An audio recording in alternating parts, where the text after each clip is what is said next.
Cars, the copyrighted program created by Rio Grande.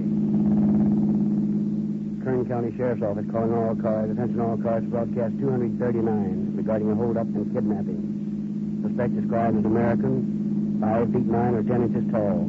Weight about 150 pounds. Appeared to be a young man. This bandit is armed and dangerous. That's all. Earl, you quit.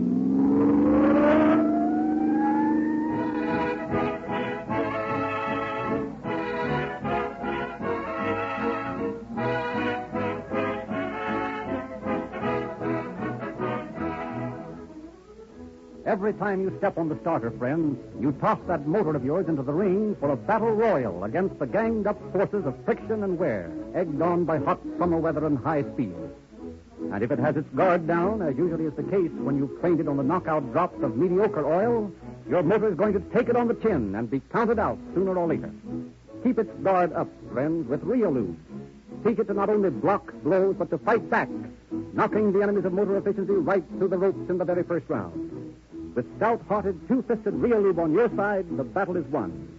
For this great lubricant never wilts in the heat of the fray, never lets his foes get set for a haymaker, and has never yet lost a decision. Drop around at the red and white Rio Grande station nearest you in the morning and sign up Real Lube as the bodyguard for your motor. You'll get longer life and liberty in your pursuit of motoring happiness with Real Lube. It's the newest and finest motor oil sold in the West.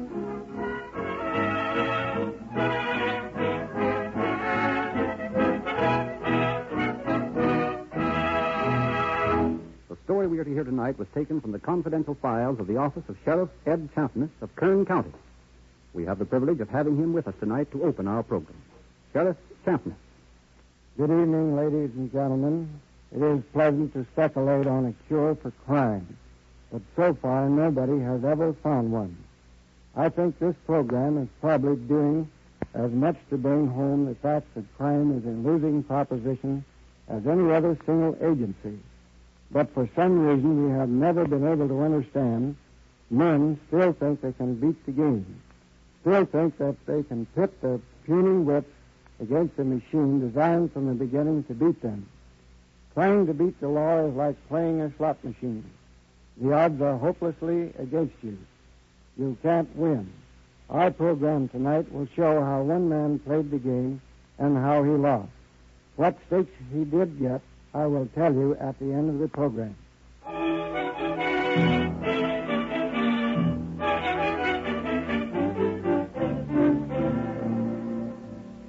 In a little town in Illinois, Howard Clinton Owen was growing up. We consider the case of Howard Owen, aged 8, as he enters the kitchen of his home. I want some bread and butter and jam. Well, you just had lunch. Run along now and play. I don't want to play. I want some bread and butter and jam. Well, you can't have it. I'm not going to stop my dishwashing just to wait on you. I know you're not hungry. I am hungry. Who are you yelling at? And you, I want some bread and jam. Well, you just march yourself right outside and play. You wait till I finish my work. Then come in here and ask for it right, and I may give you some bread and jam. I want it now. I don't want to play. I want something to eat. You'll get something you don't want if you keep up that crying. You know your father's trying to sleep. I don't care. I'm hungry. What's all this racket about? Don't you know I'm trying to get some sleep? I don't care. Oh, you don't care? Well, maybe I can change your mind for you. Maybe I can make you care. I'll give you something to yell about. Oh, stop that. Stop beating the kid. You have to beat on him every time you get near him. Now, go on. Get outside and yell your head off. I hate you. I hate you. Get out and shut up. Oh, a fine way to bring up a child. Beat him like he was an animal. I'll make him respect me if I have to beat him half to death. A lot of respect he's got for you. You heard what he said, didn't you? He hates you. So what? Well, if he hates you when he's only 8 years old, how do you suppose he'll feel when he's 16? Get off the porch. Go out in the yard and play and stop that sniffling. No. Oh, let him alone. What do you expect him to do after that beating you give him? Now, listen, you keep out of this.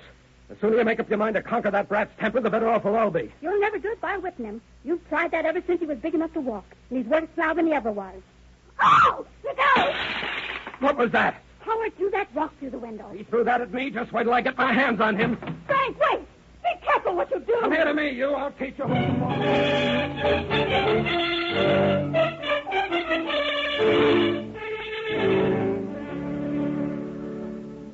Day by day, the Owen home became worse. Howard was a constant source of trouble. At last, in desperation, he was sent east to his grandmother in a small town in upstate New York. Howard, where are you, Sonny? Here I am, Granny, in the backyard with Johnny. Oh, hello, Johnny. Hello. Sonny, I want you to run over to the grocery and get me some... Why, where is that kitten? Why, what kitten, Granny? The one that's crying. Is it in... Yes, here it is in the rain barrel. Why, the poor little thing's half drowned. I know he ain't, Granny. He's got 9 lives, and this is only the first time he's been... Howard Owens, did you put this kitten in that rain barrel? Yes, ma'am, he sure did. You shut your mouth, Johnny Wolf. Well, what if I did put him in there? He ain't hurt much. He would have been if I hadn't happened to come out here and pulled him out of that barrel. I can't understand what makes you so cruel, Sonny.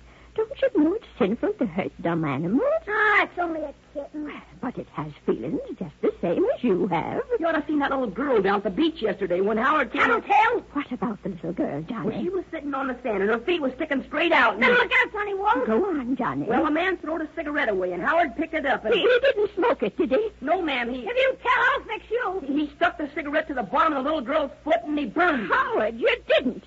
Howard, put that stick down. I told you not to tell, Hey, didn't I? keep away from me now. You won't tell on me again, I bet you. Don't you hit me Howard! with that. Oh, stop it! Do you hear me? Stop hitting Johnny with that stick! Don't do it no more. I won't. Please don't. Don't. Don't hurt me. You won't do it no more.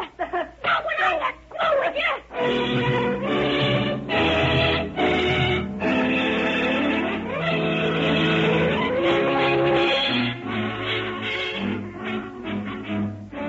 3 years pass. Years filled with escapades of young Howard Owens. Time after time he is hailed into juvenile court, lectured, released.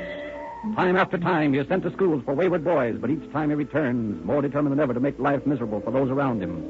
Thus, at 15, we find him again in the court of justice. Well, Joe, I see your pet is back again. Oh, you mean that Owens kid? Yeah, I've been having trouble with that brat for longer than I can remember. 10 years old when you got him, wasn't he? You mean when I chased him through the park the first time? Yeah, he was about 10, I guess. Yeah, he's 15 now. Been in juvenile hall 5 times since he was 12. Well, I hope you keep him this time. Yeah, maybe the judge will find some place for him. He's got a burglary charge against him and grand larceny. That ought to hold him a while. Where'd you pick him up? I got a call from one of his neighbors that he was prowling around the garage with another kid. So I drove out there just as they were... Gee, Howard, you sure you can drive this car? Sure, why not? Gee, I'm scared. Ah, you're a sissy. What'd you come with me for if you're yellow? Oh, I ain't yellow. I'm just afraid you can't get the car started. There she goes. What'd I tell you? Gee, this is swell. Hey, where are we going? Oh, I don't know. We'll take her out on the pike and open her up. Gee, you're a pretty good driver. Yeah, I told you I knew how to drive. Hey, Howard, there's a car following. It's got a red light. Huh. Hey, well, what are we going to do? Shut up. Hey, come on, yeah. Hey, that car's gaining. Yeah, well, I'll have to go front to catch this baby. Hey, he's sure stepping on it. Yeah, well, so am I. Take a look at that speedometer. Gee, 60. Boy, that's awful fast. Ah, you ain't seen nothing yet. Boy, is this a bus or ain't it? Boy, you're leaving that cop way behind. Look out, we got to turn. Hey, Howard, you can't make it. The Owens kid wasn't hurt much, but the other boy's pretty badly banged up. I got to him just after the crash, and Owens put up a tough battle before I could bring him in. Here comes the judge. Maybe he'll put a break on the young hoodlum. Well, young man, have you anything further to say this morning? No. Please, Judge, let me have the boy. I'm an old woman. I need him. He'll be a good boy, won't you, Sonny? Ah, stop gabbling. Young man, I've stood about all of your arrogance. I intend to. Your grandmother has stood by you from the start of this trial. It's over now, and it's my duty to decide what shall be done with you. Well, get it over with. It is the sentence of this court that you be confined in the state reformatory for a period of not less than 1 and not more than 20 years. And I hope by the time you've finished your sentence that you will have learned your lesson. Now, don't worry. I'll learn. Plenty. It'd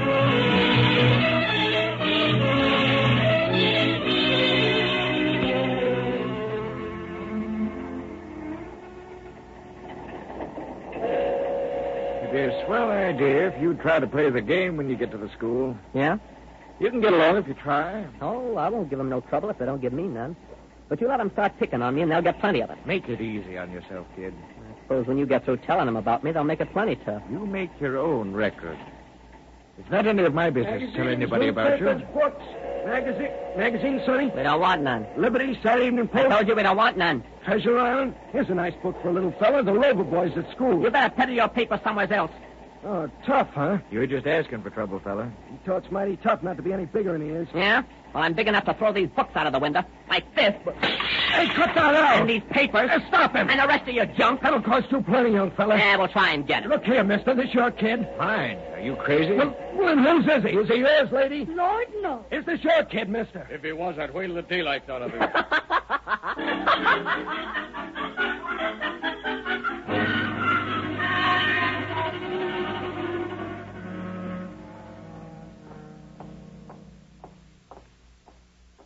Where's the superintendent's office, Sonny? Right there, first door to the right. Thank you. Come in. Go on, Howard. Oh, well, you're Howard Owens, hmm? Yeah. Yes, what? Just, yeah. Mm-hmm. Have a nice trip, Howard? Yeah. We might as well understand each other, Howard. One of the first things we learn here is respect for the law and those who represent it. I represent the law. You'll speak more civilly. Okay. Well, Nelson, why don't you spell it? Just a minute. Another thing, Howard. We don't carry tales in here. We always let a fella do his own telling. Yeah. If you'll just sign the papers, Mr. Johnson, I'll be getting back. All right. Very well. Thank you. Now, Howard, you come along with me. We'll meet some of the boys and see what the cook's got for lunch.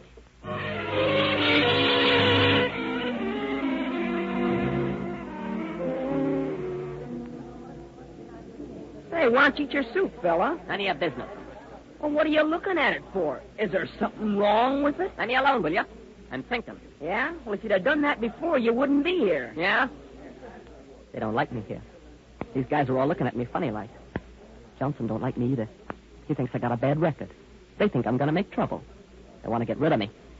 Look at that soup. Them black specks is poison. Yeah, that's it. They're trying to poison me. Well, they ain't going to get away with it. They ain't going to get away with it. They ain't going to get away with it. I'm telling you, they're poison me. Hey, what's the idea of turning the table over? Look what you done to my pants. Well, they're trying to poison me. Oh, you're nuts. I'm not nuts. They're trying to kill me, I tell you. Oh, shut up. I won't shut up. You can't make me shut up. They ought to give you a poke in the kisses. Well, go on. Try it. Start something. Hey, fella. Come on. Let's teach this smart kid a lesson. Yeah, come on, I tell you.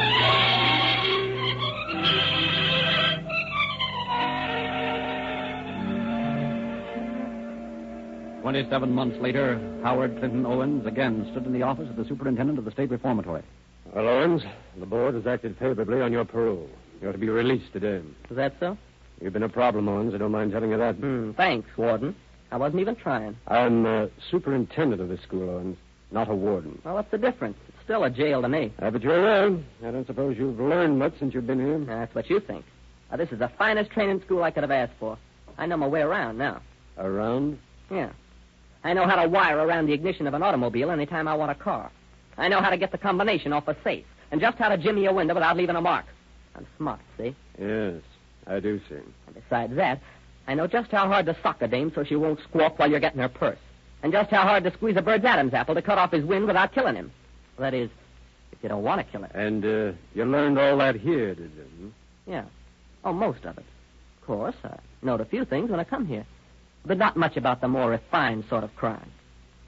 Listen, Warden. The world owes me for all the years I put in this stinking joint, see? And all them other times I was in jail when I was a kid. I'm going to get paid for all that time, Warden. Get me? Well, when you were a kid, what do you think you are now? I'm dry behind the ears. I suppose you never thought of working. What? That'll make me laugh.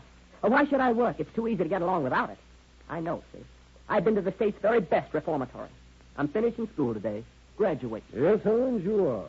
And at the rate you're going, you'll enroll immediately in some penitentiary for a course of postgraduate work. Attaboy, Warden. That's the spirit. Well, I'll be seeing you in church.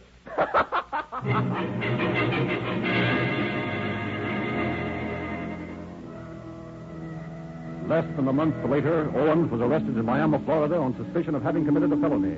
He was released for lack of evidence. 6 months later, a bank in Georgia was robbed of $3,000. The description of the bandit tallied with that of Howard Owens. Then the young criminal dropped from sight. Had he met his match in some quick-fingered law enforcement officer? Had he at last reformed? Was he serving a sentence in some remote prison? Where was Howard Clinton Owens?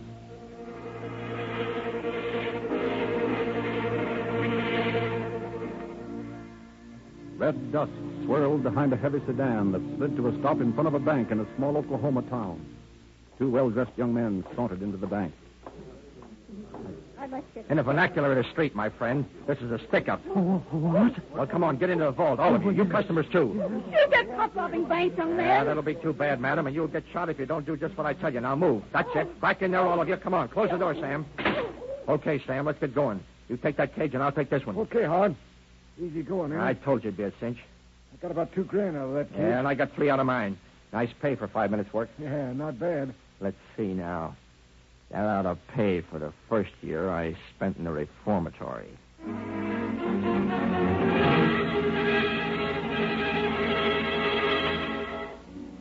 5 days later, 2 young men walked into the American Bank at Covington. We're taking charge of this bank. Into that vault, all of you. Yes, sir. Put the money in this sack, guy. That is the bank's money. We don't want any of that that belongs to widows and orphans. Just what the bank owns and what's insured. Look at them birds, Howard. They're so scared they can't talk. Yeah, I've been like that a lot of times myself. See what's in the cabinet, Sam. Okay. Hey, look, rifles and a pack of rods. Yeah, bring them along. Lock that vault door first. I already locked it. Now, let's walk, not run to the nearest exit. Right with you, kid. How much? About $6,000. That's about another year at the state's finishing school paid for. Gee, boss, you sure keep your head on these jobs. Yeah? Well, we're going to need some cool thinking. How come? We're going to have every copper in this state after us before we know it.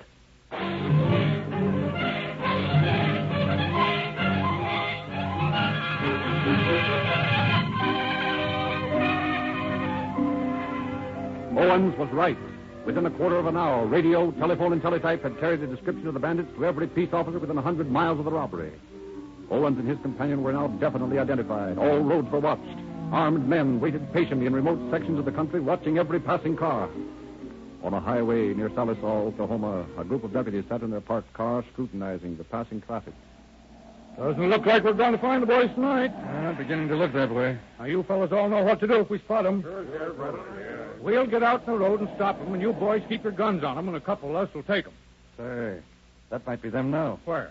Right down the road there. See that car come? That's them. Get going, boys. Well, they see us all right. They're stopping. Cover them, boys. All right, you mavericks. Reach for the sky. We got you covered. Oh, yeah? How do you like this, Hopper? Let them at it, boys. They've got rifles.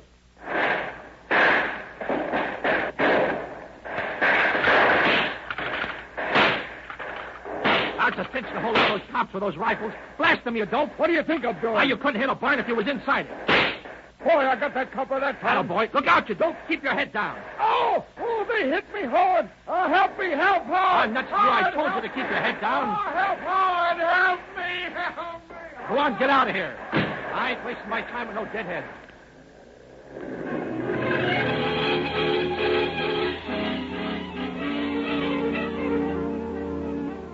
On October 7th, 1935, a young man drove an automobile into a service station in Santa Ana, California. Good evening, sir. Fill her up? Not quite. Just act natural and nothing's going to happen to you. Yes, sir. Yeah, and keep your hands down and don't give any sign of what's happening. In case you're worried about it, this bulge in my pocket is a gun, and I know how to use it. That's all right. I'll take your word for it. Get inside and close the door. Now, let's have what's in the till and make it snappy. Okay, now turn off the lights. What's the big idea? You'll find out. Get going. What are you going to do? Now, just keep quiet for a few minutes and get in the car.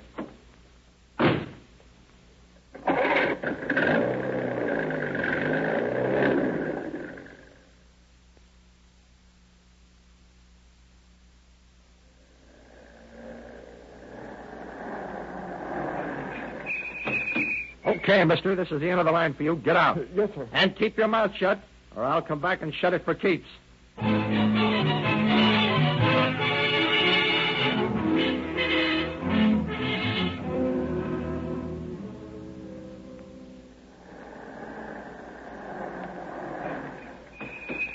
Good evening. I'm the new collector. I want that money you got. Say, wait a minute. We don't deliver our money to anybody we don't know. That's so? Well, maybe you know this guy in my pocket better. His name is Colt. You ever hear of him? Oh. Stick up, huh? Yeah, that's the idea. You catch on quick. Okay, you can relax. It's inside in the till. What an unusual place to keep money. Move. Oh, take it easy, fella. I'm nervous, pal, and my fingers twitch when I get nervous. Now get that jack. All right. There you are, buddy. Pretty slim pickings for the chance you're taking. Mister, I don't take chances. Get started. You're going for a ride. Oh, now listen, fella. I was just kidding. Look, guy, I got a wife and a kid. I won't squawk to the cops, honestly. Ain't that tough. Go on, get in that car. No, wait a minute. That's a better car parked on the grease rack. Yeah, but that's a customer's car. So what? Get in it.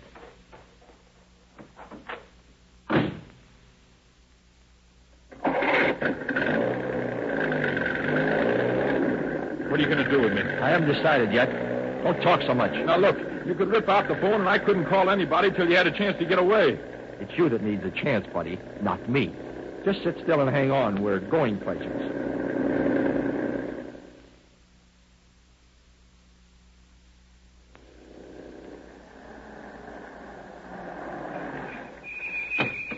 This is as far as you go. Scram. Hey, what's the idea? This is 10 miles from town. I said scram. Oh. And when I say scram, I don't want any guys hanging around.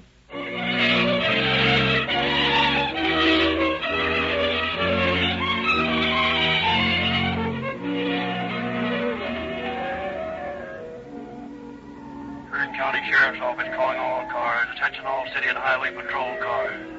Be on the lookout for an unmasked bandit driving a 1935 Buick sedan. Dark green, chrome wheel. This car stolen in Los Angeles State. The hold-up man also robbed and kidnapped the filling station attendant. Victim badly beaten and can give no description of bandit. Man is believed to be about 23 or 24 years old. Medium build. Exercise caution in apprehending this man. He is armed and dangerous.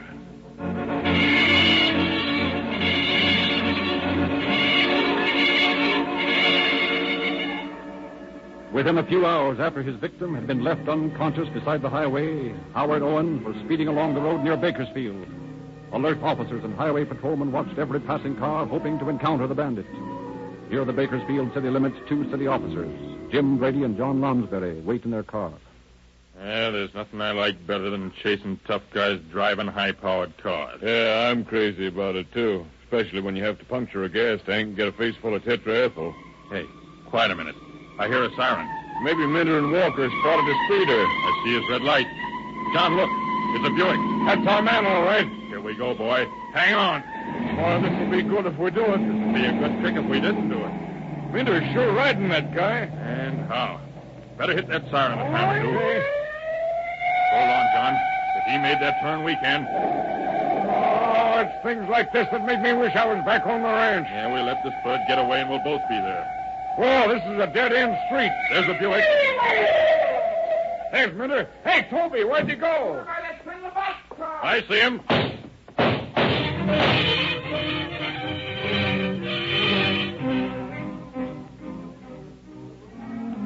But again, Howard Owen outshot the law and outran his pursuers. Dodging in and out of freight cars, over moving trains, through irrigation ditches, Owens escaped. Brady and Lounsbury returned to the police headquarters. A few minutes later, at the Kern County Sheriff's Office, the phone rings. Sheriff's Office, Lyons speaking. Hello, this is George Cooper. I've just been held up. Where? Right in front of my house. A young fellow with a gun took my car and drove off with it. Which way did he go? He went to the west. How long ago was this? About 10 minutes. Okay, we'll get right on it. Hey, Jensen, Roberts, Bardot, McMahon. That Los Angeles bandit just held up George Cooper, stole his car, and headed west on Chester Avenue. Go get him!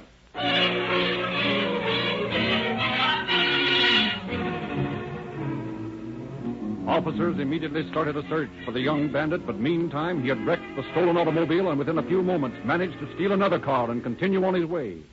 Balked at every turn, the officers continued their search. Surrounding counties were warned to be on the lookout for the criminal. Meantime, word came that another service station had been held up and robbed, and the attendant kidnapped. Every officer in Sheriff Champness' office was placed on duty in an effort to apprehend the fugitive. Then, in the early evening of the following day, word came that Owens had been seen in Fellows. Deputies Ack, Jensen, Bardot, McMahon, and Roberts immediately rushed to that small community. Ack, I'm going to park the car on that hill right over there and keep a watch on this house where the constable said this monkey was supposed to be hiding. I can see the house and most of the town from there. If he comes out this side, I'll keep a spotlight on, and you fellows take him. Okay. McMahon and I'll take the other side of this joint and keep an eye out for him. If he's in there, he'll be coming out. Okay. Be careful, though. He's dangerous. How'd you get the tip this guy was out here? Len Roberts and I came out here this morning looking for him. Told the constable to keep watching for the bird. Sometime this afternoon, the constable saw him.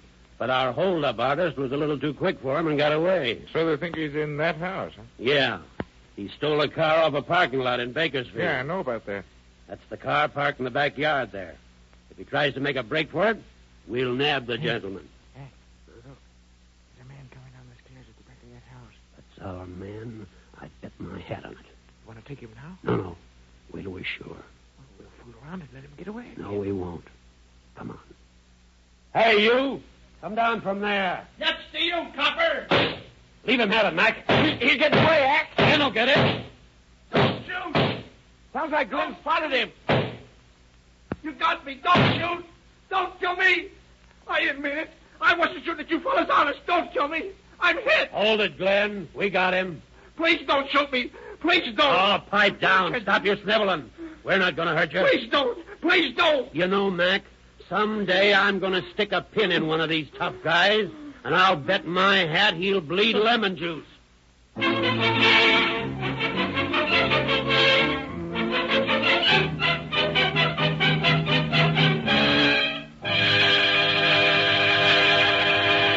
In just a moment, Sheriff Champness will give us the concluding facts of our program.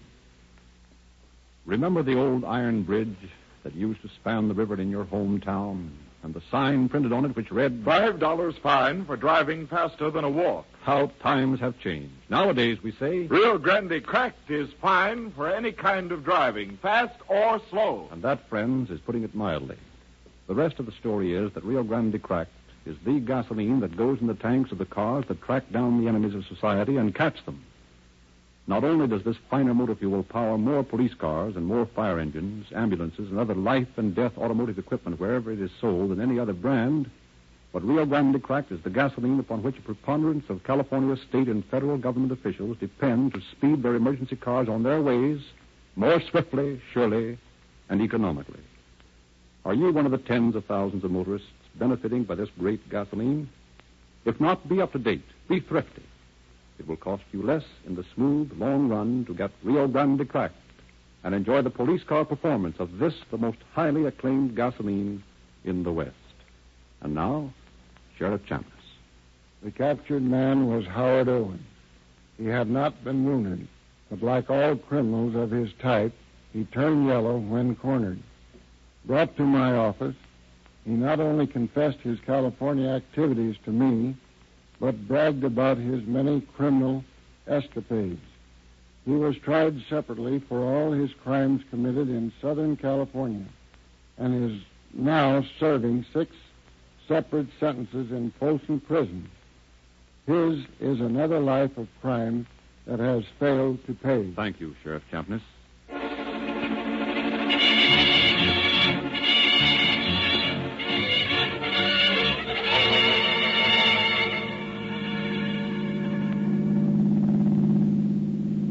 Kern County Sheriff's Office calling all cars. Attention all cars to cancellation broadcast 239 regarding a holdup and kidnapping. Suspect in this case is now in custody. That's all. Rolls and quit.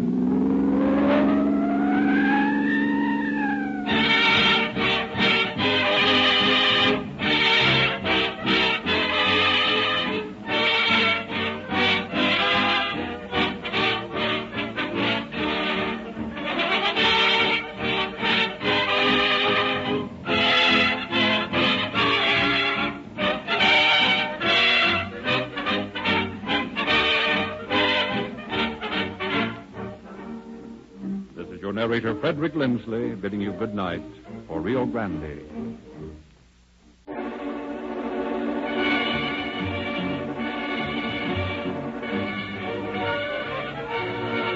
Calling all cars, a copyrighted program created by Rio Grande. Los Angeles Police calling all cars. Attention all cars. Broadcast 240 at Beechwood and Sunset. See the officer. That's all. Rolls and quit.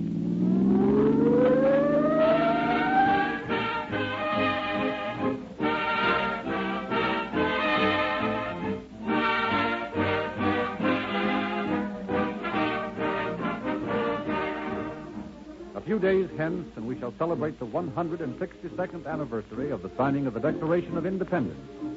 And you know, friends, one of the sanest ways to observe the 4th is to visit some section of this great country of ours that you've never seen before. 3 forms of accidents can mar the happiness of the day. One of these can be avoided by careful driving, another by careful use of fireworks, and the other by giving your motor the protection it needs with sturdy Realube motor oil. This great lubricant is manufactured in the country's largest refinery, and so made that it cannot break down under the pressure of blistering hot weather. Friends, if you've been experimenting with wishy-washy oils to let your motor down at the least provocation, declare your independence right now, and before you set out on any trip, roll into the red and white Rio Grande station in your neighborhood and declare your allegiance to Realube, the newest and finest motor oil in the West.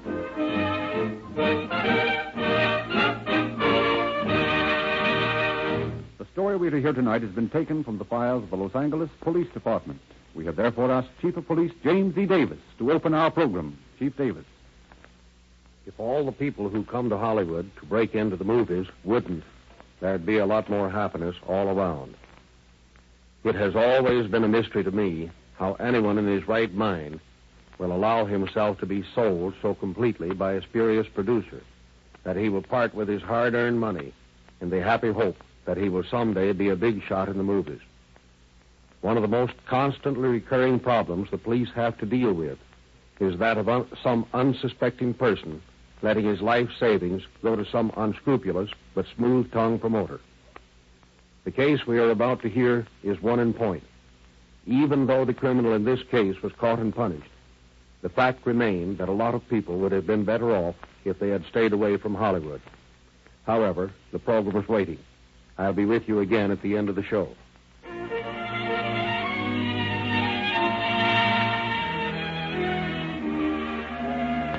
In a little bungalow in Hollywood's movie section, a man and a woman have just finished breakfast. He reads the morning paper.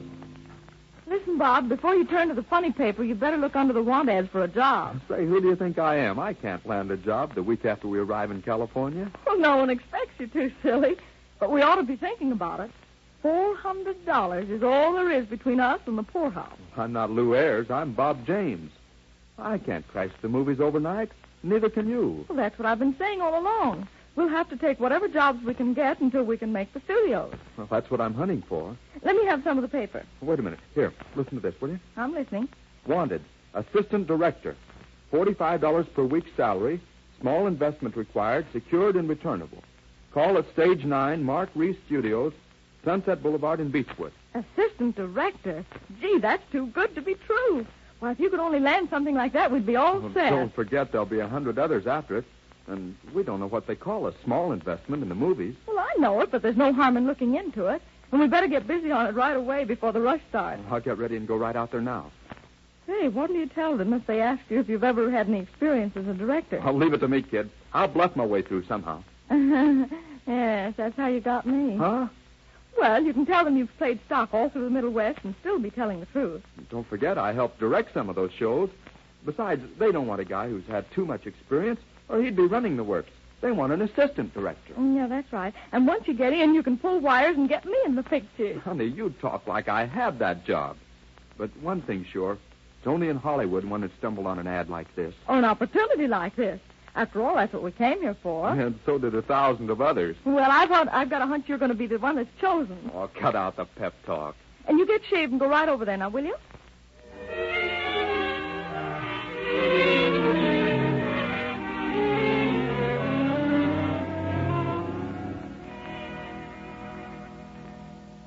Good morning. Is Mr. Becker in? Oh, good morning, Mr. James. You are Mr. James, aren't you? Yes, I phoned for an appointment just a little while ago. Mr. Becker's expecting me. Oh, yes, I know. He wasn't expecting you so soon, though. Is he here? Yes, but he's in conference right now. Won't you wait? Yes, if you don't mind. Mr. Becker's a very busy man. So it seems. Yes, sir? Oh, yes, Mr. Becker. There's a gentleman waiting to see you. Yes, Mr. James. Oh, yes, sir. Mr. James, Mr. Becker will see you now. First door to the right. Thanks. You've got a lot of trick locks around this place. Oh, yes, we have to be careful. Come right in, Mr. James. Come right in. I'm awfully glad you could come over. Oh, excuse me a moment, will you? Certainly. Miss Harmon, Captain Mr. Fairbanks, will you? Yes, at his home. You'll find the number in my private file out there. Yes, thank you. Now, Mr. James, What can I do for you? Well, I saw your ad in the paper this morning, so I phoned your secretary for an appointment. And, well, here I am. Mm-hmm. So you think you'd like to be an assistant director, do you? You know anything about the moving picture business? Well, no, sir. That's fine. Then I can train you just the way I want you. I'm looking for a man who can start in here at the modest salary at first and learn the business from the ground up. Here, have a cigar. Thank you. You, say you've had no experience at pictures. No, sir. Most of my work's been in stock in the Middle West. Mm-hmm. And how long have you been in California? Well, just a couple of weeks. I thought I might as well join the mob. Mm-hmm. Nothing ventured, nothing gained. You know how it is. Yes? Oh, fine. Put him on. Fairbank. Hello, Doc. How's the boy? That's good. Oh, how's Mary? Fine. Oh, Doug, I called about the release of Around the World in 80 Minutes. I'm afraid we can't handle it on the basis we discussed. No, I don't feel that $500,000 is enough to guarantee us a profit. Now, if we could make a deal whereby we could get, say $100,000 cash and release the picture on a 50-50 basis, yes, then maybe we could get together. That is, providing we can shoot some additional scenes to improve the continuity of the picture. Yeah. Oh, Doug, I'll tell you what. Suppose we talk this over at lunch, eh? Say, 1 o'clock at the Derby? Swell, I'll see you there. Oh, Doug, tell Mary hello for me, will you? Yeah. Yeah. Goodbye. Fine fellow, Doug Fairbank. You know him that well? Why, sure. I've known him for years. Used to be his business manager, then I took over production for him. Gee. Oh, he's just one of many. Take Jack Barron, for instance. Why, he couldn't get the first base till I took him over. I made him the star he is today. Is that so? Yes, sir. He came out here from a little town in the Middle West. He was broke, didn't know a soul in Hollywood. That was 10 years ago. Now look at him. He's really on top, all right. I gave him his start, gave him his first break. It's all in who you know out here, my boy. What you can do doesn't make much difference if you can't get a chance to prove it, you know. Gee, I didn't realize I was going to get to see a real big shot in the movies when I came in here. Ah, yes. But Jeanette Gaynor's my real find. That girl had never seen a camera until I put her in front of one. Oh, what do you know about that? From the looks of all these pictures, she isn't the only one. No, not by a long shot. But I have a soft spot in my heart for Jeanette. Oh, by the way, she's coming in to see me this morning. I guess I'll stick around. Yes, I would too, if I were you. Oh, you might be interested in reading some of the autographs on these pictures. Well, that's what I've been doing. Here, why don't you read this one? All that I am and hope to be, I owe to my best friend and pal, Jack Becker. Good luck always, Jack Barron. Mm-hmm. I wouldn't take $1 million for that one. I guess not. What does this one say? To the ace, Jack Becker, from the deuce, Rex Champion. That's a honey. Just like Rex, the old son of a gun. To my loving brother, Jack, the best brother a girl could ever have. All my love, your sister, Marion. So Marion Dixon's your sister? Wait till I tell my wife. Marion's her favorite actress. Yep, Marion's my kid sister, all right. Used to see her fan mail for just one day. You know, I carried her in my arms the first time that kid was ever on a set. On the old B&E lot, that was. Don't say. She's tops now, all right. It's easy to figure how she got there. Yeah, she's got what it takes, too. I could spend a whole day here reading all these swell things they've written about you. That's what everybody who comes in here says. Oh, heading down to business again. We have a large studio here. We're working day and night, and we need another assistant director. I was afraid you'd engaged one by this time. Well, we're not jumping at the first applicant by any means. We know what we want, and we're using this means of making our selection. Oh, yeah. So far, I haven't interviewed anyone I can conscientiously recommend for the job. I'd just about give my right eye for this opportunity. I don't know that I've had all the experience you're looking for, but if I had the chance, I know I'd make good. I've always admired folks who have confidence in themselves and scorn those who are overly confident. Mr. Becker, if you'll give me this one chance, well, I could just be your right arm around here. Well, I'll tell you what I'll do, Mr. James. You impress me very favorably. You come back after lunch with the $200, and we'll go into the details. And if everything's mutually satisfactory, we might be able to get together on this. I don't know what to say, Mr. Becker. That's all right, son. That's all right. I'll prove to you in no time that your judgment is right again. Mm-hmm. And your money will be secured and returnable after faithful performance of your contract. The salary is small for a starter, but if you get going, it shoots up like a skyrocket in this business. I'll be satisfied if I can just go up. The skyrocket part can wait. Excuse me. Yes? Oh, well, tell Mr. Navarro I'll see him in a few minutes. Some kid who thinks he's an actor wants to get into pictures, but he hasn't got what it takes. And I can't be wasting my time on him. I'm glad you didn't feel that way about me. Oh, I can tell a winner when I see one, my boy. We'll go places in this racket. Racket? We always refer to the picture business as a racket, just the figure of speech, you know. Oh, yeah. Well, I'll see you this afternoon, Bobby, my boy.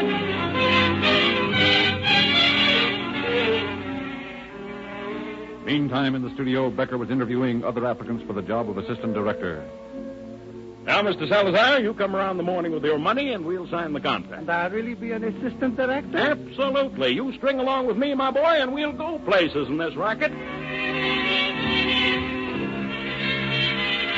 That's splendid, Mr. Stanley. Splendid. 500 will be just about right. Now, here's your contract. Just sign right there. Uh-huh. That's it, fine. And this makes me an assistant director? Absolutely. My boy, you string along with me, and we'll go places in this racket. That's fine, Miss Golden. Fine. Just sign right here.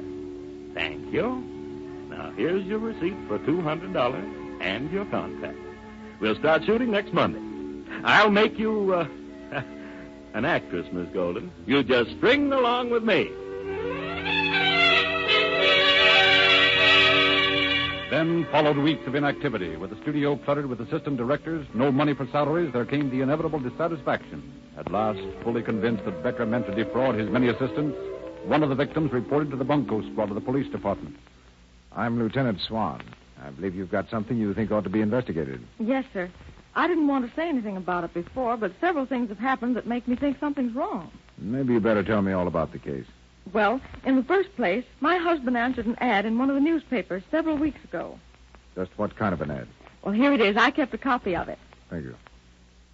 Business opportunities. Wanted assistant director. Salary. Small investment, secured and returnable. Yeah, I've heard about this one before. You have? Sure, these things are all fakes. No legitimate studio ever advertises this way. And besides, you don't have to buy a job in Hollywood or anywhere else. But my husband had to put up $200 to get his job. How much was the salary? $40 a week, I think. Has he collected it regularly? No, that's the point. That's why I thought something was wrong. He hasn't collected a cent. Mr. Becker told him that his salary would start when he started work on a picture, but they haven't started. I was supposed to work on the picture, too. Your husband hired? No, sir. Mr. Becker did. I invested $50 myself. Does your husband know this? No. I didn't think it was a good idea to tell him. Why not? Well, I didn't want him to worry about my not working, too. And, well, Mr. Becker doesn't know we're married to each other. How long have you been waiting for this job? Oh, almost a month now. I tried to see Mr. Becker last week, but he wouldn't see me. That's natural. Did you phone him? Yes, but his secretary said he was out. Yeah, that's the usual procedure. Well, you see, I was afraid to let Mr. Becker think I was mad because of what he might do to my husband. Have you had any other trouble with Becker? Well, when I went in to see him the first time, he asked me a few questions, and then he tried to get fresh, and I put him in his place, and, well, I never did get in the studio after that, though I did talk to him a time or two on the phone. Do you think there's any chance of getting my money back? About 1 chance in 50,000. The same thing goes for your husband. Now, you take my advice and tell him all about this. And tell him to start looking for another boss, because the one he's got is going to jail.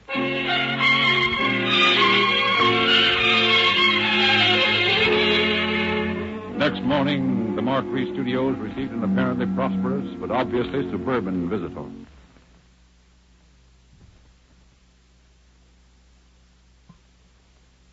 How do you do, ma'am? My name's Swan. I'd like to see the man that runs this place. You mean Mr. Becker? Well, I don't know who he is. It just says, see somebody here at this studio. What says that? Well, this here ad. I clipped it out of the paper this morning. Oh, I see. You want to be an assistant director? Well, I don't know about that, but I am looking for a job, and anything will do. You're able to qualify for the job? Well, I haven't had much experience, but I'm willing to learn. No, that wasn't exactly what I meant. I meant the investment part. Oh, that. Oh, sure, I can do that all right. Do you think a couple of thousand would be enough? A couple of thousand? Yes'm. That's all I brought with me this morning. Maybe I could raise a little more by noon. Oh, I think that'll be quite adequate. Just sit down, will you? Mr. Becker will see you right away, I'm sure. I'll be right back. Don't go away. Oh, don't worry. I'm not easy to disturb. What's the big idea, Miss Harmon? I told you I couldn't pay your salary today. Now stop bursting in here like that. Can't you see I'm busy? It's not my salary, Mr. Becker. Well, what in blazes is it? It's a man. His name's Swan. Well, what about him? He's got money. Money? Lots of it. $2,000. What are you standing there for? $2,000. Get him in here. Go on. Get him in here, quick. $2,000. Why, there ain't that much money. Come in. Sit down. Have a cigar. Yes, sir. Thank you. So, you're interested in becoming an assistant director, are you, Mr. Swan? Very much so. That is, if the investment isn't too steep. Well, what would you call steep? Well, all we have in the world is $4,000.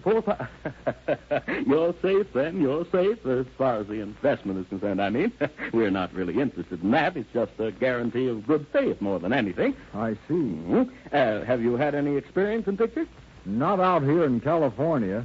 My work was on a stock farm back home. Oh. But there was a movie company came through there once, and they wrote a swell part for me. They did? Yeah, I was a extra. Oh, fine. And how long have you been in California? Oh, just a short time. We decided to take our chances with the other 999. Well, nothing ventured, nothing gained, you know. Now, getting back to this job. We have a large studio here working day and night. We need another assistant director. And so far, I haven't interviewed anyone I can recommend for the job. Well, I'd give my right eye almost for this opportunity. I'll tell you, Mr. Swan, you impress me very favorably. Yes, very favorably. You come back after lunch with the $2,000, and we'll go into the details. And we may be able to get together on this. Gosh, I don't know exactly what to say, Mr. Becker. I'm sort of bowled over. That's all right, my boy. That's all right. And your money is safe. It's secured and returnable in 3 months, provided you fulfill your end of the contract. Well, I'll do my best, Mr. Becker. Yes, I'm sure you will. You string along with me, my boy, and you'll go far in this racket. Racket? Just a figure of speech, my boy, just a figure of speech. We all have them out here. Oh, well, when do I start to work, Mr. Becker? Why, today, right now, when you paid over the $2,000. Well, I'll have it for you this afternoon.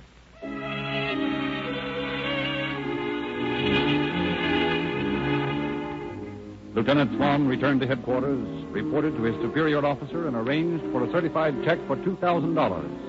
Armed with this, he returned to the studio, where preparations had been made to impress the new assistant director. Now you all know what to do. This bird has $2,000 with him, and he's got 2 more where that came from. If I can get my hands on that, we're all out in the open from here on in. Now, he's due here in about 2 minutes, so get on your toes, let him have it for all you're worth. You understand? Okay. Yes? Okay, send him in. Here comes the sucker. Now get set. No, Jack. I will not do it. I will go home. But, Greta, you can't do this to me. Think of what we've done together. Think of the plans I've got for your future, Greta. Future. You talk of my future when my heart is breaking.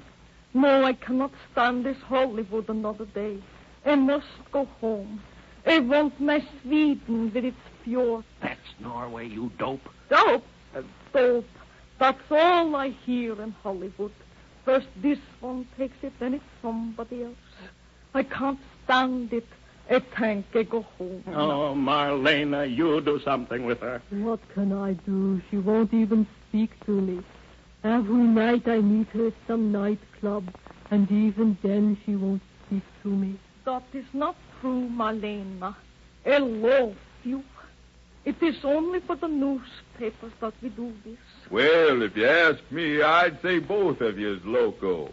Me, I long for the open range, the plain country. Oh, give me a home where the antelopes roam. It's buffaloes, Mr. Maynard. Now, let's stop all this nonsense.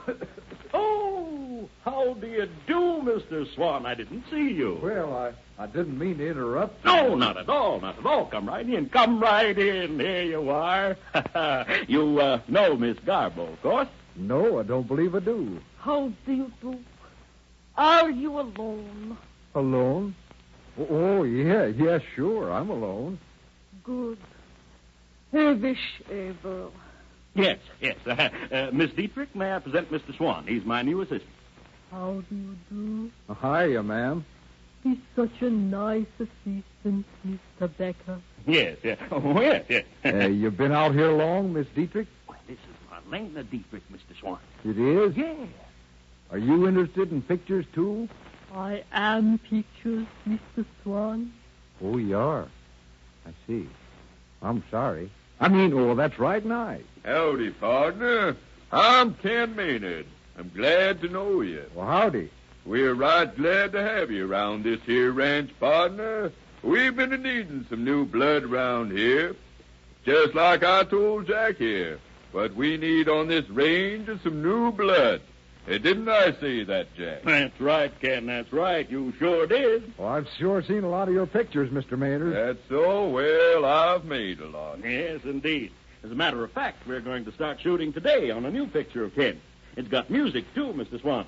We've got an exclusive contract with one of the leading acts on the radio, Jimmy and his saddle pal. Why don't we take Mr. Swan out to the ranch and let him get started with it? Why, that's a capital idea, Ken. Come on, let's all go.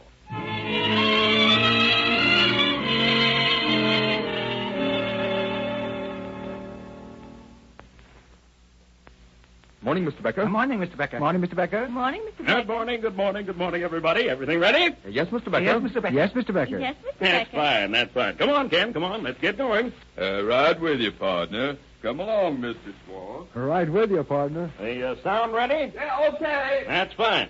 Where are the saddle pals? Anybody seen the saddle pals? Right here, Mr. Becker. Over here, Mr. Becker. Right here, Mr. Becker. Yeah, over here, Mr. Becker. Oh, yes, yes. My, what a splendid group of young men. Mm-hmm. Well, you boys ready? Ready? Yes, sir. Well, where's Charlie? Where's Charlie? Anybody see Mr. Wilkes? Where's Charlie Wilkes? Pull yourself together, Jack. I'm here. What's eating you? Oh, there you are. You are, aren't you? Of course you are. Well, shall we start? Yeah, might as well. Herd 'em in, boss. Oh, that'll be part of your job, Mr. Swan. What will? Well, you're an assistant director, you know. Well, who are all these other fellows? Oh, them? Why, they're assistants, too. Did they put in $2,000, too? Why, no, not quite. They're not such big, investors as you are, Mr. Swan. Oh, yeah, I get it. Now, Bob, take a run down the road and stop traffic when we give you the signal. Places, everybody. I'll explain the scene to you. Ken, you come in from the right. Sit down there on the wagon tongue. Miss Golden, you lean back against the wheel on Ken's lift. You cowboys, drape yourself around the two of them, and when I signal you, you start your song. Got it? Yes, okay. Okay for sound. Okay. Roll on. Beat. Well, partner, we've had a tough day today, but it was worth it. Every doggone maverick in the outfit's done rounded up and branded. Let's celebrate. Let's have a song, man. Okay, Ken. Let's go, fellas.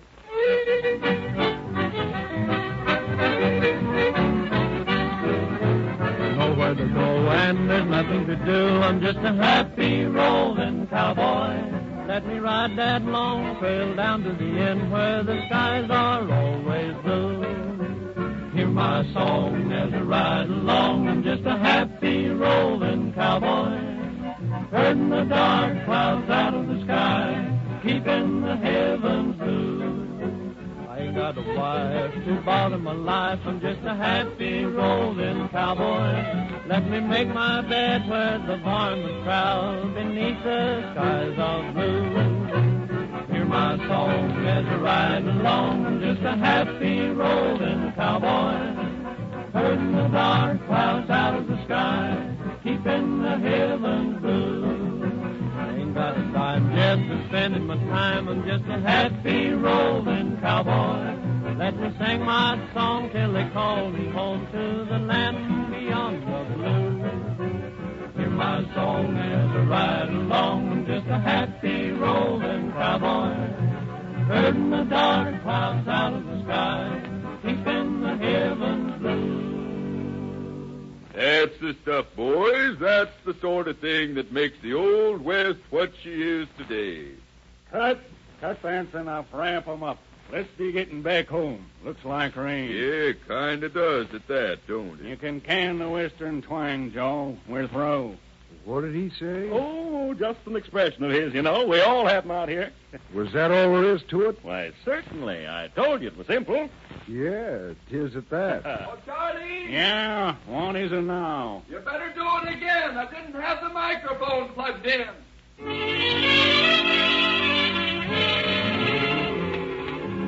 Next morning, as Lieutenant Swan arrives at the studio, still posing as the farm boy, awed by the big city, he walks into the outer office in time to hear a conversation coming through the open door of Becker's office. Mr. Becker, I'm behind in my room and board, and I wonder if you can't let me have some of the salary you owe me. Why, baby, tomorrow you can have it all. And here's a couple of bucks until then. Oh, thank you. I don't like to ask my grandmother for any more money. You stick with me, honey, and Grandma will be asking you for money. I'm not training you to be just a secretary, you know. You're going to be an actress. Oh, by the way, how are you going to make love on the screen if you don't get a little practice with your boss? Oh, please, Mr. Becker, I'd rather not talk about that. Well, you like me just a little bit, don't you, lady? Don't touch me, please. Oh, I'm please not going to don't. hurt you. Come on, baby. Come No, on. Be please reasonable. don't. Come Good on. morning, big shot. Huh? What's that? How did you get in here? Your girl Friday left the door open. Well, get out of here. Now, is that any way to talk to an assistant director? You're no assistant director. You're just a... Police officer to you, Becker. Police? Yeah, ever hear of them? Why, you dirty double-crossing... Oh, take it easy, Becker. How many assistant directors have you got around here? Just one. Well, I met 5 yesterday. Well, that's a lie. Where do you keep the money you swindled these boys out of? I don't know what you're talking about. What did you have to pay those extra girls for posing as stars? You can't talk to me this way. Oh, is that so? Say, have you got any contracts around here? Why, no, I haven't. You... Yeah, just as I thought.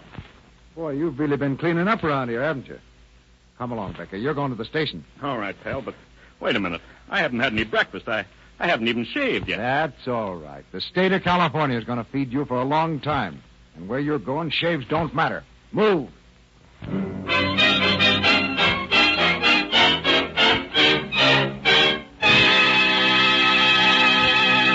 In just a moment, you will hear Chief Davis.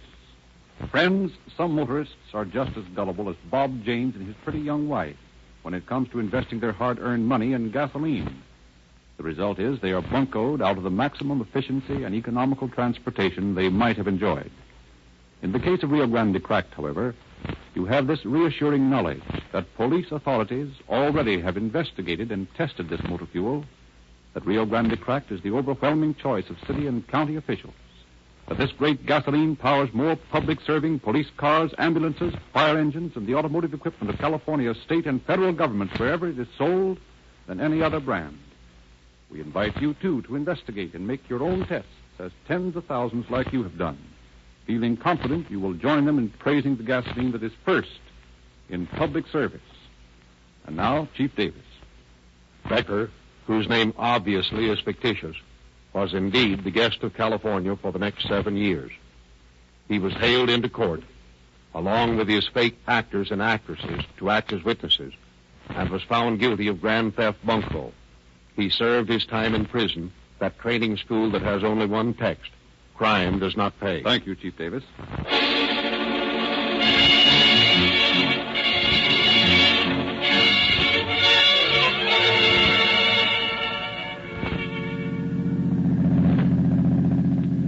Police calling all cars. Attention all cars. To cancellation broadcast 240 at Sunset and Beechwood. Suspect in this case sent to San Quentin. That's all. Rosenberg.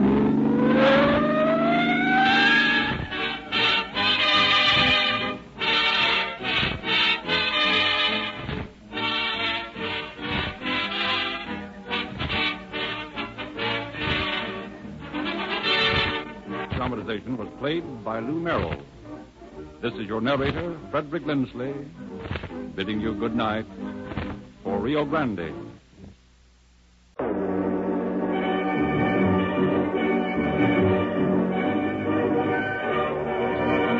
Calling all cars, a copyrighted program created by Rio Grande. Fresno County Sheriff's Office calling all cars. Attention all sheriff's cars. Broadcast 241 regarding a robbery. Be on the lookout for 2 bandits described as Americans, 35 years old, weighing about 150 pounds each. One man is approximately 5 feet 5 inches, the other described as being tall. These men held up and robbed the First National Bank at Carruthers. That's all. those included.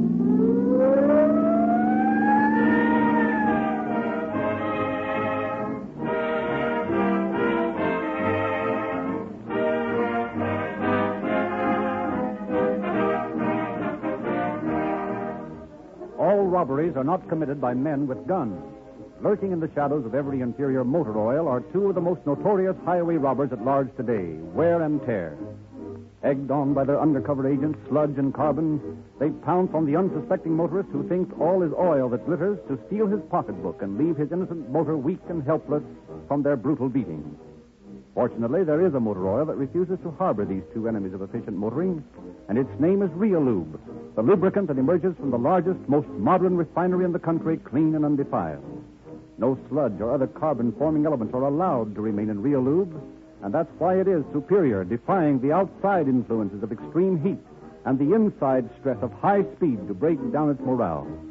Strong and smooth, this better lubricant really lubricates all of your motor's moving parts all the time, from the instant you step on the starter until you tuck it away in the garage at the end of the day.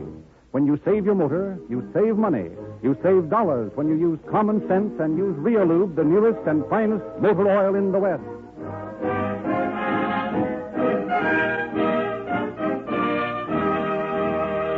The story we'll hear tonight has been taken from the confidential files of the Fresno County Sheriff's Office, and we have therefore asked Sheriff George J. Overholt to open our program. Sheriff Overholt.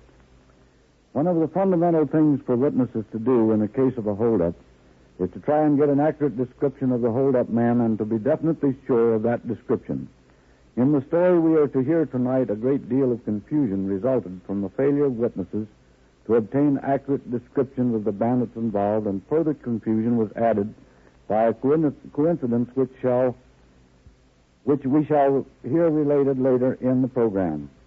A significant fact regarding one of the men involved in this story was that although he admitted robbing more than 30 banks in California, and although he had spent his entire life as a criminal, he had left at the time of his sentence $175 to show for a life of crime. Definitely, his 25 years of criminal activity netted him practically nothing and proved most conclusively that crime is not a paying proposition.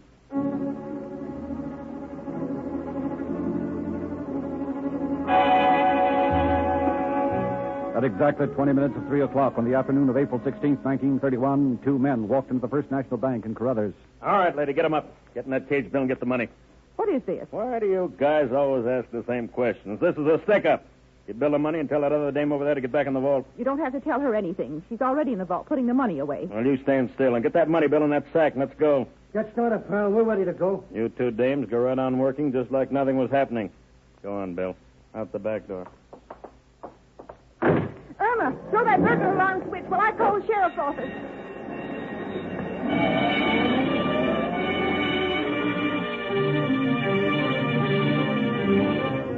The scene is the courtroom of the Superior Court, Fresno County, a few weeks later. It is the intention of the people to prove that the two defendants, the Brown brothers, now on trial, are the men who, on the afternoon of April 16th, walked into the First National Bank at Carruthers, and at the point of a gun, forced the assistant cashier, Miss Hammond, and an employee, Miss Noblet, to deliver some $2,000 in currency and silver to the bandits. And thereafter, said bandits fled from the scene of their crime and were later apprehended and charged with bank robbery. Call Mrs. Jacobs. Mrs. Jacobs. Raise your right hand. You solemnly swear that the testimony you're about to give in this case is the truth, the whole truth, and nothing but the truth? I do. State your name. Ida Jacobs. Take the stand, please. Now, Mrs. Jacobs, where were you on April 16th at the time of this robbery? I was sitting on my front porch talking to a neighbor. Did you see the two men, the defendants, drive away from the bank that afternoon? Yes, sir. Are you positive it was the same two men now on trial? Yes, sir. How do you identify them? Well, one of them was a tall fellow. I would say over 6 feet, rather slow walking. The other man was a younger, shorter man. I would say about 5 feet and a half. And he appeared very nervous. Did you see them when they left the bank? Yes, sir. What did they do? They came out of the back door of the bank and they jumped in their car and drove off. They went west on 6th Street. About what time was this? Oh, I don't know exactly. but it was almost 3 o'clock. Can you describe the automobile they drove? Well, it was sort of a grayish tan color. I don't know what make it was, but it looked like a Chevrolet or something like that. It was a roadster with a cloth top, and I noticed that the radiator had been boiling over, and the windshield was all splashed with muddy water. Did you get a good look at the face of either of these men? Well, sort of. Could you identify them positively as the men who are here in this courtroom? I think so. Do you see those men now? Yes, sir. Will you point them out? Those 2 men right there at that table. Thank you, Mrs. Jacobs. Call Miss Hammond. Naomi Hammond. Raise your right hand. Do you solemnly swear that the testimony you're about to give in this case is the truth, the whole truth, and nothing but the truth? I do. State your name. Naomi Hammond, Carruthers, California. Miss Hammond, will you explain the circumstances surrounding the holdup of the First National Bank at Carruthers on April 16th? Well, it was about 20 minutes to 3. We were getting ready to close up when these 2 men walked into the bank and told us it was a holdup. By these men, do you mean the 2 defendants in court? Well, I'm not positive that they are the same 2 men. Go ahead, please. Well, 2 men walked in, as I said, and told us that we were being held up. I was in the teller's cage, and Miss Noblet was in the vault putting away some money. One of the men, the short one, appeared very nervous. He came back of the railing and into the cage and took the money I had in there, and then he went into the vault and took the money that Irma was putting away. The other fellow stayed outside at the window and held a gun. Did you see the faces of either of these men? No, they were both masked. Well, then you can't say positively that the 2 defendants now in court are the men who came into the bank on April 16th. No, not positively, although I'm sure they are the same 2 men. That is all, Miss Hammond. Thank you. Call Mr. Campbell. Hans Campbell. Raise your right hand.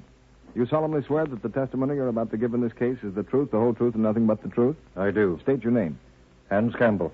Mr. Campbell, did you on the afternoon of April 16th see the 2 men who are now defendants in this case? I'm pretty sure they are the same men. Will you explain the circumstances under which you saw these men? Well, at about 2:30 on the afternoon of April 16th, as I was leaving Carruthers, going west on 6th Street, I saw a car approaching and noticed that the motor was very hot and that the car was boiling, and it threw muddy water over the windshield, and saw that the windshield wipers had to be used. What kind of a car was this? I wasn't able to make out the kind of a car it was, except that it was a roadster with a cloth top, sort of a grayish tan color. Could you identify the 2 men now in court as the ones you saw in the car? And I'm pretty sure they are the same men.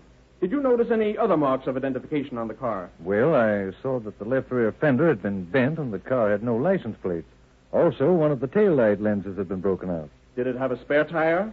No, sir. Not that I noticed. You don't know what make or model car it was? No, sir. It looked like a Chevrolet, although I'm not sure. It might have been some other car. That is all. Thank you. Mr. H.K. Anderson. H.K. Anderson.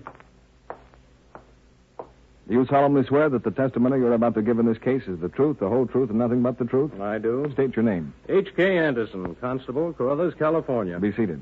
Mr. Anderson, you are a peace officer? Yes, sir. Constable. Did you, on April 16th, have occasion to make an investigation of a robbery at the Carruthers First National Bank? Yes, sir.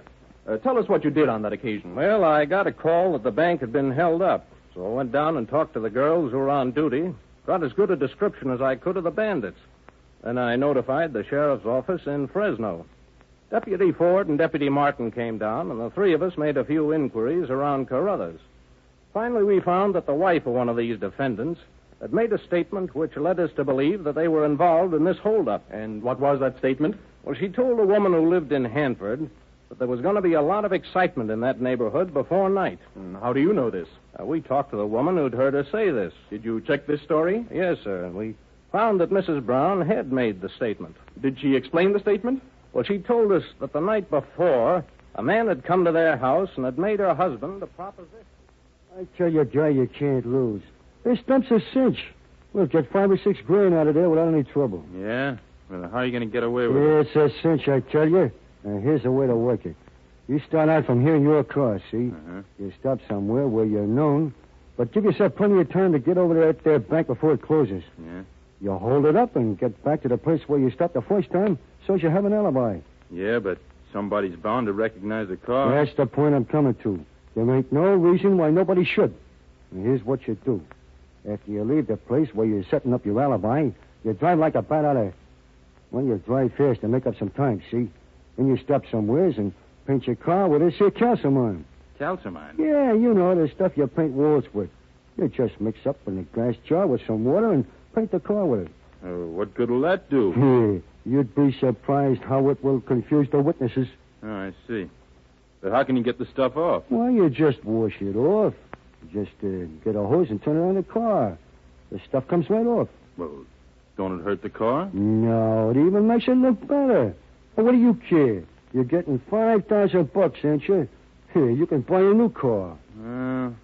I don't know. It's a pretty risky proposition. There's nothing to it, I tell you. Listen, you and Hook can make the trip over there in an hour. Knock this bank over and be back. I don't like the looks of it. Now, listen, Bob. You told Herb and me that you would work with us on any deal we cooked up, didn't you? Yeah, but I didn't mean anything like this. Well, we didn't know that. We got this thing all planned. And while you do this here job, we're going to take the bank down in Chester. I don't want to get mixed up in any more trouble, Bill. There ain't no point in it. I'm getting along. I got a job. My wife's got a job, and I don't want any part of this kind of a deal. Nuts. Listen, guy. Herb's going to be madder than the devil when I tell him about this. Well, let him get mad. Who cares? I'm not going to have anything to do with it.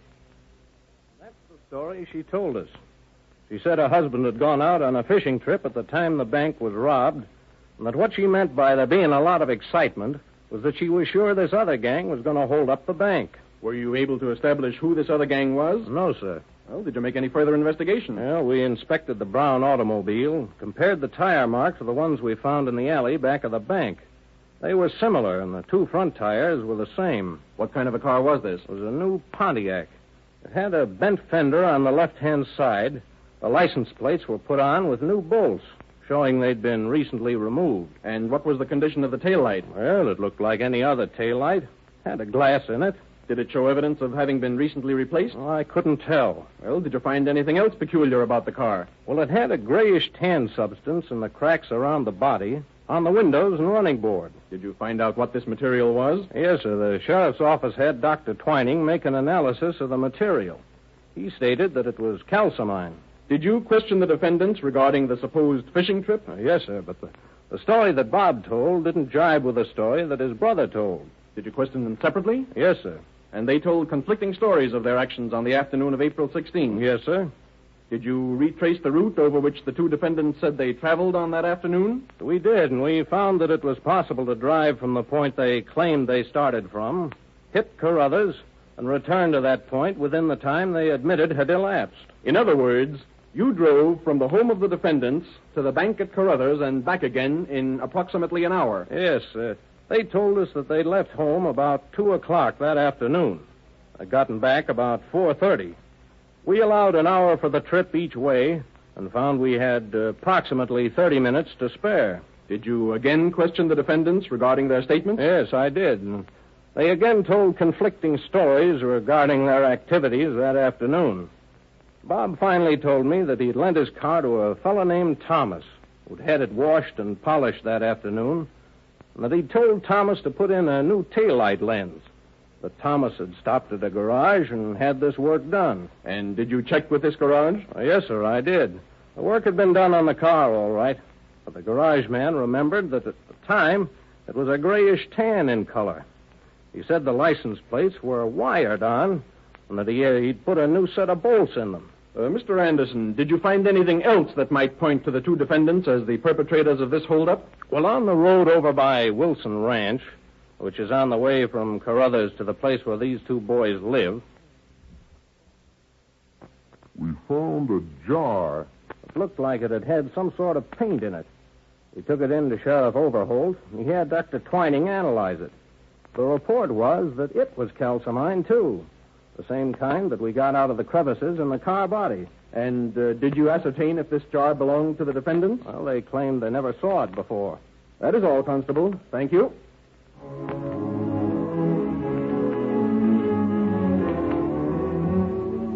Hour after hour, the evidence piled up against the two defendants. Witness after witness identified the car or the men as having been seen near the place of the holdup. At last, the jury returned with its verdict.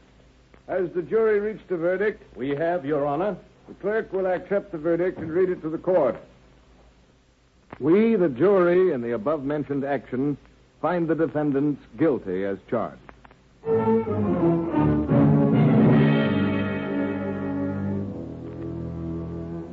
And so Bob Brown and his brother were sentenced to San Quentin for the robbery of the Carruthers First National Bank. At 20 minutes to 3 on the afternoon of December 31st, 1931, Naoma Hammond looked up from the pile of money she had been counting in the teller's cage of the First National Bank in Carruthers to look into the business end of a .38 revolver. All right. Just go right on acting like nothing was happening, lady.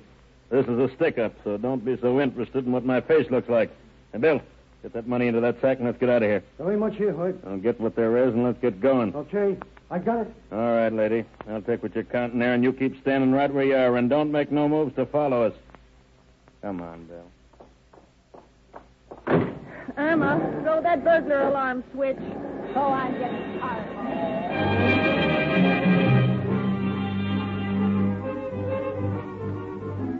In the office of Sheriff Overholt, the sheriff confers with his deputies. Well, Ford, you worked on that case when the Brown boys were sent to San Quentin? Yes, sir. You heard about this new Carruthers job? Yeah, I heard about it this morning. Looks awfully suspicious to me that the same method of approach was used in both cases. Yes, it does look sort of funny. I talked to the two girls in the bank, and they tell me that the bandits are the same ones that held him up before. What do you think about that? Yeah, I think somebody's mistaken, because the two boys that did that job in April were in San Quentin. Well, it looks mighty peculiar to me. Those girls are positive that these are the same two men that held them up before. Yeah, they were pretty positive then. Yes, that's true. Nevertheless, I've got an idea that we've got the wrong men in San Quentin. I don't know how it happened, but every bit of evidence pointed to those two boys. But it's a cinch they couldn't be in San Quentin and yet hold up this bank again. Oh, hardly. I want you to get Ed Martin and the two boys who worked with you on this case before and go over the ground very thoroughly out there in Carruthers and see what you can find. Okay.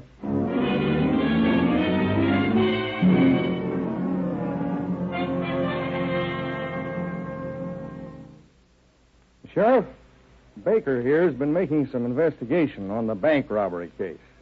I think he's got some pretty interesting dope. What have you found out, Baker? Well, yesterday when those boys knocked over the bank again, several of the fellows who were close by chased them in their cars out Marks Avenue. They doubled back on them, however, and at Elkhorn they transferred to a couple of other cars. One of them a roadster and one a coupe, and got away. I took one of the boys out and had pictures made of the tire impressions of the cars. I find that one of them was equipped with a brand new set of Goodyears. Nobody got much of a description of the cars, except for the fact that the Dodge they got away with in the first place was painted with calcimine. Kalsomined, huh? Yes. I found this box with 38 S&W shells and these 3 25-35 rifle shells. Well, there's nothing to do but start looking for them.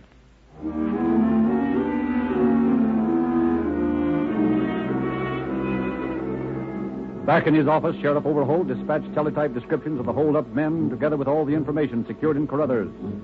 Particular stress was laid on the calcimined disguise of the cars and on the new tire marks. Meanwhile, Deputy Sheriffs John Ford and Ed Martin tracked the bandit car into King County. They were forced to abandon the chase when night fell, but early next morning, in company with Constable William Dalby of Hanford, they again took up the trail. And the long, tedious job of examining every driveway and side road leading to different ranches in the vicinity of Hanford. At last, they discovered tire marks answering the description of those found in Carruthers. Ford and Martin immediately notified Sheriff Overholt, who sped to the ranch. Good morning, Mr. Green. Howdy, Sheriff.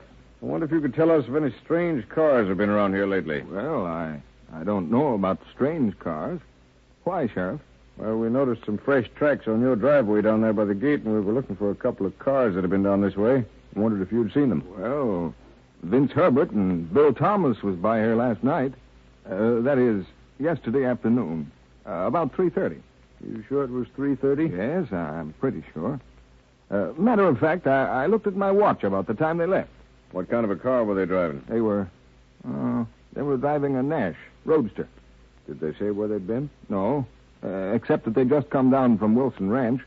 It's about a half mile up the road there. You happen to know whether this guy Herbert drives any other kind of car? Well, I think sometimes he drives a Chevrolet coupe. Mm-hmm. Where do these boys live, Mr. Green? Over in Hanford somewhere. Most anybody over there can tell you. Well, thanks a lot, Mr. Green. I think we'll take a run over to Hanford and see if we can find the boys.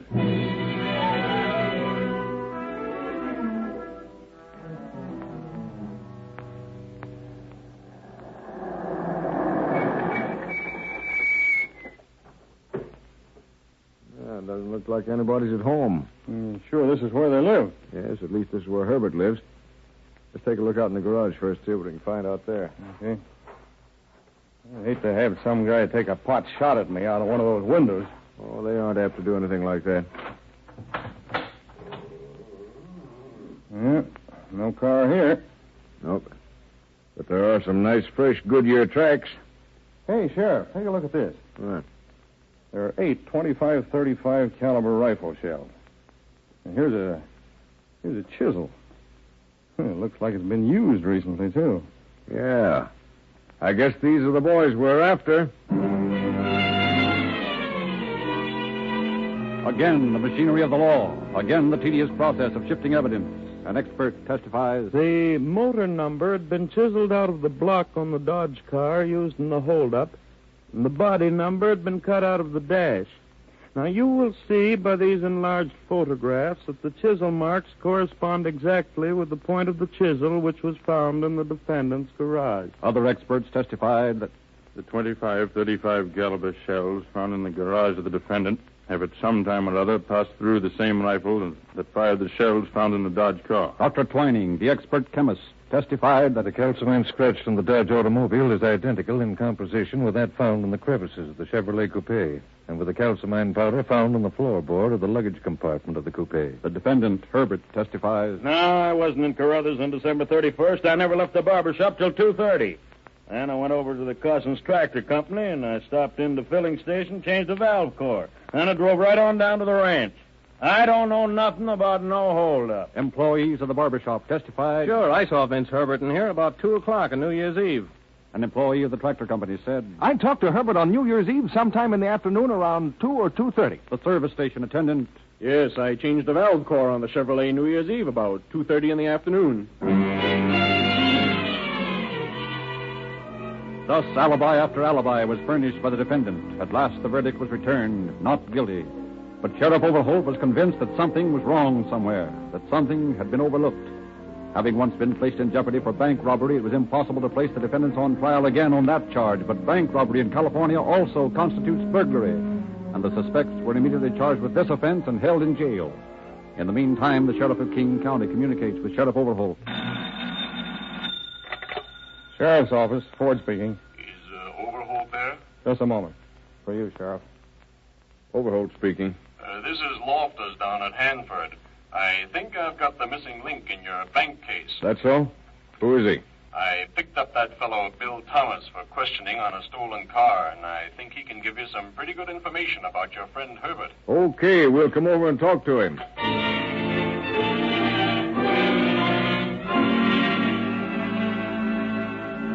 I have pretty good evidence that this fellow Thomas is the bird who bought that Dodge that was used in the Carruthers holdup. You know, the one they abandoned. How about that, Thomas? Well, yeah. Me and Frank Willis bought that car up in Berkeley. We got it off from a used car lot up there. All right, what do you know about this Carruthers job? Well, me and Herbert held up the place the first time on the 16th of April last year. Hey, that's the job you sent those other 2 boys up for. We sort of fixed them up. How was that? Well, I went out to see one of them, and I tried to get him to come in with us on this here deal. On account of he had promised Herb that he would help him out sometime on a job. Well, when this here guy finds out what kind of a job it was, he wouldn't go for it. So we grabs another jalopy that looked as much like his as we could, and we painted up with this here calcimine and pulled that first job. Then we let the word get around that these here boys were simply... that these fellas were simply... that they was mixed up in this here deal. So you fellas could pick them up. We used the Chevy on that there job, but from the back, that looked just the same as the Pontiac these other guys was driving. So it was a cinch to pin that job on them. And they'd have beat that rap if they'd stuck to their stories. But when you got that little one scared, he couldn't remember the places he had been to. That was an easy job.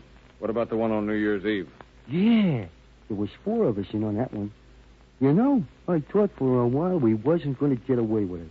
Especially when those guys started at following us in Carruthers. But we made it okay. And after we got out of town, we stopped and washed the cars off and burned our overalls. We always carried 5 gallons of gas and a bottle of water to clean the cars with. Were these the only banks you held up? Oh, no. Hey, listen, Guy, we pulled that job at Crow's Landing and the one over Santa Cruz County. Oh, and a whole raft of them up and down the line here. Listen, Hoyb had to have the money. What did he need the money so badly for? Well, he said he's got a couple of boys in San Quentin, see? They was getting on a parole pretty soon. And he had to have money to send them up in business. What kind of business? What kind of Why, his business. He had to have money to buy cars with. Hey, listen, guy, it takes money to rob banks.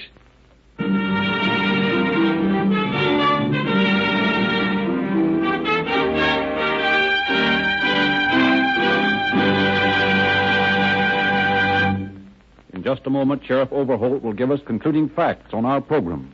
Friends, a fellow may camouflage his car with trick hubcaps or calcimine, but he isn't fooling anyone for very long. Your motor knows the difference, and there's no use trying to slip one over. The men who drive your police cars, fire engines, and other must-get-their equipment know the difference, too. And that is why more of these emergency cars are powered by Rio Grande Cracked wherever this great gasoline is sold than any other brand. They know this better motor fuel for its quicker getaway, steadier acceleration, greater power, maximum speed, and consequent lower cost. So do your California state and federal officials, so many of whom have nominated Rio Grande Cracked to serve their most vital automotive equipment. Tens of thousands of shrewd motorists are saying, well, what's best for them surely is best for me. If you have shackled and handcuffed that car of yours in the past, set it free, friends.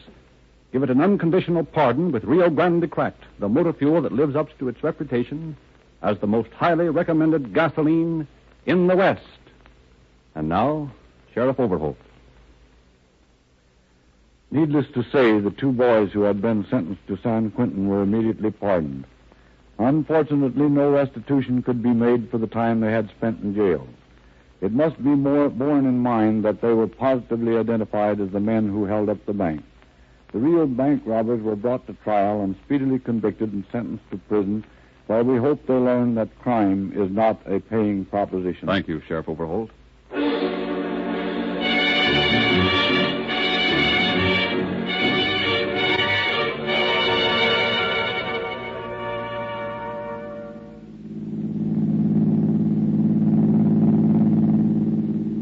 Fresno County Sheriff's Office calling all cars. Attention all sheriff's cars. A cancellation of broadcast 241 regarding a bank holdup. Suspect in this case is now in custody. That's all. Rolls and quit.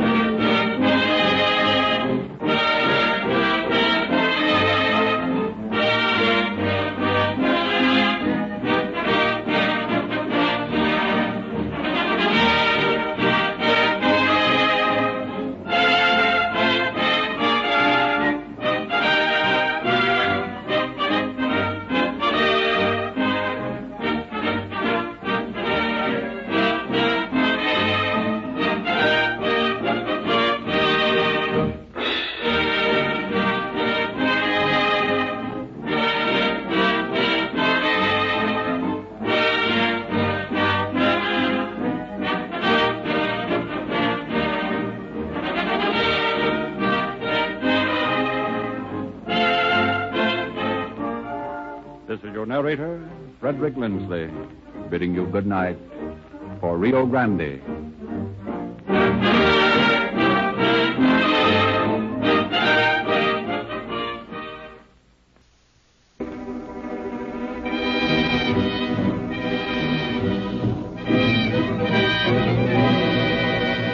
Calling All Cars, a copyrighted program transcribed and dedicated to the prevention of crime.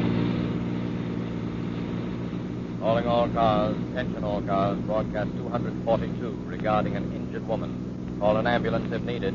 That is all. Gordon.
Criminals realize, more or less, that at all costs they must leave little or no evidence of their crime.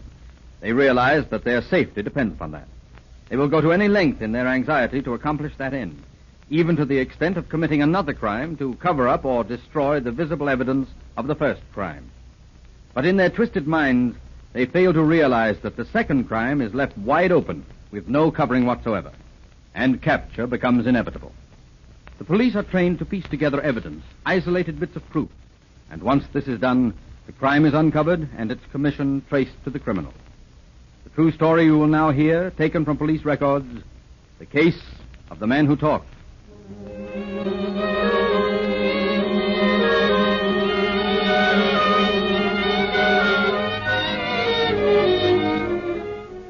In the police station, a group of officers are passing the tedious hours of their shift playing dominoes. Okay, Louis. Here's your chance to even up the score. If I had luck like yours, I wouldn't be a copper. That's all right. You don't need luck. You just need to know how to play dominoes. Give me 10. I'll take 15. Guess our fire laddies are going to have a little fun. Yeah. I wish they'd move that fire station out of our police headquarters. I'm getting tired of hearing those sirens every time there's a brush fire somewhere in this town. Yeah, they are a little noisy. Now, give me 5. 5 for me. San Pedro Division, Captain Gentry speaking. Okay. All right, we'll look into it. And Fuller, Vigneault, come here. Okay, Captain. What's on your mind, Captain? I just got a telephone call from that fire location. They found a woman in the house who apparently has been injured. They've sent her in. Where was the fire? On 4th Street. Not far, huh? How's she injured? I don't know. I think she was unconscious when they found her. Smoke victim? Maybe. You boys get on upstairs. You can find out when Doc Langland examines her. Okay, Captain. Let me know what you find out. I never got started on a game of dominoes that something didn't happen. Well, that's all right. That'll give you time to think up some new plays. Maybe you can win this game. Yeah, maybe if we'd stop having fires and getting calls on drunks falling down in the gutter and a few things like that. Well, why don't you give up your exalted position? I like the work. Hello, boys. What's on your mind? Captain Gentry wants us to check up on a woman they brought in from the fire. Might be a good idea at that. They're just getting her prepared in the operating room. Let's go in. All right. Probably just a smoke victim. I'm not so sure. Looks like she's been injured some way. She's no smoke victim, Doc. Look at that face. This woman's hair is a mass of blood. There's something fishy here. Tom, I think we'd better take a run out to that fire. Hello, fellas. Captain Gentry wants to know what you found out. Hi, Richardson. There isn't anything we can find out here. Something or somebody's given this woman a terrific beating. How's she look, Doc? Pretty bad. Know who she is? Nope. No report on her. Just an ambulance call sheet. We're just fixing to go out there. Want to come along? Yeah, I guess so. I'll get the address off the call sheet. See you downstairs.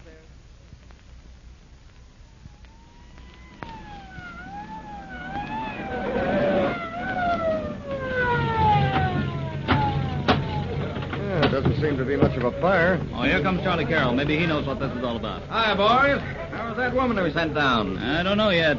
Looks like she's in pretty bad shape.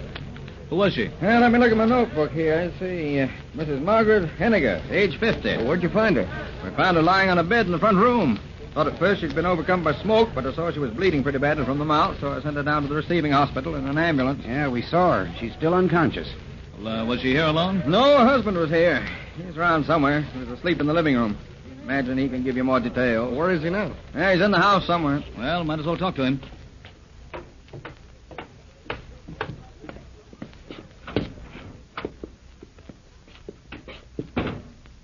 Howdy, gentlemen. Are you Mr. Henniger? That's me. It looks like you had a little trouble around here. Yeah, there's quite a lot of excitement for a while. Tell me, have you seen my wife? Yeah, we've seen her. How is she? Well, she seems pretty badly cracked up right now. You're police officers, ain't you? Yes, we're just making a routine investigation. After we got the information about your wife being hurt, we thought we ought to look into the situation. Yes, sir. Sit down, gentlemen. I got some cigarettes somewhere. Here, take one of mine. Oh, thanks. Now, look, Mr. Henniger, try to tell us what happened, how your wife got hurt. Well, when I got in from work this evening, I found out supper wasn't ready. So naturally, I wondered where my wife was. Did she always have supper ready when you got home? Well, yeah, most of the time. What time did you get home? Oh, it was about 6 o'clock, I guess, when I got in. And what'd you do when you didn't find your wife in the house? Well, naturally, I went through the house calling her, but she didn't answer. so I thought maybe she was out in the backyard. What made you think that? Well, we got a rock garden out there with benches and chairs. I thought maybe she was sitting out there waiting for me. Maybe too tired to fix supper, so we'd go out. We do that sometimes. Mm-hmm. Then what? Well, it was getting pretty dark about then, so I went out there and I stepped off the porch rather hurriedly. I almost tripped over Margie, laying there right in the walk, just a little ways from the steps. Laying on the walk? Yes, sir. She seemed to be hurt some way. I thought she'd fainted, but when I started to lift her up, I saw a pool of blood under her head. Her face was covered with blood, too. I figured she'd slipped accidentally on the back steps and struck her head on that cement on the side of the walk. Well, what did you do then? Well, I picked her up and brought her in the house and put her on the bed there, in the front bedroom. I was going to call a doctor. Well, why didn't you? Well, you see, she was, I looked her over rather hurriedly, and I saw she was just suffering from nosebleed, but it seemed to be clearing up, so I just decided to leave her covered up with a blanket there for a while, and I figured when she rested a little, she'd be all right. Weren't you concerned about that nosebleed? Well, no. You see, she often has that. Her doctor says she's susceptible to it or something like that. Yeah, a lot of people are. Go ahead, Mr. Henniger. What'd you do then? Well, of course, the excitement and everything upset me a little. I was sort of stunned finding Margie out there in the yard and all like that. So naturally, I didn't feel like eating then. So I decided to sit down here in the living room, rest a while, then see what I could do for her after. I guess I must have dozed off or something, because the next thing I knew, the yard was full of people. Everybody was yelling fire, and there was smoke coming into the room from the closet back there. I guess by the time I was on my feet and wide awake, the firemen were here. Did you go out to see where the fire was? I don't remember whether I did or not. Anyway, they found the wife just after they got here, rushed her off to the hospital. I ain't had much time to do anything around here. I was just trying to clean the place up when you fellas came. You think she's hurt bad? Well, we don't know yet. The doctor's still working on her. Did you throw any water on your wife or wash her face or anything to bring her out of her faint when you found her? No, I didn't. Why not? Well, I'll tell you. You see, Margie had been drinking a little. She'd found a bottle I had here in the house, and I think she took a little too much. What do you mean by that? Well, I don't think she really fainted. I think she just lost her balance and fell. Say, come on out. I'll show you where she was when I found her.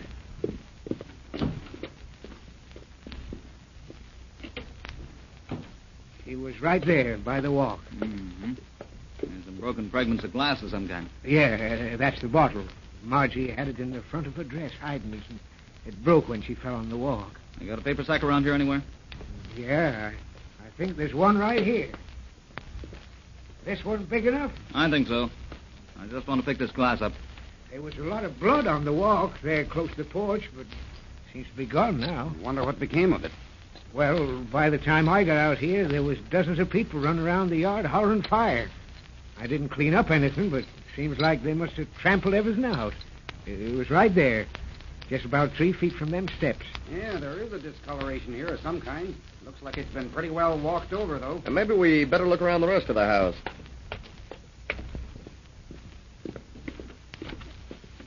Did you hear any noise in the front part of the house? No, I didn't hear a thing. I was so dog-tired and sleepy, I guess couldn't have heard much. Was the front door locked? No, I don't think so. I came in that way, but I don't remember whether I locked it or not. I wonder Yeah, well, we'll check on that later. How about that fire? How'd it start? Well, you see, it started from defective wiring out there in that closet off the back porch. You see, the wires lead out across the backyard, and somebody had hung some washing on them. Either Margie or one of the neighbors. You know, I've always been warning her about that. And I remember just before I found Margie, I noticed there was some heavy blankets hanging on those wires. I didn't notice any clothes out there a while ago. Oh, no. They disappeared during the excitement about the fire. That's what makes me think they belonged to some of the neighbors. They must have come out and got them when the fire broke out. So the blankets pulled the wires down and shorted them, eh? That's the only way I can figure it out. Well, let's have a look at that closet. You say your wife's nose was bleeding when you picked her up? Yeah. Well, not much, though. Well, when we saw her down at the receiving hospital, she was bleeding from the mouth. Is this where the fire was? Yes, sir. Good thing the fire department got here when it did, or you wouldn't have much of a house now. Mr. Henniger, I wish you'd show us where your wife was when the firemen got here. Why, she was right in the front room. That is, the front bedroom. I carried her in there and laid her down in the bed. Have you got a phone? Why, yes, sir. Right out there in the hall. I think I'll call the station and see how your wife's getting along. Say, I wish you would. I'm worried about her. Now, here's the room right here. Is this the bed you put her on? Yes, sir. Looks like she was hurt pretty badly, judging from the appearance of this bed. Well, she wasn't when I brought her in. At least she didn't seem to be. You sure you didn't hear anybody come in while you were dozing in the other room? No, sir, I didn't hear a soul. But I can't understand how Margie was hurt so bad. Yeah, I was wondering about that, too. I just talked to Doc Langan. Oh, how is Margie? Apparently not so good. They just transferred her to the general hospital. Oh, if I'd only come home a little earlier, I might have kept this from happening.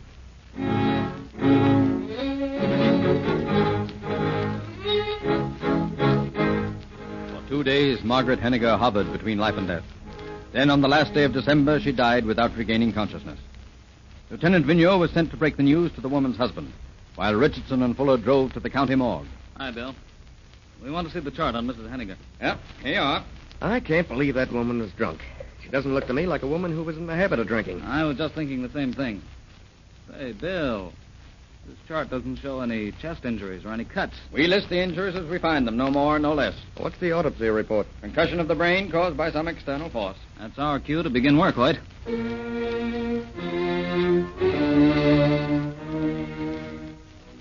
Richardson and Fuller drove back to the Henniger home, determined to make a careful survey of the premises. Doesn't seem to be anyone around. Yeah, I guess the old man's making the funeral arrangements. You know, it just occurred to me that some of the neighbors around there could have seen anything that might have happened to Mrs. Henniger. I'd say that vacant lot there is about 50 feet, wouldn't you? Yeah, just about. Well, those people in that apartment house could have seen anything that happened in this backyard here. Those wires are low enough for a clothesline, all right, but wait a minute. There's a clothesline with clothespins on it. Say, this doesn't make sense. I want to take a pull on those light wires.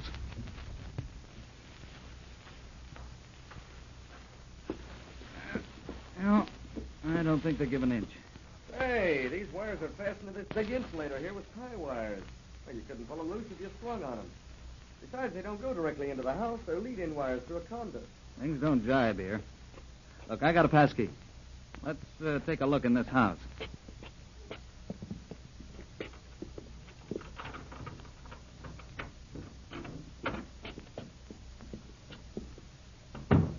Let's inspect that closet again.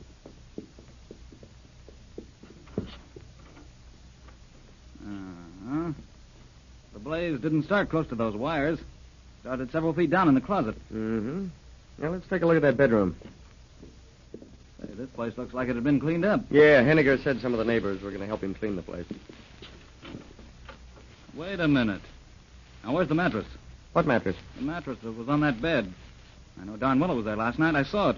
Had blood on it. Well, we'll probably find out when Henniger gets here. He may have sent it out to be cleaned. Yeah, he may have. Well, come on, let's go outside. I want to look at the yard again. Well, this has been a pretty nice little place at one time or another. Probably worth a lot more than the old man paid for it. Oh, wait. Here comes Henniger around the side of the house. I want to ask him about that mattress. Good morning, boys. Morning, Henniger. Guess you come to tell me about Margie, too, huh? Well, I know already. One of the other officers was here and told me. Yeah, that's why we're here. Before we can close the files on this case, there are a few things we'd like to clear up. I'll help you all I can. Are you sure you didn't hear any noise or commotion or any kind of a struggle in the bedroom that night? No, guess I was too sleepy. I was just so tired and worn out. Hey, you wouldn't happen to know what neighbor hung her clothes on the light wire back here? No, I don't. I warned Margie lots of times about it, but she was too soft-hearted to say anything to him. I see. What became of the mattress on the bed where you placed your wife the other night? Mattress? Yes, there's no mattress there now. Well, I don't know.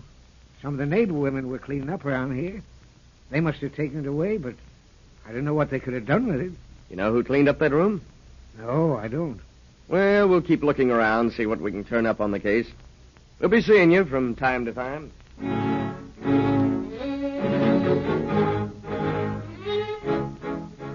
Leaving the bereaved husband, the officers started a round of questioning in the neighborhood to ascertain who had used the power wires for a clothesline and who had helped clean up the Henniger home. Back at headquarters, Richardson, Fuller, and Vigneault discussed the developments in the case. I can't help but think that Henniger hasn't told us all he knows about this deal. I'm inclined to think the same thing, especially since we couldn't find anybody who had been hanging clothes on the wires or anybody who helped clean up the house. You know, that guy may be old and stooped and bowed with grief, but physically he's a pretty hefty old goat.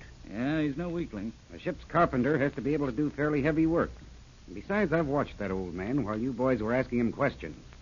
He may seem to think slow and move slow, but his eyes are shifty.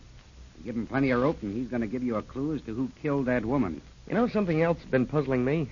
Remember that woman that we talked to this morning, the one we asked if any of the neighbors ever called on Henniger? Yeah, I noticed that. Yeah, she sure made me feel like a fool when she suggested that if we thought he was so lonesome and was interested in how he spent his evenings, why didn't we call on him? Yeah, it's the simple things in life that we miss. Louis, what makes you think the old man's concealing something? Well, I've been watching him. He doesn't act like a man whose wife has just been murdered. At least not the way I think he should act. Oh, Louis, I think you expect too much of the old guy. What possible motive could he have for covering things up? I don't know, but I still think he knows who did this. And I think if we keep a close enough watch on him, he'll lead us to the guy we're looking for. Well, maybe you have something there. Let's wait and see.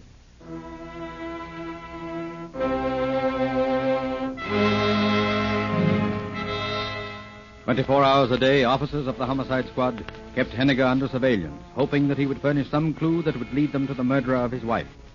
Then one day, Vigneault and Fuller decided to look over the ground again. Come on, Louis. What are you looking for now? A mattress. Still looking for that mattress, eh? Yeah. Let's start with this vacant lot. There's a rubbish heap out there. I'm going to dig around in it. You don't have to dig. Here, on this trash heap. Oh, a piece of an old mattress. And unless I'm badly mistaken, those brown spots are blood. That's funny. Yeah, too funny. Let's go over and inspect Henniger's garage. You don't suppose that mattress has been laying around here all the time? Well, Henniger told us that one of the neighbors took that mattress out. It wouldn't make sense that the neighbor had kept it laying around in that condition until now. I got a hunch.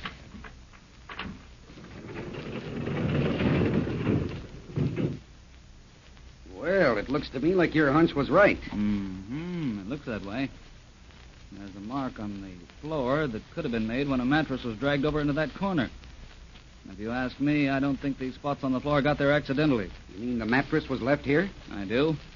And I'm going to find out why. Quiet. Here comes the old man now. You guys still snooping around here, huh? Yeah, we're still checking. We'll have to keep on with the work until we're satisfied. All right, help yourself. I'd like to ask you some more questions. Yeah, I know. You're officers, and you got to hold your jobs. Well, let's sit down here on the bench. All right, go ahead. Let's get it over with. We'd like to know what you did with that mattress you took off the bed the night your wife was beaten up. Mattress? Yeah, mattress. I told you once there wasn't no mattress. Just blankets on the bed, and that's that. Anything else? What have you been burning in that rubbish pile back of the garage? Burning? Nothing. Who said I have? We're asking you. Why, that ash pile is a community dump. All the neighbors dump this stuff there and burn it. Well, we found a piece of a mattress there, and it had blood on it. We found evidence in your garage that something had lain in the corner and had been dragged out toward that fire. And that something left dark brown stains on the garage floor. Well, if there was anything in that garage, it's news to me. Seems to me if you fellas spent less time hanging around here and more time looking for the guy that killed my wife, you'd probably do a better job. You know, you may have something there. We'll think it over.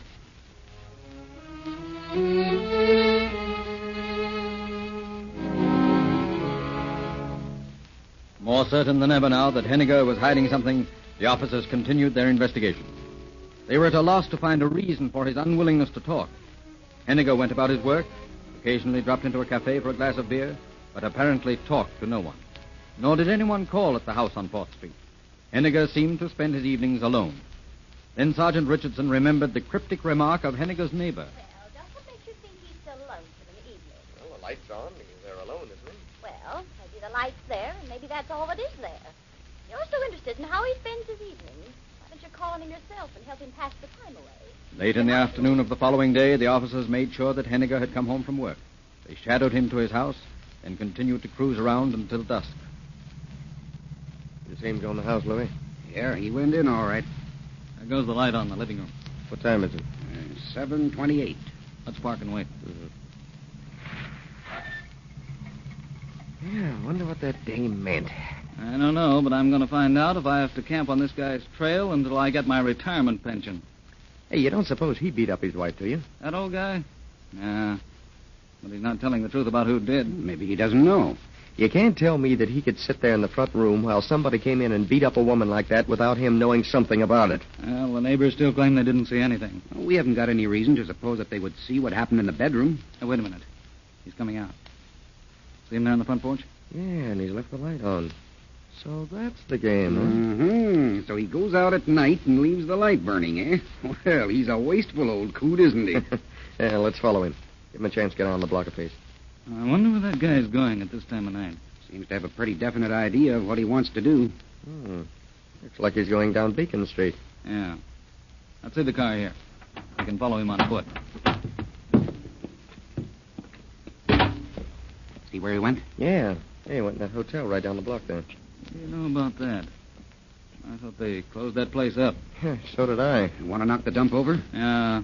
We're after Henniger. Okay, let's get up there.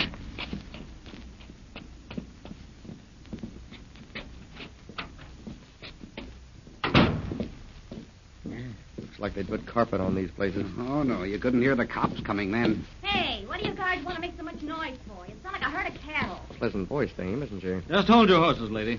Oh, coppers, huh? I might have known it. You all sounded flat-footed.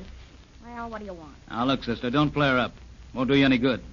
You stick right here in the front office. We want Henniger. Yeah? What do you want with him? Just a free tip, sister. You play ball with us unless you want a stiffer rep than you're going to get.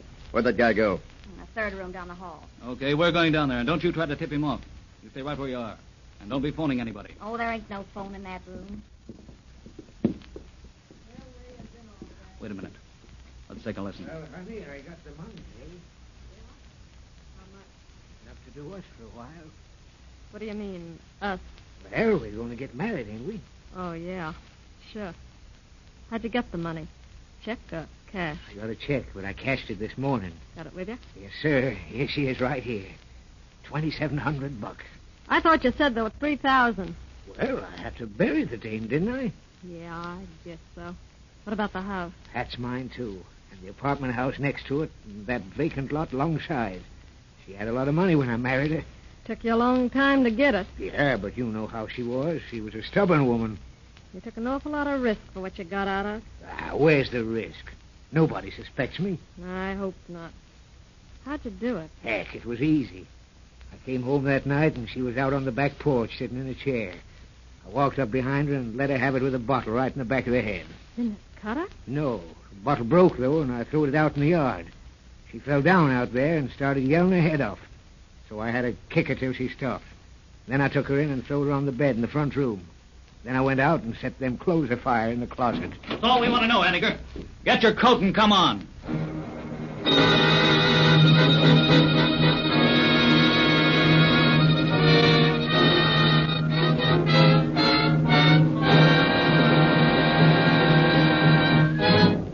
In just a moment, you will hear the summation of our story.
criminal in this case, Henniger, was of a peculiarly stupid type. His plea that he had been framed by the police officers proved that. He was duly indicted and tried for murder. The jury found him guilty as charged, and he paid the penalty as prescribed by the court. Another case of an attempt to cover one crime with another, and of course it failed, thus proving that crime does not pay.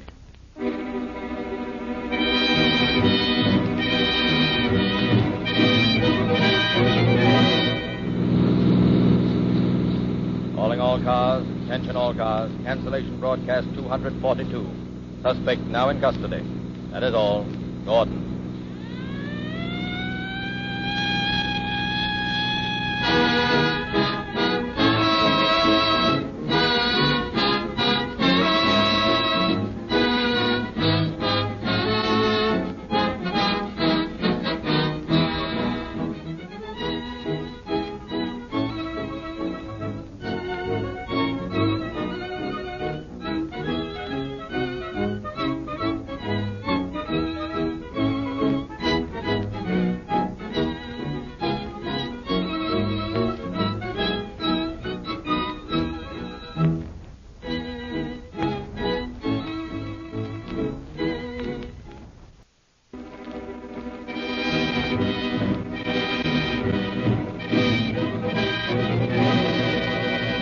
Calling all cars, a copyrighted program transcribed and dedicated to the prevention of crime. Calling all cars, attention all cars, broadcast 243 regarding a missing person.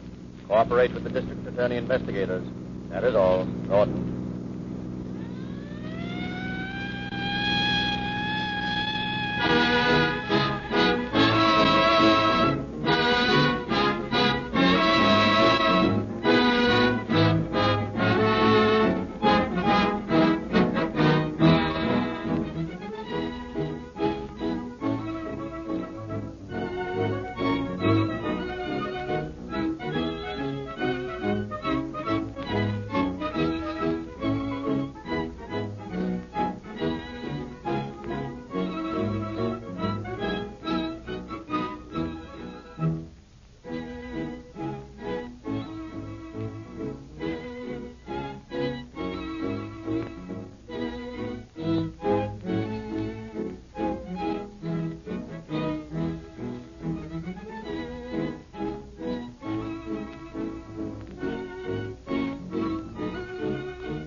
This story you are about to hear is one in which there was no apparent crime.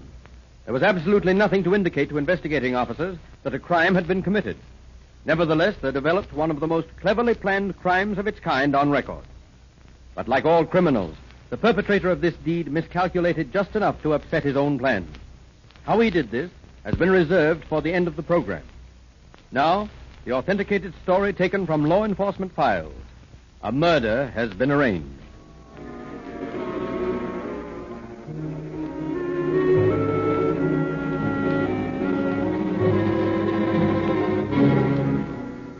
On an April day several years ago, Captain James Bean, head of the homicide squad, looked up from his desk to greet a visitor. Yes, sir? What can I do for you? I need your help. All right, that's what we're here for. What seems to be the trouble? I'm Dr. Young. Yes? I want you to help me find my wife. Go on. She's disappeared, and I can't locate her anywhere. Frankly, I'm not much worried about it because she's been writing to me quite regularly. Then why are you coming to the police? Well, her father's been making statements that I know where she is. Do you? No, I don't. He's even gone so far as to insinuate that I've killed her. And I want you to help me find her. Well, this doesn't quite make sense. You say your wife has been writing to you, and yet you don't know where she is. Well, that's true. She's written me several letters, but she never gives any street address. Just who is your wife's father? Frank H. Lunt. Oh, I see. When did your wife disappear? Well, it was on the night of February 22nd. That was Washington's birthday. We went out to the Plantation Inn. We were going to Are you flirting with that girl? Eh? What girl? Now, don't be evasive. You know what girl. That blonde hussy across the floor. Why, no. She's a patient of mine. Oh, a patient of yours. A likely story. It isn't enough that you try to carry on affairs with all my friends, but you've got to try to flirt with every pretty face you see in a nightclub. You're being unreasonable. Is it unreasonable to ask that you pay attention to your own wife? Stop making a fool of yourself. But I'm not making a fool of myself, I tell you. The woman is a patient of mine. If you tell me that lie again, I'm going to slap your face. Well, it's the truth. Oh, come on. Take me out of here. Gladly.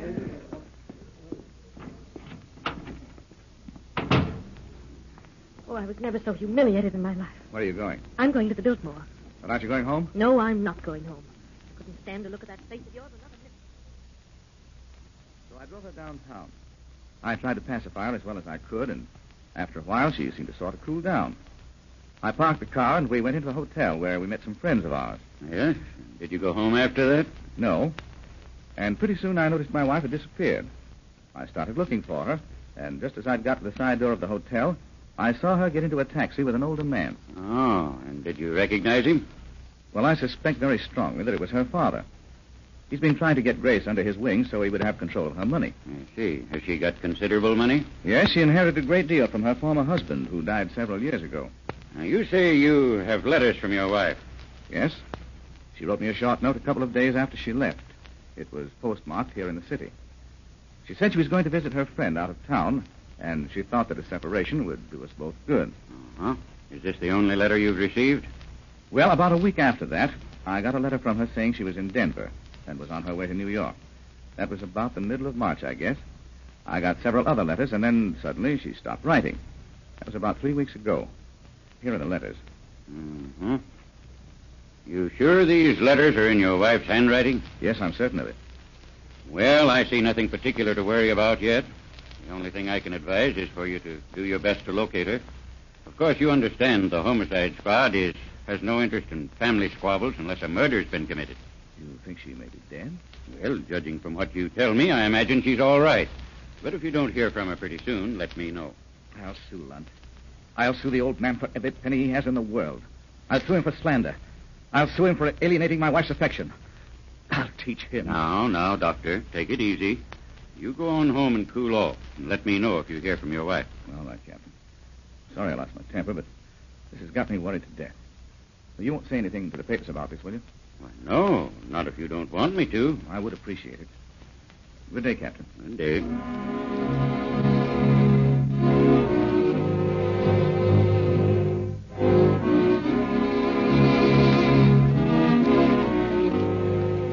In the next few days, Captain Bean made discreet inquiries about Dr. Young.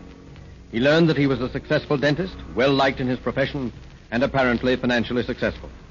Almost a week passed, and Captain Bean received another visitor. Oh, won't you sit down? Thank you. Thank you, Captain Bean. Now, what can I do for you? I'm Frank Lunt. My daughter has been missing for more than 2 months. I haven't heard a word from her. I think she has been murdered. What makes you think so? She was married for her money. Now I think she has been killed for it. Just who did your daughter marry? Dr. Thomas Young. Oh, I see. Go on. I must admit that he has quite a reputation. Seems to be a very capable man. Mr. Lunt, I don't think your daughter is dead. Why not? Because Dr. Young has been getting letters from his wife since she disappeared. What?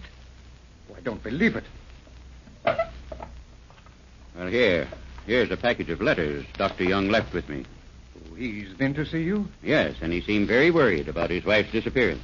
May I see those letters? Well, certainly. Is that your daughter's handwriting? Yes, it is. You see, apparently your daughter's just neglected to write to you. You say Dr. Young has been to see you? Yes, and he left those letters. Asked me to help find his wife. What did he say? He thinks you know where she is, and you're trying to cause a separation. I do want to separate them, but I haven't done it this time. Well, of course you know the homicide squad is not interested in family quarrels. But this isn't just a family quarrel, Captain. When you find my daughter, you'll find her dead. Well, Mr. Lunt, I hope you're wrong, and I believe you are. I've hired detectives to look for her, Captain, and I understand her husband has done the same. But I don't want you to miss any opportunity that might help bring her back to me.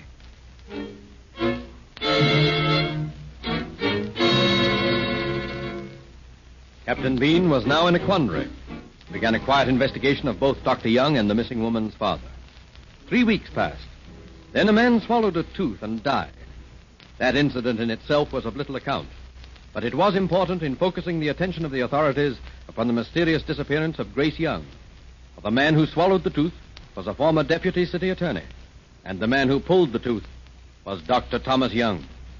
Routine investigation of the case found that Dr. Young was not negligent, but in the mind of Captain Jimmy Bean, there was another thought. He sent for Deputy District Attorney Davis. You want to see me, Jimmy? Oh, yes, David. Sit down. Thanks. What's on your mind? You've been investigating Elber Mallett's death, haven't you? And this dentist, Dr. Young. Yes, why? Well, I've been doing a little investigating of Dr. Young myself and his father-in-law, Frank Lunt. Oh? How come? Well, about 3 weeks ago, they both came to me with a story about Young's wife having disappeared. So far, I found out that there's been bitter antagonism between the doctor and his father-in-law for the past 4 years. That was the time the doctor married Lunt's daughter. Wasn't she a Mrs. Brogan? Yes, that's the woman. I found out something else. She has a 17-year-old son who seems deeply attached to his stepfather. But it's the boy and not the mother who inherits the Brogan millions. She is only the administratrix of the estate. I see. What else? Mrs. Young is immensely wealthy in her own right. About a year ago, she drew up a will, leaving her property to her 2 brothers, a nephew, and her husband, share and share alike. Mm-hmm. Now, there's nothing unusual in that. The husband gets 1/4 of the estate, and the father doesn't get any. But he has plenty anyway. What's all this leading up to? Well, there isn't any reason in the world to believe that this woman has been murdered except her unexplained absence. Both Dr. Young and her father are firmly convinced that the other one knows where she is. Now, here are some letters that she has written to her husband since her disappearance. I see. How long ago was this? On the night of February 22nd. Maybe she didn't write these letters. Oh, yes, she did. I've already looked into that. Her checking account hasn't been touched since the night of her disappearance. Oh. You see, I got a sample of her handwriting from the bank, and I've had it compared with these letters. Now, there's no doubt in the world that Mrs. Young wrote them. Well, then it ought to be obvious that she's still alive. Or at least she was on the date this last letter was written. Well, it's up to you boys from now on if you want to do anything about it. There's no reason for my department to start running around looking for a murder and end up finding the whole thing is just a family quarrel. Well, I'll talk to the DA about it and see what he thinks.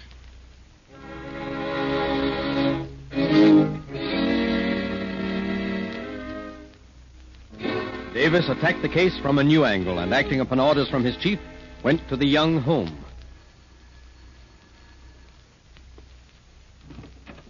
Yes, sir. Is Mrs. Young home? Why, no, sir. She ain't been here since Washington's birthday. Is Dr. Young home? No, sir. Ain't nobody here but me and the Filipino boy. I'm from the district attorney's office. I want to ask you a few questions. Oh, yes, sir. Won't you come in? Thank you. Now, just sit down and make yourself at home, sir. You say you haven't seen Mrs. Young since the 22nd of February. Yes, sir. If that's Washington's birthday. How do you happen to remember that day? Well, 'cause that's the day Dr. Young called me up and said I don't have to come to work. So my boyfriend done took me to a show. Do you know if Mrs. Young took any bags or trunks or any of her clothing with her? I don't know. I knows there was a pretty girl came here after Miss Young done gone away. She say she come to get some of Miss Young's pretty dresses. Done took away a big armful. Why did you let her have them? Well, she done say Dr. Young say it was all right. Well, what did this girl look like? I don't know, except she was awful pretty girl. Was she blonde or brunette? Well, I don't know, but she had dark hair and blue eyes. Mm-hmm.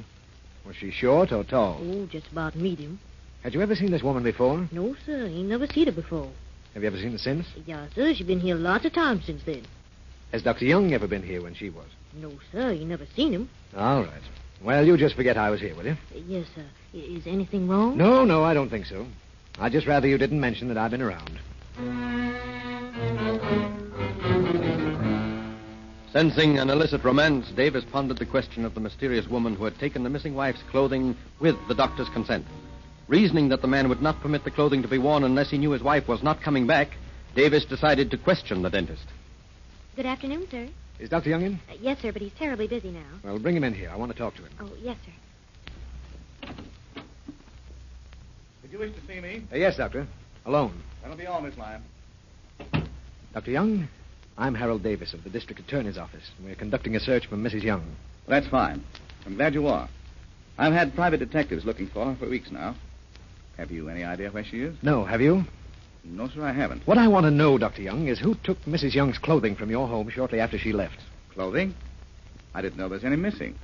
Where did you learn that? Well, just let that pass for the time being. But you haven't any idea who took the clothing. Possibly. My wife had a friend call for it. Possibly.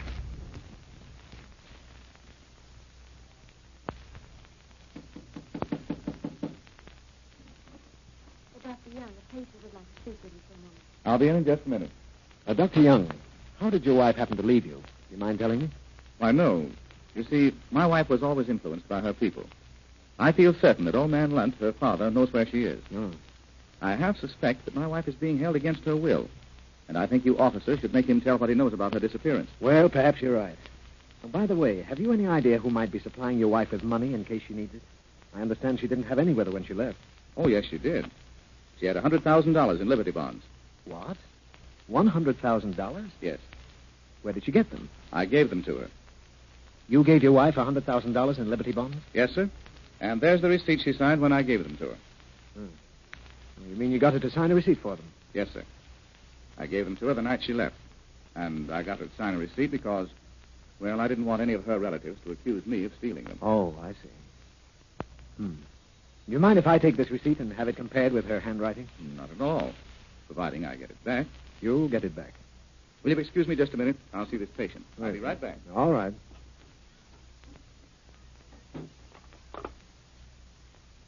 Give me Trinity 2141. Eddie King, please. Hello, Eddie. Look, I'm down at Dr. Young's office. I have a sneaking hunch that his secretary will bear watching. Now grab a car and get down here to 847 South Broadway. Yeah. Watch for a dark-haired, blue-eyed girl about 5.5 feet tall. She'll be wearing a pale blue dress. Keep your eyes on her, will you? Well, Mr. Davis, that's taken care of. Is there anything else I can do for you? Well, no, I think not. I may call on you for some more information later on.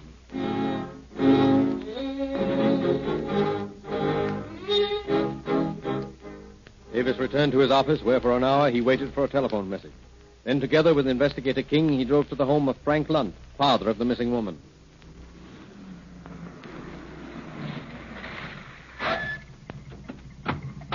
I had the handwriting on that receipt compared by an expert, and he says it's the same as the one on the letters Young received and on Mrs. Young's signature card at the bank. Well, that definitely clears Young, doesn't it? Yes, definitely. Young is in the clear. Now, here we are.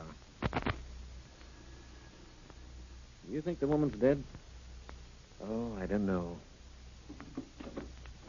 We'd like to see Mr. Lunt, please. Yes, won't you come in? This place seems like a morgue. Yes, I'm beginning to wonder if it is. Good afternoon, gentlemen. You want to see me? Mr. Lunt, I'm Harold Davis from the District Attorney's Office. Oh, yes. This is Mr. King. Oh, have you visited? We are conducting a quiet search for your daughter. Oh, I'm glad. Now, do you mind if we ask you some very pointed questions? Not at all.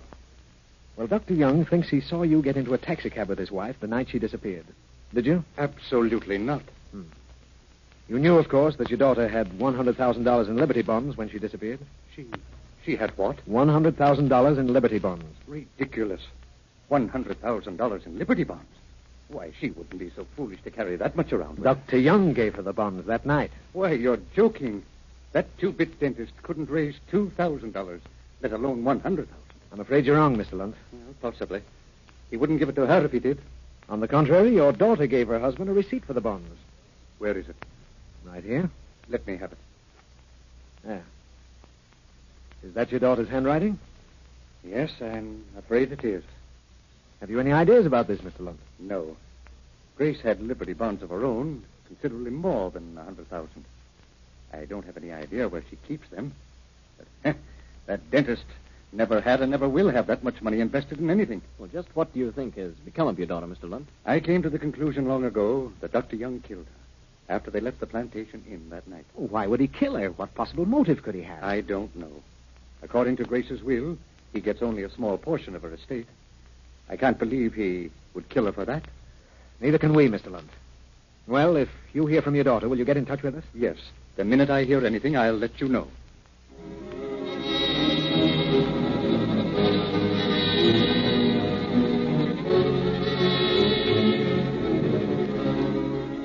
Davis went straight to the district attorney and laid the facts before him.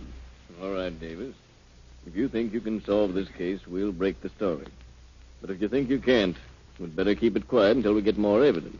It might be wishful thinking on my part, but I still think we can solve the case. Anyway, I'll need every man you can spare because it's going to take some hard work. You can have as many men as you need. Well, I'd like to have Eddie King keep the doctor and his secretary inside, and another man to keep track of the Lunts, especially the father. Then I'd like to have somebody pick up the trail of Dr. Young at the plantation inn. Next morning, the newspapers screamed the sensational story of the missing heiress. Investigators learned that Dr. Young was extremely methodical in his habits, that he was not involved in any love affairs, that he was devoted to his wife. Then an important clue was uncovered by Investigator King. Well, knock your hat off, Chief. That girl in Dr. Young's office has been seen at the gay spots around town wearing Mrs. Young's sable coat and her diamonds. Has Dr. Young been stepping with her? As a matter of fact, she hasn't been seen much with Young. She keeps pretty much to herself. But the point is, she's been wearing Mrs. Young's clothing. Oh, bring that girl in. Davis raced to make another check of Mrs. Young's expensive wardrobe at her home. His discoveries convinced him he was following a warm trail. Numerous items of apparel, expensive coats, fragile garments, and priceless jewelry were now found in Mrs. Young's bedroom. All the articles that had been missing when investigators had checked before. Neither the cook nor the Filipino houseboy could explain the mysterious reappearance of the clothing and the jewelry. Within an hour, Mrs. Young's father had identified the returned property as that of his daughter. Police department, please. Homicide detail. Oh, Captain Bean, this is Hal Davis. Will you pick up Dr. Young and bring him to my office right away? Thanks.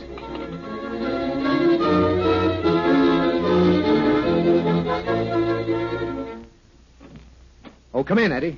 What'd you find out? The girl is not there, Hal. I had another girl in the building inquire for her. And Dr. Young said that the lion girl had gone to the beach. I was afraid of that. Well, I've got Mrs. Young's boy in the next room. I'm going to talk to him again. You can take care of that other job now. Oh, hello, Pat. Hello, Mr. Davis. Pat, did Mr. Young ever suggest that you make out a will? Yes. Why? You're the heir to your father's fortune, aren't you? Sure. Well, did Dr. Young suggest you make him your beneficiary? Sure. He thought it would be a good idea, and so did I. What's wrong with that? Oh, nothing at all, son. Well, that'll be all. Good night. Good night, Mr. Davis. Oh, if you think Dr. Young killed my mother, you're all wrong. Mom's all right. I know. All right. Good night, son. Well. Come in. Here's Dr. Young, Hal. Oh, come in, Jim. Now, sit down, Dr. Young. Well, Mr. Davis, have you found any trace of my wife? No, we haven't, Doctor. Dr. Young, are you in love with your secretary? That's a mighty foolish question to ask. Why has she been wearing your wife's clothing? She borrowed Mrs. Young's clothing in order to make an impression on her boyfriend. She borrowed Mrs. Young's diamond to make him jealous. I loaned my wife's clothing and ring to Miss Lyon, and I returned them to my home when she was through with them. Yes, you did. Listen, no man lends his wife's clothing and jewelry unless he's positive he'll never see his wife again. That's absurd. Or unless he's positive she's dead. Mr. Davis, are you trying to upset me? I'm trying to find out the truth. What is it, Eddie? Here's something that looks very interesting, Chief. Oh, give it to me. Uh-huh. Yes, it does. What is it? $100,000 in Liberty bonds. That I found in Dr. Young's office a few minutes ago. Those bonds, in case you're interested, belong to John Leonard, the father of my deceased first wife. Dr. Young, I believe you are lying. I think these bonds belong to Grace Young. I'm sorry you disbelieve me, but I had nothing whatever to do with my wife's money. No? Why, that's why you killed her. You wanted that money. No, that's a lie. Here's something the doctor might explain, Hal. While I was waiting for him to get ready to come here this afternoon with me, I noticed his secretary writing some letters. The note paper, you will notice, is the same as the paper on which Mrs. Young's letters to the doctor were written. You forgot that Mr. Sellers has already stated that Mrs. Young wrote those letters. Now, excuse me a minute. Hello. Oh. All right, send them in. Mr. Davis? Hi, Mr. Davis. What can I do for you? Oh, we saw a story in the paper that you was investigating the Young case. Oh, hello, Dr. Young. I didn't see you. Do you know this man? Why, sure. That's what me and my partner come up to see you about. You see, about 4 or 5 months ago, me and my partner here, we dug a cistern out on his place in Beverly Glen. Yeah? We dug a cistern about 10 feet deep, and I guess it must have been 8 and 9 feet in width. Bill, wasn't it about 8 feet? Never mind. What's the rest of the story? Well, when we saw the story in the paper about Mrs. Young, we thought, my partner and me, that it was just possible that she had stumbled into that pit and accidentally been killed. Accidentally? Yes, sir. You see, that cistern was left open at Dr. Young's request. He told us not to finish the job on account of he had a filtering system he was going to put into the bottom of the cistern. That hole has been covered up. Pat and I went up there one Sunday and put a cement floor and covered the cistern with boards. I'm positive Mrs. Young didn't fall into the open pit. Well, I just thought it wouldn't hurt to mention it. She could have stumbled in. Oh, she could have been pushed in and buried alive. No, she was dead when...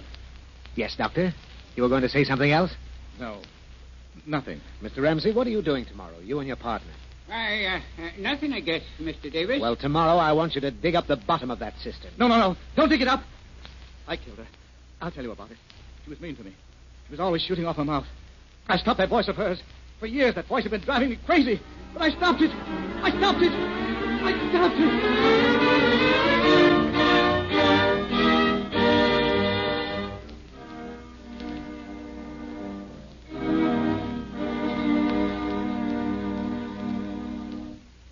In just a moment, you will hear the summation of our story.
Dr. Young was brought to trial, where he heard numerous witnesses blast to pieces the cunning framework of a perfect crime. He told how he had plied his wife with drinks the night of the crime, had tricked her into writing the letters to him, how she had signed them, and how he had sent the letters to a friend to be mailed to him at regular intervals. When court was reconvened the last day of the trial, Dr. Young did not appear. During the night, he had fashioned a noose from a radio antenna in his jail cell and had hanged himself. His death proved again that crime does not pay.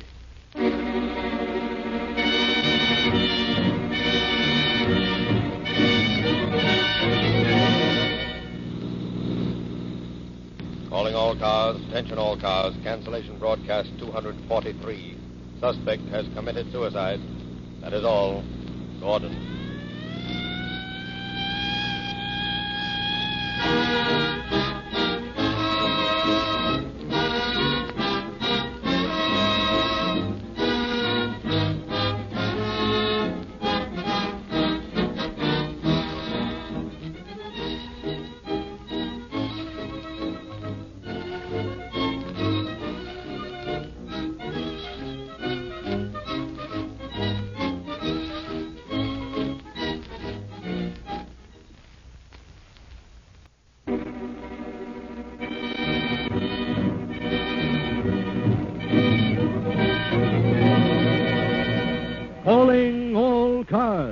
a copyrighted program transcribed and dedicated to the prevention of crime. Calling all cars. Attention all cars. Broadcast 244. At Vine Street and Santa Monica Boulevard. Assist the officer. That is all. Gordon.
One of the characteristics of the criminal is his conceit. He suffers from an exaggerated ego. It is his belief that he possesses a mastermind and that the police are his inferiors in mental capacity. The criminal, especially of the slicker type, sure of himself, pits his wits against the police and really believes he will outwit them. Always he meets his Waterloo. How the criminal tried to beat the law enforcement authorities and how he planned for it, you will now hear in the story of Life, Liberty, and the Pursuit of Parker.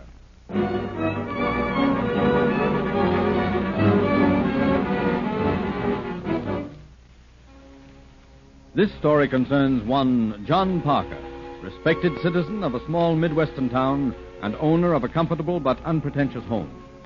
John Parker would appear to the casual observer a good, average American citizen. Julia, John's wife, is also a popular member of the community. Her bridge teas are the delight of the literary club. And although her set considers Julia a bit too noisy and gaudy for rigid good taste, it manages to forgive the infraction, for Julia is from New York and just not used to the quiet life of a small town. Our scene is the Parkers' living room. It is 7 p.m. I hate it. What'd you say, Julie? I said I hate it. Hate what? You know very well what I'm talking about. This junk heap of a town, that's what. Oh. Take your feet off the chair. I want to sit down. Now, look, kid. Just how much longer do we have to stick in this burg? Will you tell me that? Stop reading that paper. Oh, in heaven's name, Julie, let's not start another row. It takes time, I tell you. You've got to give me time. You can't make a thing like this work in a day. A day? I wouldn't call 7 years in this jerkwater town a day. I tell you, I'm sick to death of that clacking bunch of women with their silly gab about literature. And I'm sick of taking care of the house and going to the proper places and living on a dime a week. I won't take it much longer, John. I'm sick of it, do you hear? And I'm getting out, see? Oh, now, hold on there, Julie. Sit down, honey. Let's talk this thing out once and for all. Okay. I'm sitting. Talk. 7 years ago, back in little old New York, when we took each other for better or for worse, I meant it. Did you? Oh, of course you know I did, John. All right. As far as the cops were concerned, we were both as hot as flat irons, weren't we? Always had them on our trail because of some petty job. Right? Yeah. Okay. So we decided to put what money we had together and call it our operating capital. We decided that we'd make our $2,000 grow until it was $10,000. Then we could pull one big job and live easy the rest of our lives. Our Liberty Bond job. Can it, John? This bedtime story is making me sick. I know it forwards and backwards. But why on earth did we choose this town to work in? Why has it taken so long? Tell me that. Julie, what would you think if I told you that my next paycheck will bring us up to the 10,000 mark? Hey, I feel weak all over. Is it really true, John? It's really true. In 2 weeks from now, we'll be on our way. I was going to tell you tomorrow anyway, but you jumped me tonight. Oh, gosh. Oh, gosh, I can't talk. I'm so excited. Hey, where do we go? Kansas City, I think. The best place I know of for the job. Oh, what about the bogus bonds? Where do we get them? Don't worry about that, honey. I've already got them taken care of. Tell me. Well, you remember Hank Flynn back east? Yeah. The best forger in the business. He's been working on the fake liberties for months. I got them today. Through the mail? Express, stupid. Safe and sound and with no hitches from Uncle Sam. $500,000 worth of forged Liberty bonds. Where are you going to get the good ones? In Kansas City, of course. Oh, gee, I don't know what to say. Just think. After 7 years in this burg, pinching pennies and playing the small-town homebodies, we're at last going to get away. Oh, gosh, I could scream for joy. Yeah, it is great, isn't it? But listen, little lady, your days of being a homebody aren't over, you know. There'll be another 6 or 8 months after we leave here before we can pull the job. Oh, I don't care about that. But at least be away from this hole. Oh, gee. It just seems too good to be true.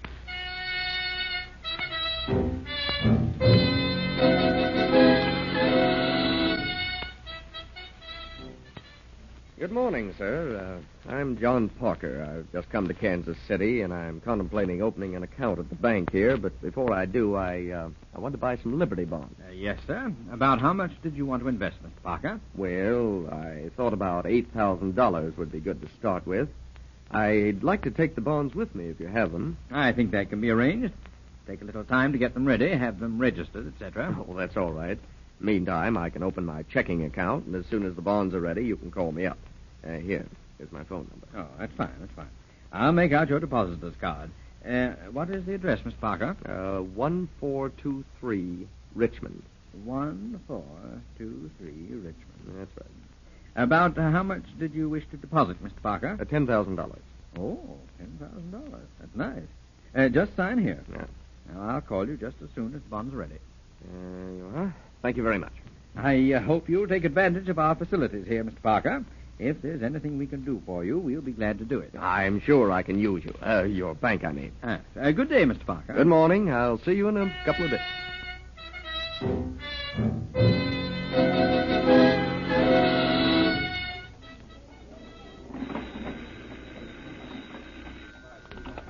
Farmer's Trust? Cashier's office. Yes, the statement was sent out. All right. Thank you. I beg your pardon. Yes, sir. I'd like to speak to the cashier about opening an account, renting a lockbox. Yes, sir. Mr. Trent is our cashier. He'll help you. Good morning, sir. Can I do something for you? Oh, yes, if you will. I'm Arthur Langland Smith. I'd like to open an account here. Oh, yes, Mr. Smith. I believe I heard you mention a lockbox, too. Well, yes, I have here $125,000 worth of Liberty bonds, and, well, I feel it's just a little too much to be carrying around with me. Don't you agree? I most certainly do agree. If you'll just come this way, Mr. Smith, the custodian will take care of the box for you.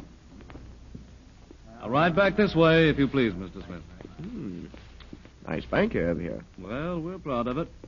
A lot of business here. Yes, I've heard Independence a very nice town. Going to be here long? Yes, I think so. In fact, I may go into business here if things turn out the way I hope they will. We'll be glad to have you call on us anytime you need any capital. Well, thank you. Thank you very much. I'll probably do that. Here are the safe deposit boxes. Oh, Bob, will you fix up a number 3 box for Mr. Smith here? He has some Liberty bonds he wants to leave with us. Certainly, sir. Have you the bonds with you, Mr. Smith? Yes, right here. Oh, there's $125,000 there, Bob, so be careful with it. Oh, yeah, I will, and how? Now, here's your key, Mr. Smith. The other one, of course, we keep on file. Thank you very much. Now, Mr. Smith, we'll go up and make out the signature card for your account. Oh, by the way, is this a joint account? Will Mrs. Smith sign with you? Oh, no. I'll take care of everything myself.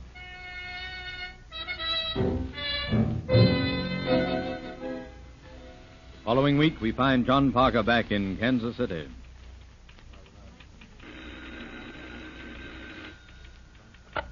People's State Bank, Dixon speaking. Oh, hello, Mr. Jones. Yes, I'll see to it right away, sir.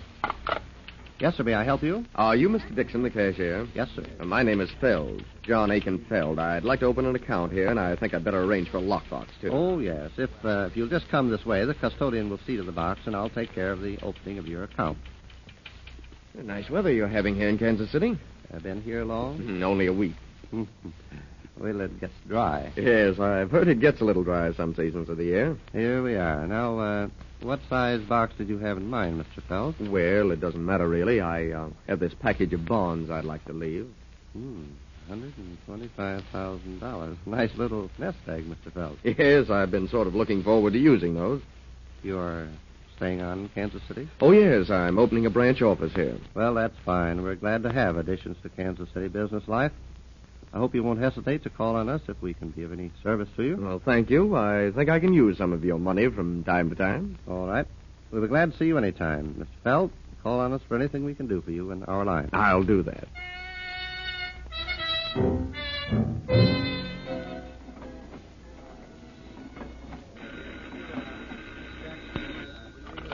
Citibank. Yes, this is cashier's office. What? Oh, yes. New shipment from Federal Reserve. Today? Thank you.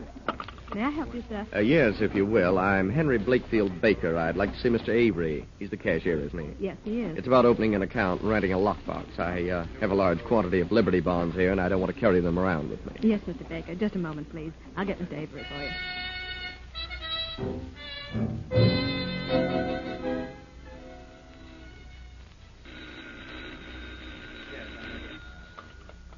Merchants Bank, Freely speaking. Yes. Okay, have it ready this afternoon.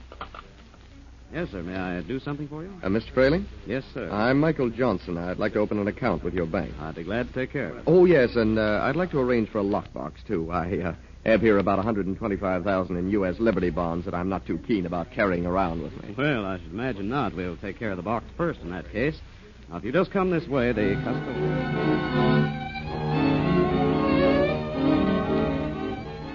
4 months later, John Parker pays another of his frequent visits to the several banks. This time he returns to the Farmers Trust in Independence. He carries $8,000 in U.S. Liberty bonds with him.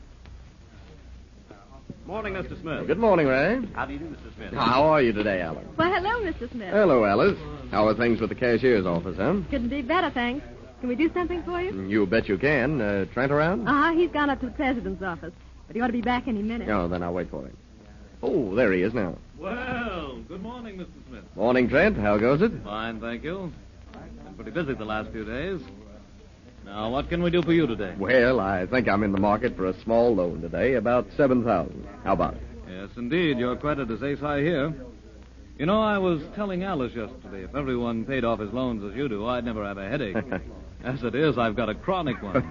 Well, you know how it is. Invest wisely, pay off well, or something. Kind of a businessman's adage, eh? And now, if you'll just step over here, please. Liberty bonds for collateral as usual? Yes. I have a chance to turn a little deal that I think will net a nice profit. You have the bonds there, have you, Mr. Smith? Oh, yes. Here you are. $8,000. Mm-hmm. And you want $7,000, is that it? That's right. All right, sir. Just sign right here. Yes. Oh, Alice, have you seen my blotter around anywhere? Yes, sir. Here it is, right here. That's fine. Thank you very much. All right, Mr. Smith. We'll credit your account with $7,000. Well, thank you. Thank you so much, Mr. Trent. I'll be seeing you in a few days.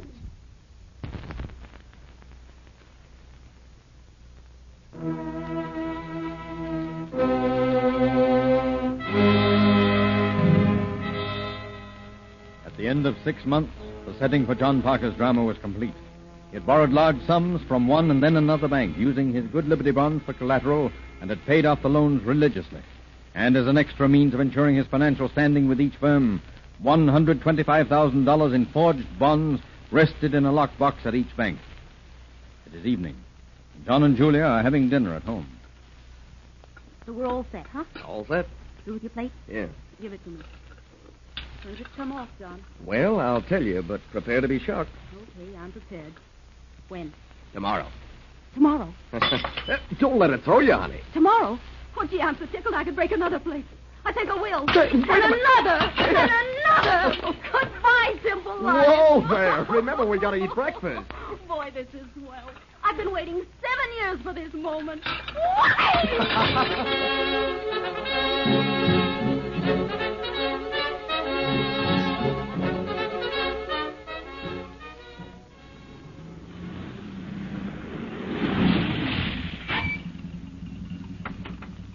I'll be out in no time, honey. Don't go away from the car. Okay.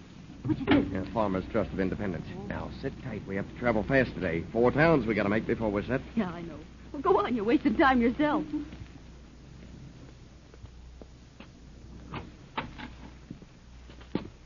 Morning, Mr. Smith. Good morning, Baker. How do you do, Mr. Smith? Oh, how are you today, Ellen? Well, good morning, Mr. Smith. You're an early caller today. Morning, Fred. Yes, I seem to have a busy day ahead. Fine. Busy days sound good to all of us, I guess. What can I do for you? Well, I'd like to secure a rather sizable loan. I've got a big deal on today. Good. How much will you need? About $100,000, I think. I have $125,000 in liberties in my lockbox that I'll put up as collateral. All right, Mr. Smith. Your credit's always good with us. Now, do you want the proceeds of the loan placed to the credit of your checking account? No, I want cash. I'm buying a piece of property, you see, and the old farmer I'm dealing with insisted that I pay in cash. In fact, the old codger wanted gold, but I finally convinced him the bank couldn't let me have gold. All right. Now, if you'll just step over here to the note teller's window, we'll get your money.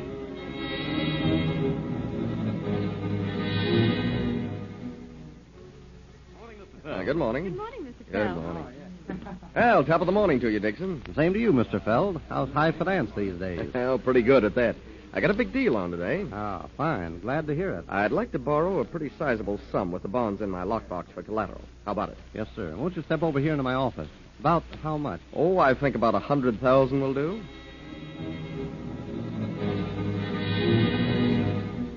Good morning, Avery. How are you today? Oh, Mr. Baker. Fine, thanks. What can I do for you? Well, you can lend me $100,000. I have $125,000 in liberties down in my lockbox. I'll put those up as collateral. I'll have the note ready in just a few minutes. Morning, Freely. How are you? Morning, Mr. Johnson. What's it going to be today? Well, today I'm in the market for a rather large loan. I'll, of course, put up Liberty bonds as collateral as usual.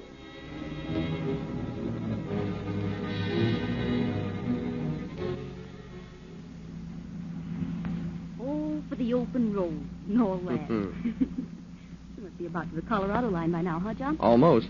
We ought to be able to get a boat right away when we get to San Diego. We have to. Oh, gee, honey. Isn't this great? Yeah. We won't ever be able to come back to this country, but then I guess the rest of the world's big enough to keep us entertained. How about it, Julie? Sure.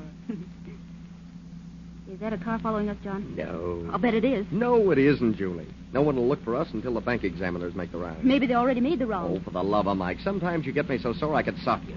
Just how dumb do you think I am? I planned this job so that we'd have 2 months before the examiners went around. But maybe the cashiers have spotted the bogus bonds. Did you ever take a look at those bonds, Julie? No. Well, you can't tell they're phonies unless you read every line of them. And I don't think the cashiers will. For heaven's sakes, what do you think I spent 6 months building up my credit for? I'm sorry.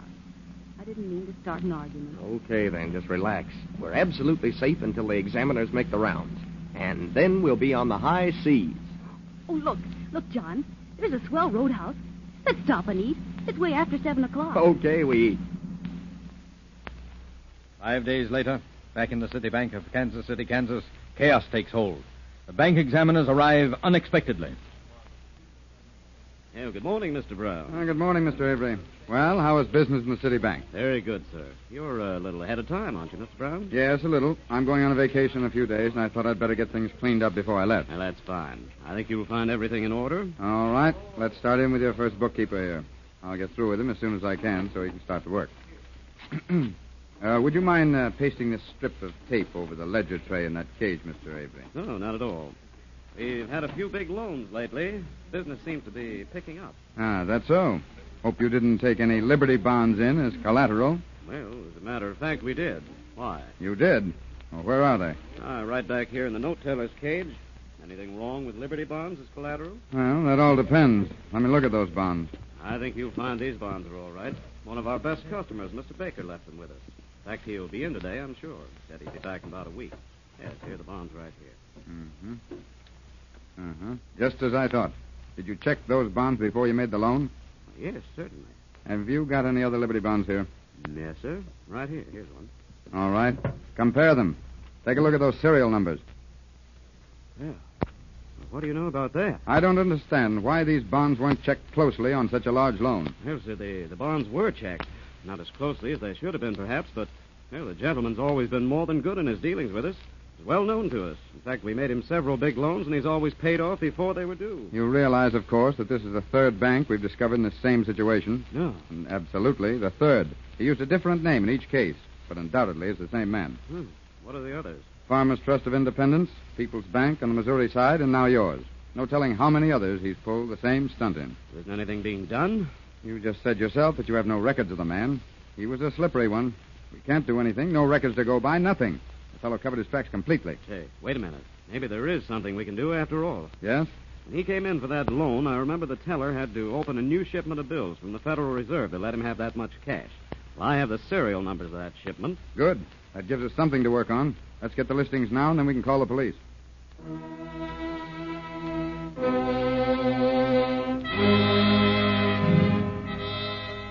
2 days later, the police have determined by bills passed at restaurants along the road that John Parker, alias Smith, alias Feld, alias Baker, alias Johnson, is on his way to California. It's late evening, and Julia and John are staying in a secluded boarding house in Hollywood, awaiting the time to drive to San Diego and ship out for foreign parts. Hell, there are the tickets, baby. We see the South Sea Islands first. How's it sound? Oh, wonderful. Here, let me see. Oh, jeepers, isn't it great? When do we sail? Tomorrow morning. And when do we leave here? Tonight at midnight. It'll take us 4 hours to drive it. Oh, gosh. I'm as excited as a little kid going to a picnic. Well, you better go get your papers and things packed. I left them for you because I didn't know what to do with them. Well, I guess I'd better. Here, you want to see the paper? Mm-hmm. It was under the landlady's door, but I don't think she reads the paper. Oh, you cheap pickpocket. Go on. Yes. Hey, John. What is it? Have you looked at this paper? No, why? Julie, it's pale as a ghost. What is it? Take a look at that. Great guns. That's us. Oh, Julie, we should never have passed those notes along the road. Sure. Oh, no, they wouldn't find out for 2 months. The bank examiners wouldn't come. Oh, no, you're always well, so how would darn I know? smart. Oh, gee, Julie, let's not fight. We got to think and think fast. Well, we got to get out of this place. I gave the landlady one of those bills this morning. Well, then scram it is, and now.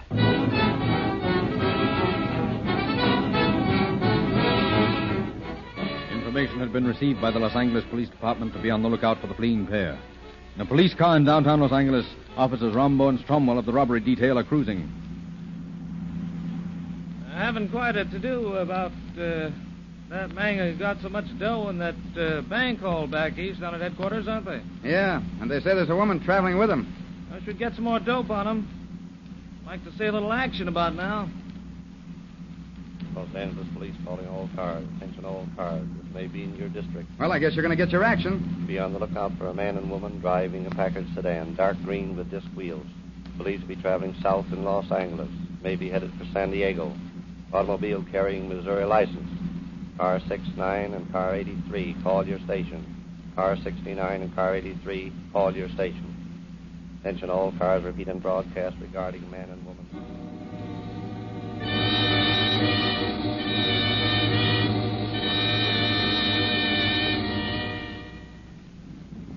Hurry, John. Hurry. Oh, I wish we could get out of this traffic. Well, you've got to get out some way. Look out the back. You see anything? No, I don't think they spotted us yet. There's a squad car up ahead. They'll see us if we stay in this car. Grab hold of the money satchel and set tight, Julie. Well, what are you going to do? I'm turning in this alley. Another second, they'd have spotted this buggy. We got to ditch it. Come on. Hurry. Where are we going? That beer parlor at the end of the alley. Okay. Back entrance. Come on, run. John, I'm so scared. Now, take it easy, honey. Here, we'll wander around among the crowd for a minute and then slip out the front. Come on. Easy does it now. Let's hurry. No. Walk slowly. What's the difference? Right, come on now. Up the front. All right.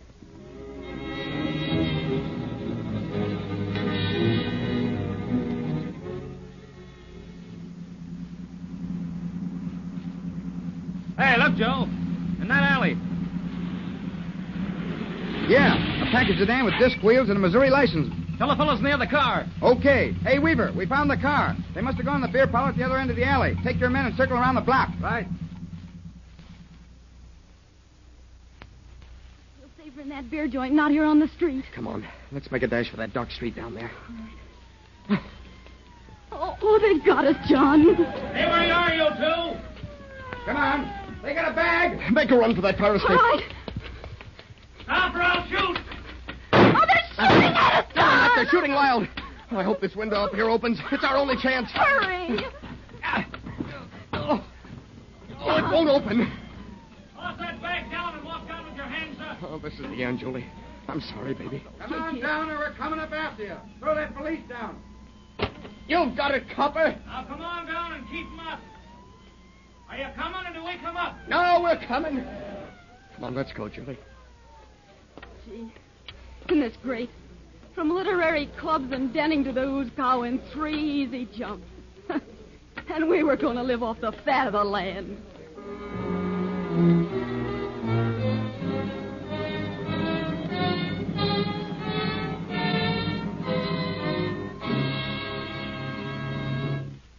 That Parker had brains, there is no question. But he misused his natural abilities. He spent years in planning and preparing his grand coup, then failed miserably because of 2 errors. He failed to make allowances for the possibility of the bank examiner being ahead of his scheduled time, and forgot that paper money can be traced by serial numbers. And so it always is. There is no perfect crime.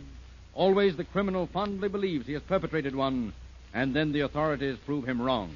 And so once again establish the fact that crime does not pay.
Calling All Cars, a copyrighted program created by Rio Grande. San Francisco Police calling all cars. Attention all cars to broadcast 245 regarding a holdup. There were 2 bandits. Number 1 described as 5 feet 10 inches, weight about 150 pounds. Number 2 described as blonde, 5 feet 11 inches, weight 160 pounds. These men just held up a Safeway store on Divisadero Street.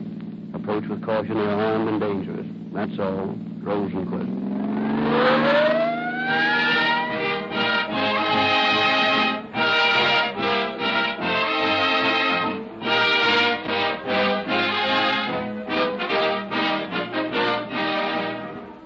What would you think, friends, of a battleship powered by an outboard motor?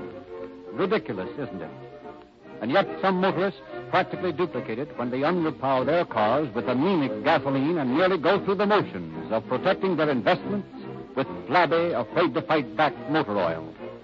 What gasoline of maximum performance powers more police cars, ambulances, fire engines, and other emergency equipment wherever it is sold than any other brand? Rio Grande cracked. What motor fuel is also the choice of an overwhelmingly large number of California state and federal government officials to power their front-line automotive equipment? Rio Grande cracked. Right both times, and tens of thousands of motorists likewise agree that Rio Grande cracked is the longer mileage gasoline that gives them more powerful, more speedful performance, quicker on the takeoff, unfailing acceleration, and smoother operation at any rate of speed. In short, police car performance.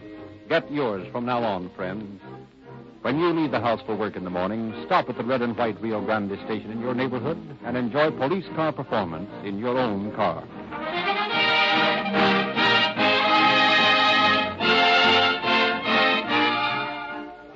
Rio Grande is indebted to the law enforcement officers of the West, whose enthusiastic cooperation in making all confidential files available make these programs possible. Tonight, we salute San Francisco and their able sheriff, Dan Murphy, who will speak to you from KSFO.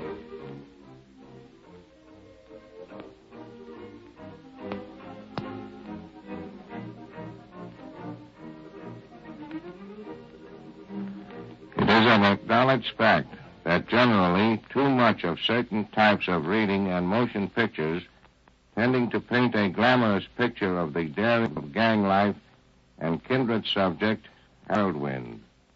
Those who commit crime pay a price beyond computation. There is not enough money to lighten the empty hours, days, weeks, and months for the loved ones awaiting the return of a prison-marked man. One might speculate as to whether or not such thoughts would have deterred the men whose story we are about to hear. Nevertheless, they found, as every criminal eventually finds, that crime is a losing proposition.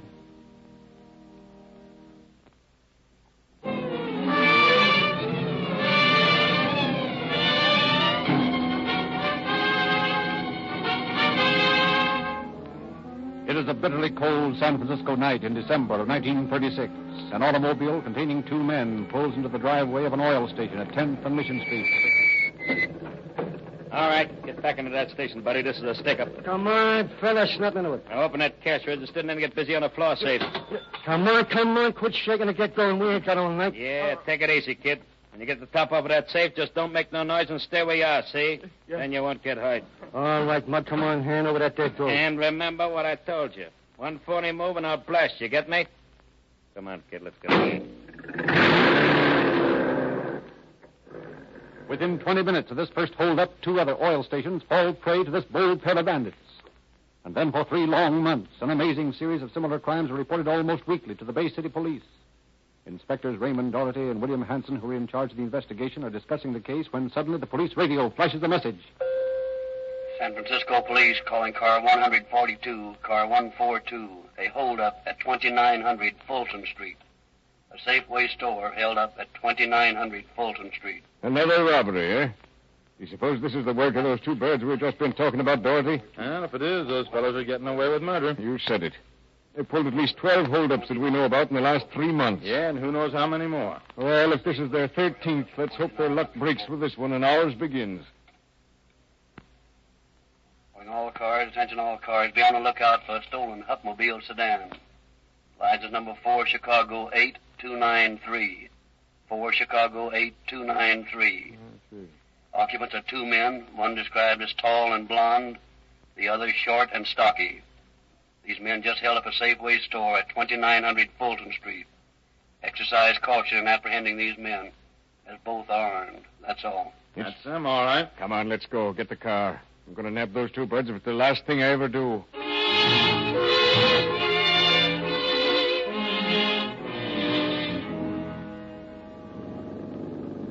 Well, if that stolen Hup sedan hasn't already been picked up by some of the boys, we ought to find it somewhere in the vicinity of the robbery. Yeah, that seems to be their system. They generally leave their getaway car within a few blocks of the place they figure on sticking up. You just get a line on that car there, Hanson, we'd have something to work on. As it is, we haven't got a single lead except a vague description of what they look like. Oh, their luck can't hold. The only reason we haven't caught up with them so far is because they don't seem to have any past record. Yeah, I know. Not a doggone one of the victims could identify a picture that even remotely resembled them when we had him look through a stack of mug pictures the other day. Yeah. And we showed him the pictures of every known hold-up man that's been released from a California penitentiary for the last 5 years. Funny how they stick to oil stations, cigar stores, and markets. Well, they probably figure those places are the easiest pickings. Yeah, I suppose so. Yeah, they haven't done so bad either. They've netted nearly $1,000 in 3 months. Well, they won't think that so much when they're sitting up there in the pen thinking back over it. Come to think of it, this is their first daytime job, isn't it? Yeah. All the others have been between 8 and 11 at night. I'm just wondering if there isn't some way... Say, Doherty. Yeah? That Hupp sedan parked over there by the curb. Huh? I think that's the car we're looking for. Can you see the license plate? Just a minute. 4C8293, that's the baby. I'll pull over and park ahead of it a little ways. And keep your fingers crossed. With any kind of a break, we ought to get a lead out of this. Well, unless they had their own car planted somewhere around here, they can't be very far away. Hasn't been over 20 minutes since the holdup. Look, that car's right in front of an apartment house. Maybe some of the people inside might have seen who left it there. Well, there's nothing like finding out. Come on, then. We'll try the manager's apartment first. And I'm still keeping my fingers crossed.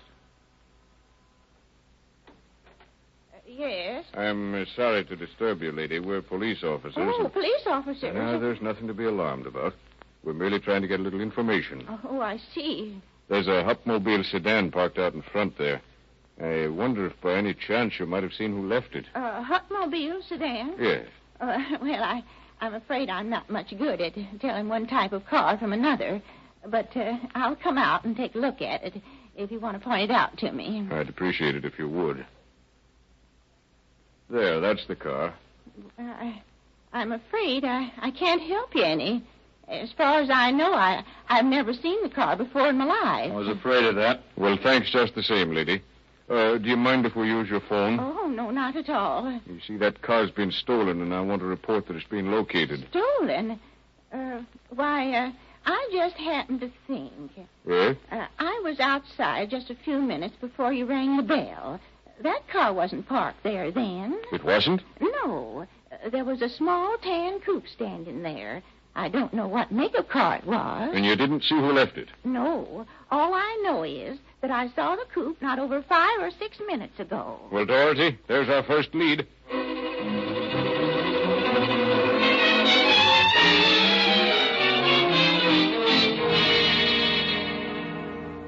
2 weeks went by, during which time the bandits struck again on 3 different occasions. But the police had not yet been able to trace the small tan coupe. And then, on the evening of March 22nd, Howard Mao and another tenant were on duty in a Safeway store at 301 Divisadero Street when 2 men walked in.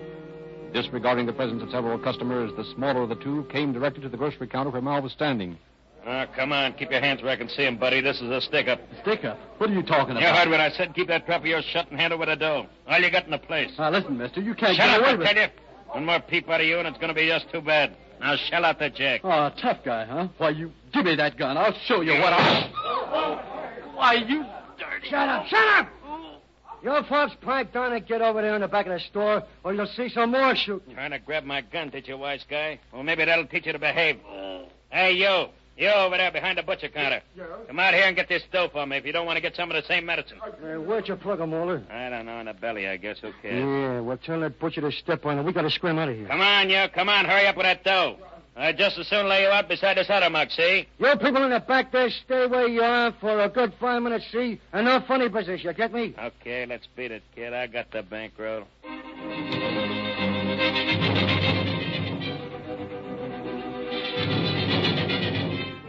With Howard Mao lying in the house seriously wounded, the police continue their search for the 2 bandits with renewed vigor. And then, 4 nights later, comes the first really important lead. Harrisburg Police Station. This is Desk Sergeant? Yes, sir. Well, listen.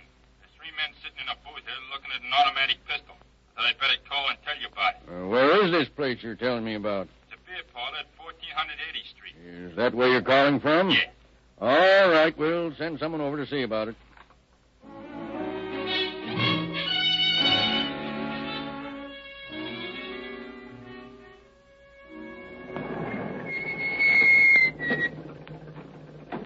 This is the place, all right. This suppose we'll have to search everybody in the place to find that gun. That's all right by me. Maybe the bartender knows something about it. Yeah. Hey, George. Come here a minute, will you? Hello, boys. What'll it be?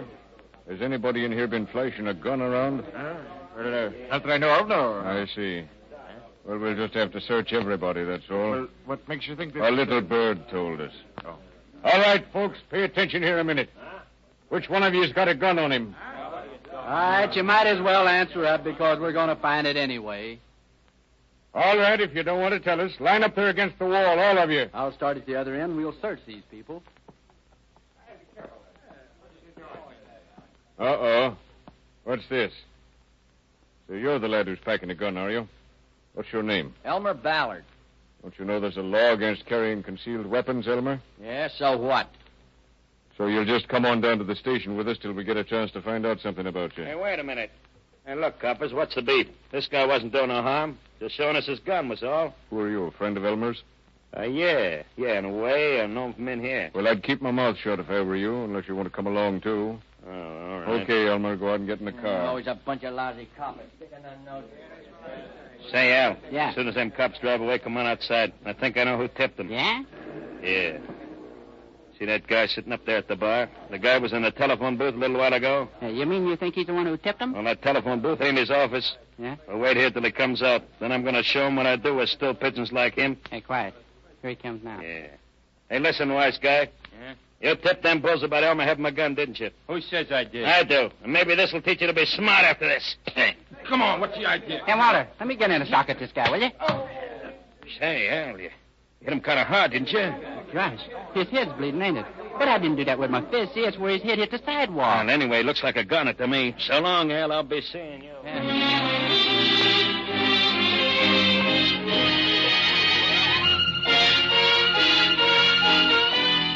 On the arrival of the ambulance, the man who had been beaten was pronounced dead. Al Levere was placed under arrest, but his companion had disappeared. A few days later, it was discovered that the bullet that had wounded Howard Mao had been fired from the gun found on Elmer Ballard.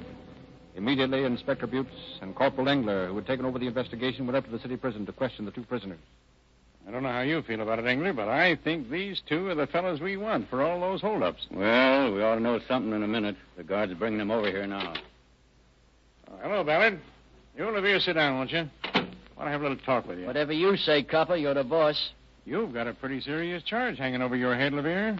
Don't you think it'd be wiser if you decided to tell us the truth? Now, look, I have been telling you the truth, see? This guy, Walter Misak, was calling us vile names. Are you see, and... still sure you don't know Walter's last name? Now, listen, Inspector Butts, if I knew his last name was, I'd only be too glad to tell you, but I don't know it. What about you, Ballard? I only knew him as Walter, same as Allie. I never heard anybody call him anything else. You see, it's just like I told you at first. This guy was calling us names, and Walter stepped in and let him have it, see? Then I took up where he left off. Where'd you fellows meet this Walter? In a beer parlor. He's been hanging around there for a couple of months. Spent quite a bit of money, too. He did, eh? Yeah. Where'd he get it, do you know?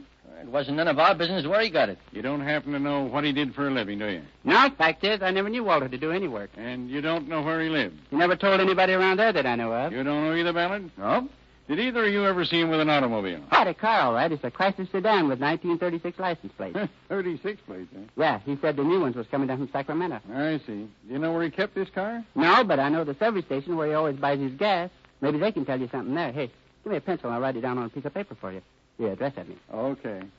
Sure you boys don't know anything more about this fellow than you're telling me? I don't know nothing about him at all. All right. We'll be in to see you again in a day or so. Don't bother. So long, boys, and we'll be...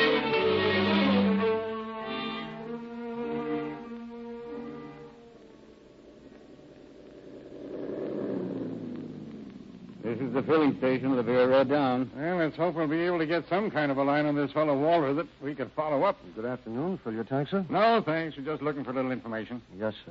Do you know a man by the name of Walter who owns a Chrysler sedan? Oh, Walter? That's his given name, I understand. We don't know what his last name is. I think I know the man you mean. You are trying to locate him, are you? That's about the size of it.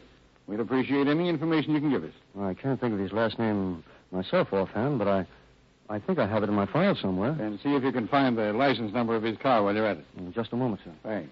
This may be just the break we're looking for. Well, I hope so, Engler. You know, I've got a hunch this fellow will turn out to be one of those two bandits just as sure as the world. Are your hunches usually any good? Well, I think this one's going to be. Fine. Here you are, sir. This card ought to give you the information you want. Well, thanks a lot. Walter Grannis, 5 feet, 6 inches tall, weight 150 pounds. Hey, that tallies exactly with our description of the shorter of the two bandits. We're on the right trail now, no mistake. The car's registered to 1622 Clay Street. Yeah, that's right. I've got it all copied down here. And let's get on over to that address. Is there anything else I can do, sir? No, that's fine, and thanks a lot, old man.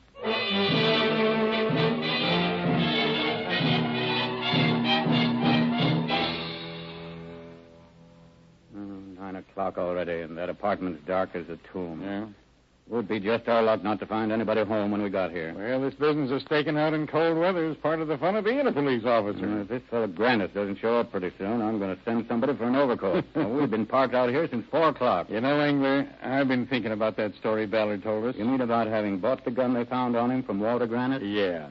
If he only answered the description of the taller bandit, I'd say the man was merely lying to save his hide, but as it is, I'm not so sure. Yeah, I see what you mean. I want to believe that he's telling the truth, partly for his own sake, and partly because his story definitely pins the Mao shooting on this man Grannis. Anyway, I think the lead we got from that service station operator... Hey, hold on a minute. Wait. I think those people are going into the apartment house we're watching. Yeah, you're right. The woman and a couple of children. Come on, Engler. Here's where we go to work. Just a moment, please, if you don't mind. We'd like to ask you a few questions. Well, what is it? We'd like to know if a man named Walter Grannis lives here. Why, no, he doesn't. Are you a relative of his? I'm his sister. Oh, I see. Do you know where we can find him? No, I don't. He moves around quite a lot. I don't see much of him. What do you want with him? We're from the police department, lady. Police? Yeah, Why, we're investigating a crime of a very serious nature, so I want to tell you right now that it'll be best all around if you tell us nothing but the truth. Well, well, I'm Walter Grannis's ex-wife. Oh, I see. We've been separated for about 7 years. And you see he doesn't come around here very often. I was mistaken about that, officer. He generally drops in about twice a week. But you still insist that you don't know where he lives. No, I don't. Really, officer, that's the truth. But I think he keeps his car in a garage in the Western Addition, near Divisadero Street somewhere. So he probably lives close by. When do you expect him to come around here again? Well, he said he'd be here tomorrow. Yeah? He's waiting for his new license plates from Sacramento, and they'll be coming to this address. Well, I want to get in touch with him right away.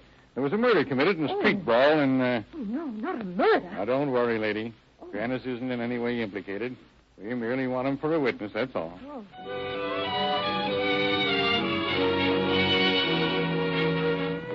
Word is immediately broadcast describing the Chrysler sedan belonging to Grannis, along with the license number. And the following morning, officers, acting on the information supplied by the bandit's ex-wife, locate the car in the Grove Street garage. Learning from the attendant the name of the apartment house where their man can be found, Engler and Inspector Hanson waste no time in getting there. Oh, there's no sense in fooling with this door any longer, Inspector. Besides that double lock already on there, there's this padlock. I think the owner lives in the building. Maybe we can get the keys from him. Now, what's all this noise going on up here? Are you the owner of this building? Yes. What of it? Well, you're just the man we want to see. Well, I wish I hadn't if you don't stop that racket. I can hear you clear down on the first floor. What are you trying to do? Break into that room? That's about the size of it. We're police officers. I don't care who you are. That doesn't give you any call to go around smashing people's doors. Keep your shirt on, mister. We're not smashing any doors. And we'd appreciate it if you'd open up this apartment for us. I'll do nothing of the kind. Sarge, I haven't got the keys to that apartment. The only ones there are belong to the tenant. Well, it might interest you to know that this tenant is wanted on a charge of robbery. Well, it doesn't interest me. I don't know anything about the man who lives here and care less. Does that mean you don't intend to cooperate with us? You bet it does.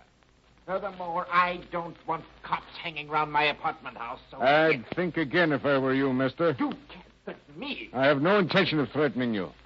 I merely want to warn you that if you refuse to cooperate, we'll simply have to enter these rooms by force, that's all. You can't do this. You've got the warrant. I'm going to call your headquarters and report you. Nice fella. He sure worked himself into a stew, didn't he? Oh, well, you've got to expect to meet up with people like that sometimes.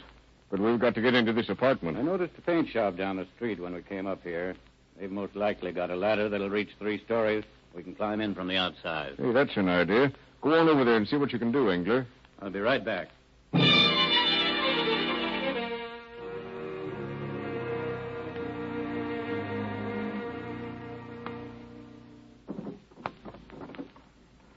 There, that does it. Yeah, that ladder idea of yours was a burst of genius, Engler. Well, look out for your head climbing over the sill there. Now, Well, let's see what we can find. Doesn't keep this apartment of his very clean, does he? You'd never mistake it for a lady's boudoir, if that's what you mean. Well, I'll begin on these bureau drawers. Find anything? No, nothing yet. Just the usual odds and ends. Keep on looking while I take a glance through this closet over here. The dresser's a mess. Grannis must have... Uh-oh. What is it? Hey, look here, Inspector. Well, a 25 caliber automatic pistol and a box of 32 caliber shells, huh? Yeah, that box of shells makes it look like Ballard's story about buying the gun might be true at that.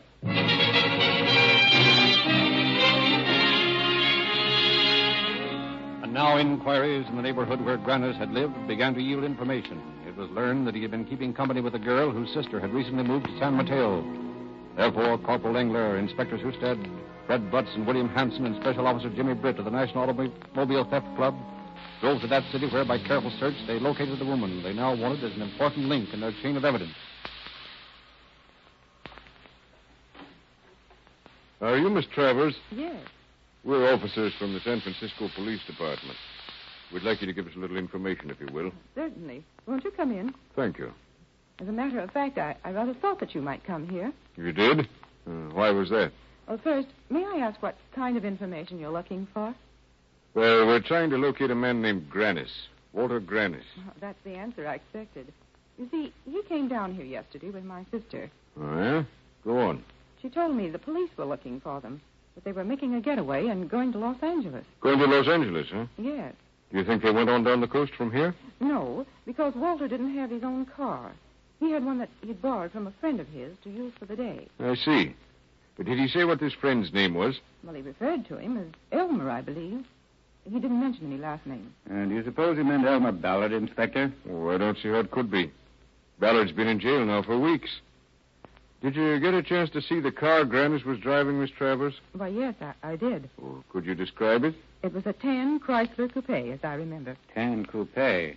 Dollars to donuts, that's the car that apartment house manager told you about 3 weeks ago, Inspector. Well, to be honest with you, gentlemen, I'm terribly worried about my sister Ethel. She's going around in pretty bad company.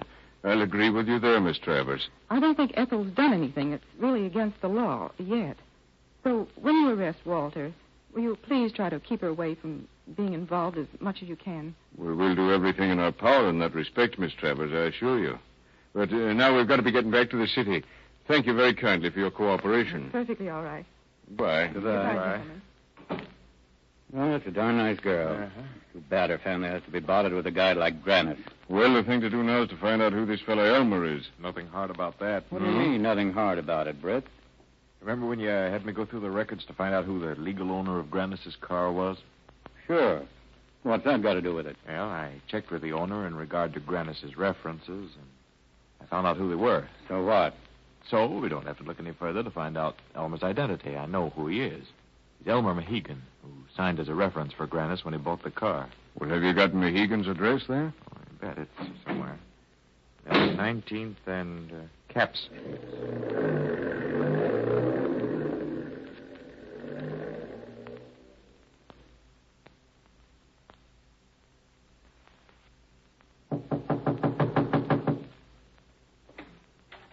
How do you do?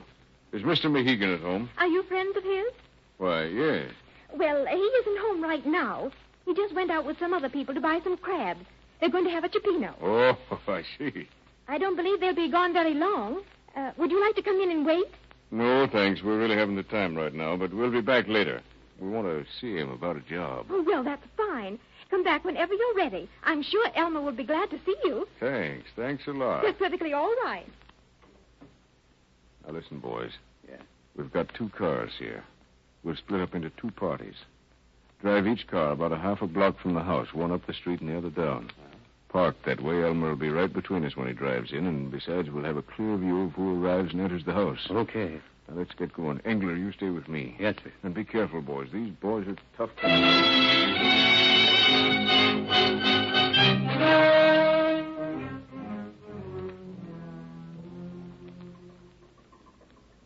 How long have we been waiting now, Engler? Well, just half hour, Inspector.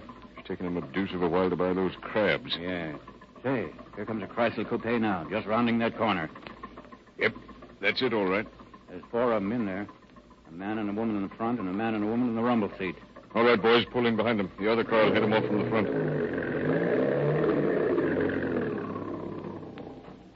Put up your hands and get out of that car. Hey, what is this you mugs is trying to pull anyhow? Now, take it easy, Granite. And don't any of you be silly enough to try to reach for a gun. Say, what's the big idea, coppers? We ain't done nothing. Frisk them good, boys, and then slip the cuffs on them while I talk to the woman. You ain't got nothing on Walter.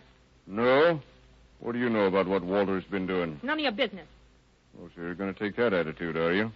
What's your name? I don't know. Where do you live? I don't know. Well, maybe you think you could talk better down at headquarters. Is that it? I don't know. Oh, I know who you are, Ethel. I told your sister I'd try to give you a break, but I can't do anything for you if you're going to act this way. I don't want no breaks from you, copper. All right. It's up to you. Nuts. You can take this girl down to the station with the men, boys. Right. All right, boys, let's get going. Say, you coppers just won't give a guy a break, will you? You got your break, Grannis, when Howard Mao was lucky enough not to die from that bullet you shot into his stomach. That's a better break than you deserve, and it's the only one you're going to get.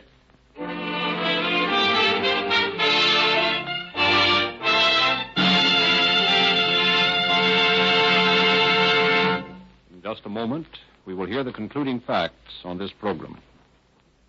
Your automobile is just as important a part of your daily life as those which figured in the apprehension of Grannis and Mohegan. Get police car performance with Rio Grande cracked gasoline. Safeguard all of its vital moving parts with Realube, the stronger, tougher motor oil that can't break down.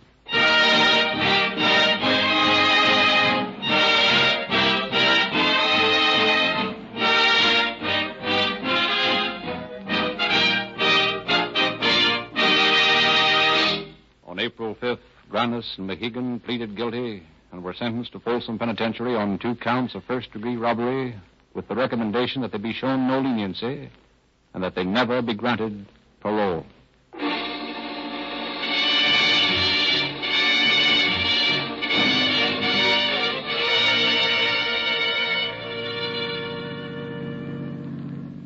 San Francisco Police calling all cars. Attention all cars. The cancellation broadcast 245 regarding a holdup.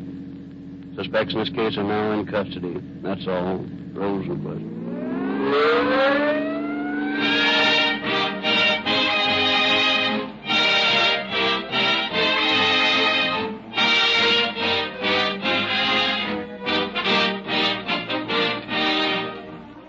This is your narrator, Frederick Lindsley, bidding you good night for Rio Grande.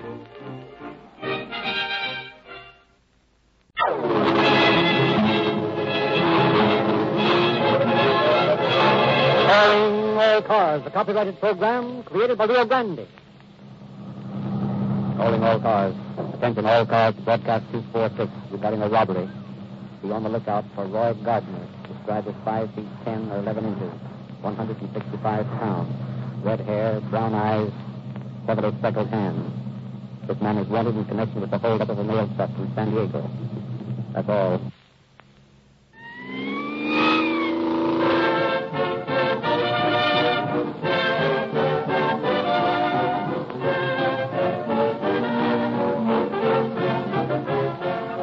The practical endorsement of Rio Grande Cracked by the men who drive their police cars, fire engines, and ambulances is the highest recommendation ever given a gasoline in endorsement. Eagerly sought by many, voluntarily given to one, Rio Grande Cracked. For the numerous brands to choose from, a predominant number of your city, county, California, state, and federal government heads gave this better gasoline the call until today. More vitally important emergency automotive equipment is powered by Rio Grande Cracked wherever it is sold than any other brand. Equally significant is the continued loyalty of tens of thousands of individual motorists like yourself to this maximum power, quicker on the takeoff, more miles in a tank full gasoline. Rio Grande appreciates your patronage, commends your good judgment, and says to those who have yet to experience real honest-to-goodness police car performance, begin getting yours tomorrow by dropping around at the nearest red and white station and filling up with Rio Grande Cracked, the most favored public-saving gasoline in the West.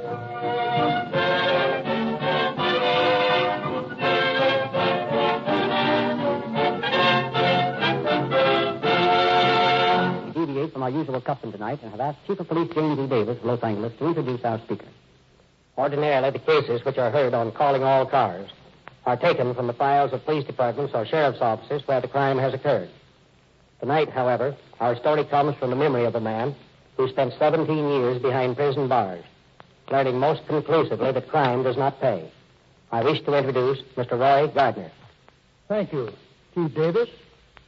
My purpose in coming here tonight is to bear witness to the statement the Chief just made regarding the unprofitableness of a life of crime. I have, during my career, faced prison sentences totaling 75 years. And in all my escapades, I received less than $1,000. A man who is mentally able to analyze his problems never gets into prison. It's not smart to commit a crime. It's just plain ignorant. Police officers are trained to analyze all the angles of crime, and they are men of superior intelligence. I have served time in San Quentin, Leavenworth, Atlanta, and Alcatraz. And I know what I'm talking about when I say that the most trying time of a man's life is when he is attempting to beat the law. I spent 17 years learning that crime does not pay.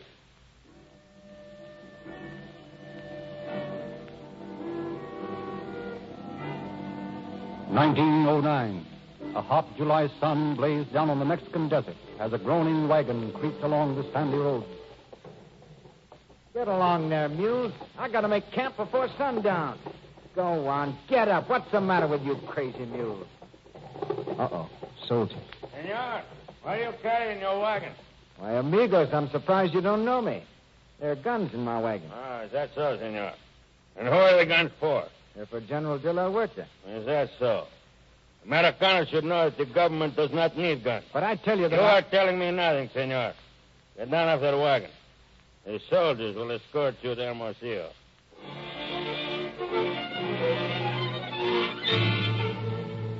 Roy Gardner was taken to the regional headquarters of Hermosillo, tried, convicted, and sentenced to death. He was thrown into a stagnant, rat-infested cell with 3 other Americans. This will be your home, senor, for the next week. Yeah? And then what? And, my friend, we will shoot you. And the 3 dogs who are your cellmates, too. Hot. Sit down and cool off, hothead. Who are you? I'm Doc Campbell. That's Jim Bruce in the top bunk asleep. That other fellows are all right. You can see them when your eyes get a little more accustomed to the gloomy condition of our living room. What are you fellows doing here? We tried to run a few guns. Yeah, me too. But I get out in a week. Is that so? Oh, that's good. It's bad. I get shot. Congratulations. So do we. Well, why don't you get out of this mud pie jail? What's the use? We haven't anywhere to go. Besides, it's hot outside. Hey, what are you fumbling with that door for? Have you taken a look at this door lately? Lots of times. Look, this wood is old and crumbling. Well, we can cut our way out of here in no time. What about the guards? I can handle them. Are you with me? Sure. What about the other 2? They'll come all right. But, what are you going to use to cut the wood? My belt buckle.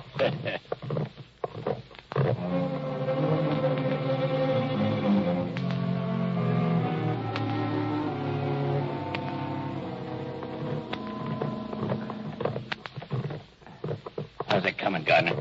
Just about through. Now, listen. When the guard gets close, we smash it the rest of the way. See? Yeah. After that, it's up to us. You ready? Yeah. Ready? We're ready. Okay, here he comes. That's got him. Come on. There's another guard around the corner. You better grab that guy's rifle and cartridges. We'll need them. Yeah. Hold it. I think that guy's asleep. That did it. Here, let me divide these guns. Now, we're going to have to split up. Yeah. Who wants to go with me? I'll go. Okay, let's scramble.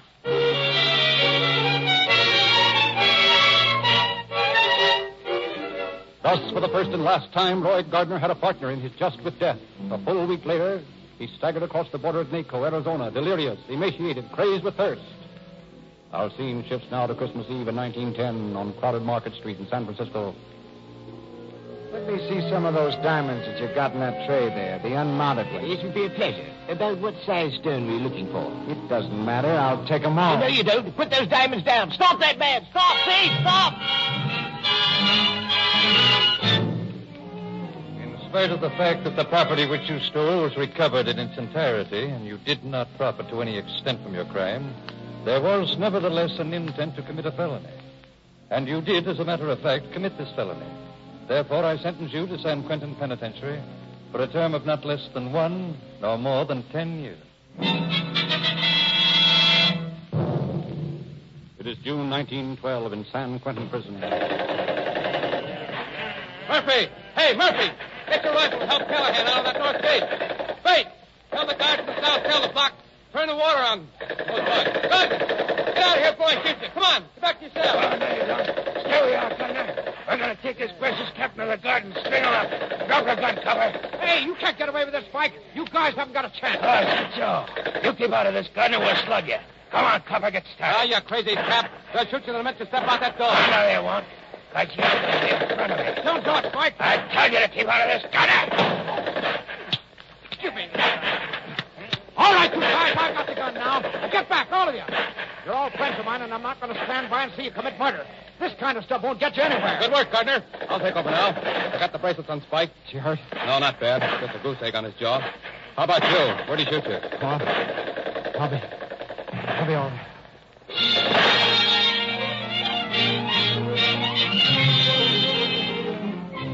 For that strange quirk of heroism, Gardner was granted a parole with only half his term served. So from 1915 to 1920, Roy Gardner was a model citizen. Meantime, he had married, become a father, and had settled down to routine of business. Then he decided to take a vacation. 18 years have passed since then, and Roy Gardner never came home again. He does not know himself how the debacle started. He does recall wandering about Tijuana in an alcoholic daze. He awoke in San Diego 24 hours later with a throbbing head and an empty pocketbook and a sudden consuming rage. In that swift transition, Roy Gardner, successful businessman, became Gardner the Bandit.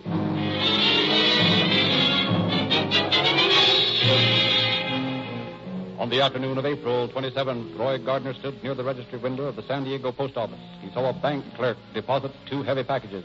He heard the messenger say, Here's $50,000, Joe. It's got to be in Los Angeles tonight. Just before train time, Roy Gardner slipped into a dark alley behind the post office and finally located the truck carrying the registered mail. He waited until it crawled slowly through the alley and made a flying leap for the rear end and hung on as it sped down the dimly lit street. Pull over to the curb, buddy. Now, listen, stranger. Never mind that talk. This isn't a cap pistol in your back. Pull over. Now, which of these sacks holds the registered stuff? I don't know, mister. I don't know what they gave me tonight. Oh, you don't, eh? Buddy, I'll give you just about 2 seconds to tell me. If you don't, I'm going to plug you and throw you off the truck and take the whole works. All right. It's in the 4 sacks you're standing on. Now you're talking, buddy. I'll just rip them open and take what's in them. You get a nice fancy rap for this, fella. Well, don't let it worry you, mister.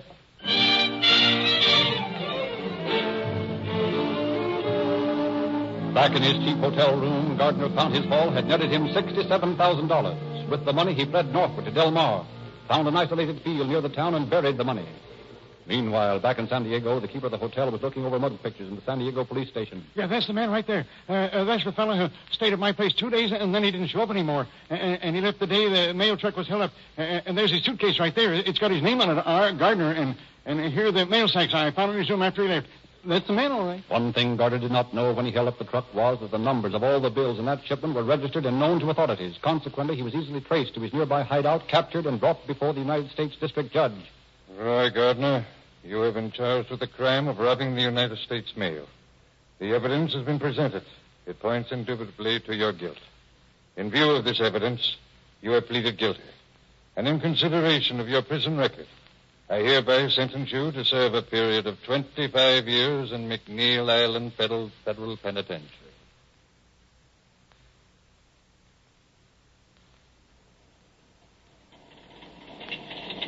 Well, Kavanaugh, how do you like this scenery? I like it all right.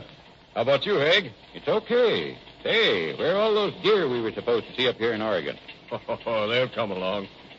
You know, I'd think you guys would be a little worried about me getting away. Why should we?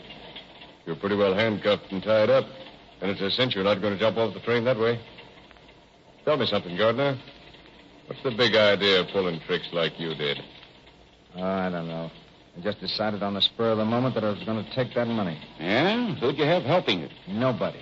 What was the idea of burying the gun with the money? Didn't want to run the risk of hurting anybody. I'll bet that truck driver would have been glad to know that. Take my advice, Gardner. Next time you rob the mail, don't steal bank shipments. The serial numbers are always registered. I found that out. Say, Look at that big deer out there in the meadow. Deer? Where? Let me Okay, see. gentlemen, it's my turn for a while. Huh? Now, take your keys, Mr. Kavanaugh, and get these bracelets off my wrist. What's this? You better do it. He's got my gun. Make it snappy, Kavanaugh. You're making a big mistake, Roy. Yeah, it was 25 years to do. You got to do it sometime. Well, maybe so, but not now. Now, we'll just put these cuffs on you two, gentlemen. Now, Mr. Kavanaugh, I'll take your gun and your money. I'll need traveling expenses, you know. You'll regret this, Gardner. Oh, I don't think so. Well, looks like we're coming into Portland. I'll be seeing you, gentlemen. So long, Kavanaugh. Give my regards to the warden.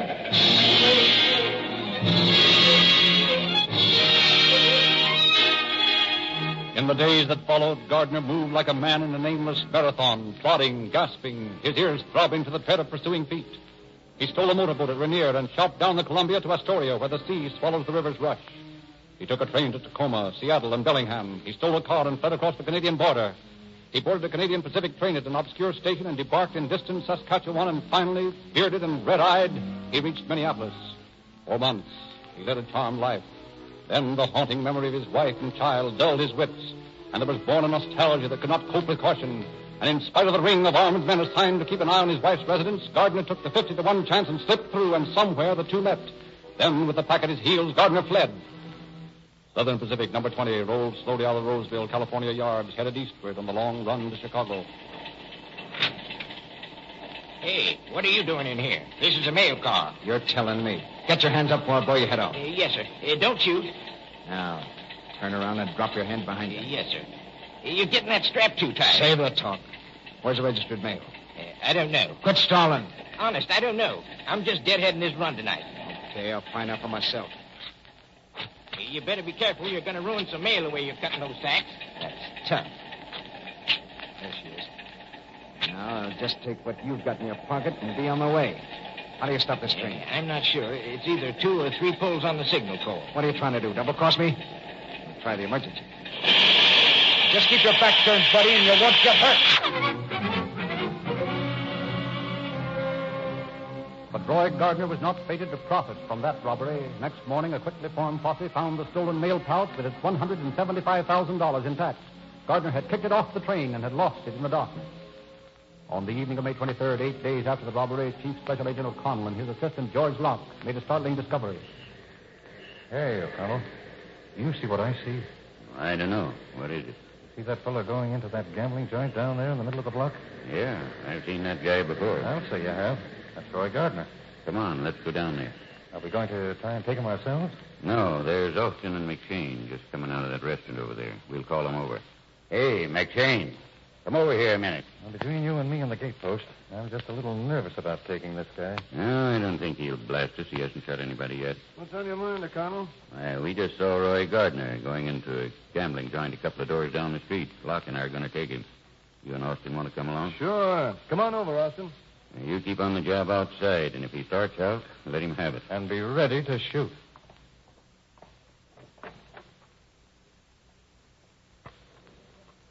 That's nice work, boys. A couple more hands like that, and I'll be sitting pretty. Don't move, Gardner. Hey, what's coming off here? We're raising your ante. We're going to call you. Get on your feet and don't make any false moves. You're going to get hurt. Okay, partner. You don't have to jam that gun in my neck so hard.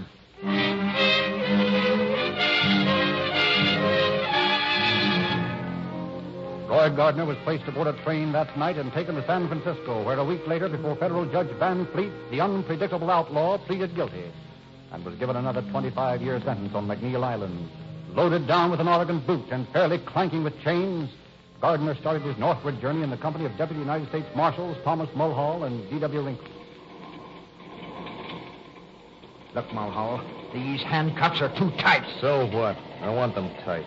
Someday I'm going to blast you. That's what all you guys say. Well, you're not fooling with a kid now, Mulhall. I've got 50 years staring me in the face, and if you think I'm going to do it, you're nuts. What are you going to do about it? If I get my wrists out of these handcuffs, I'll show you what I'll do. Yeah, but you're not going to get your wrist out of those handcuffs. Okay, skip it. What time is it? It's 7:30. What do you care? You're not going anywhere. Maybe not. If you've got nerve enough to let me, I'd like to wash my hands and go to bed. Okay, go ahead. But leave the door open.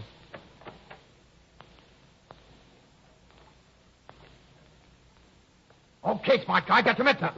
Where'd you get that gun? Wouldn't you like to know? You won't get away with this. That's what they all say. Get over there and get these handcuffs off. And you, Rickle, keep your mouth shut and don't you make any funny moves. Now, Mr. Mulhall, I'll take your gun if you don't mind. Now stay right where you are, Rickle. Drop your gun on the floor. That's fine.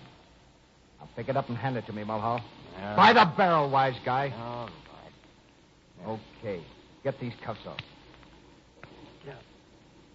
Now, we'll put them on you and your silent friend there. You don't suppose he's scared, do you, Mulhall? No. Now, we'll just equip our Mr. Mulhall with this Oregon boot. I ought to kick your teeth out. And I'll borrow your wallet like this. Yeah. And be on my way. Incidentally, copper, I never intended to shoot you anyway. That's big of you, Gardner. If I'd have been in your place, I'd have shot you down like a dog. Well, so long, coppers. Give my regards to the ward.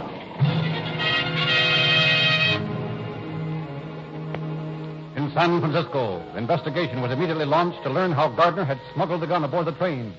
It was found that he had been searched 3 times, and to this day, no one knows how he accomplished that sleight-of-hand trick. The news of his escape was flashed over telegraph wires, and the entire Pacific Northwest was turned overnight into a vast hunting ground. Gardner's movements for the next 48 hours were the hysterical antics of an animal in a trap. Finally, taking a gamble through sheer desperation, he swung aboard an outgoing freight train near Castle Rock. At last, reached Centralia, Washington, made his way to a small hotel, registered as Dale Patton. But again, the suspicious innkeeper was his downfall. Well, what is it? Your name Patton? Sure, why? Oh, nothing in particular. Just wanted to talk to you a minute. Sure, it's tough to have your face wrapped up like that. Yeah, it'll be all right in a couple of weeks. Mm-hmm. What happened? Oh, some gasoline exploded in the machine shop where I was working. You're pretty lucky it didn't get in your eyes and hair. Huh? Oh, yeah. It would have been pretty bad if I hadn't been wearing a cap and goggles. The landlady thought you might be hiding something. What do you mean by that? Oh, she thought you might have smallpox or something. Oh, yeah? As a matter of fact, those bandages don't look right to me. Well, since when have coppers got the right to bother a working man just because his face don't look right? I can prove who I am and where I got these bandages and why I'm wearing them. Now, beat it before I call the manager. Did you say copper? You heard me. Mister, I was going to take you down to headquarters, but I've changed my mind now. I'm going to take a look at you right here. I don't like the looks of those freckles on your fingers. Now, just get your hands up. Don't make any funny moves for any guns. What are you going to do? I'm going to take those trick bandages off your face. Like this. Hey, take it easy. And this. And this. That's just what I expected. Let me see your arm. A spread eagle tattoo mark, huh? Come on, Gardner. I'm taking you in. Okay, cop. I'm it.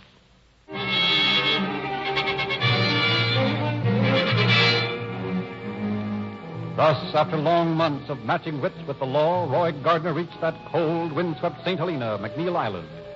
Gardner quickly swung into prison routine, friendly, anxious to make the best of his lifetime jolt. But the cloak of good behavior was only a thin mantle to shield his plotting mind. 81 days after the gates of McNeil Island prison had swung close on Gardner, we find him again, planning to escape. Hey, Bogart, you ready? Sure, I'm ready. Where's Impin? He's over there by the fence. Did you bring the pliers? Yeah, come on. Hey, Impin, you still ready to go? Sure, what have we got to lose? We're lifers, ain't we? If we get shot, we get shot. Any way you look at it, we die in here. Okay. And you two guys stand close together so they can't see me while I cut this wire. Yeah. Hurry up, Gardner. Hurry up, hurry up. Take it easy, fella. You've been here a long time. You're used to this dump. Make it snappy. Okay, there she is. You ready? Ready. Let's go. Hey, Gardner, where do you think you're going? Hey, come back here, you guys. Break! Break! Break! Break! How you coming, boys? Okay. I won't do much shooting until we get the other guys rounded up. Oh, my God. Keep going, Charles. They're getting close. You still want to break? Sure, go on. I get you. Yeah, keep going.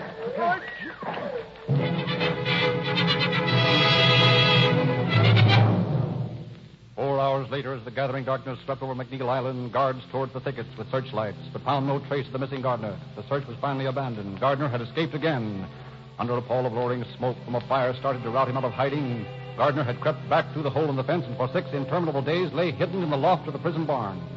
Then, one night as the fog swirled and eddied across the bleak island, Gardner made his halting way to the coast, plunging into the icy water, Puget Sound, drifted with the tide toward the mainland 2 miles away. Then, one morning in the office of the San Francisco Bulletin, the managing editor received a letter.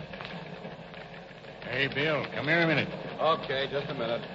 Don't give me any of that just a minute stuff. Get over here. All right. Keep your shirt on. After all, we had to get that story out on that movie dame that just hit The town. devil with that. Take a listen to this letter I just got. It's from Roy Gardner. Oh, now look, boss. You're old enough not to fall for such things as that. Shut up and listen. Give me a cigarette. I said shut up. You think it'd kill you to do without one of those things for 10 minutes? Now, here's Gardner's letter. I got shot in each leg before I got to the thicket. I was pretty dizzy and weak from loss of blood, so I crawled under a thick bush behind the fence and covered myself up with leaves. Just a babe in the woods, huh? I stayed there till long after midnight. I could hear the guards beating the brush all around me. When they moved away to another part of the island, I crossed the field to the prison farm barn. I dragged myself up into the haystack and stayed there the rest of the night. Didn't even wait until the cows came home. Oh, shut up. I was desperate to get off McNeil, and I figured I would have to swim across to Fox Island. Believe me, I wouldn't do it again. It was the toughest swim I ever had in my life. I was nearly unconscious by the time I got across. Yeah, if he'd been conscious, he wouldn't have tried it in the first place. Oh, now look, Bill, will you keep quiet? I crawled along the shore, found another barn, and fell asleep there. I stayed on Fox Island for 4 days, milking cows and eating apples. And then I finally got across to the mainland where a friend of mine took care of me till the wounds in my legs were better. Who's the friend? That's what we'd like to know. Listen to the rest of the letter. I want you to tell my wife not to worry about me and to tell her that I'm through with crime. I also want to tell the world that I'll make good if they'll only give me a chance. Yeah, I'll bet. A good husky haul out of a mail car. Well, he's enclosed a letter here to the president asking for a chance to go straight. He doesn't want a pardon, he says, just a suspended sentence. Yeah, I bet he does at that. Well, what do you want me to do about this? Slap this thing on the front page. Give it everything you got. As soon as the copy desk gets a head on it, let me see it. I'm going to get me a job in a nice, quiet boiler factory.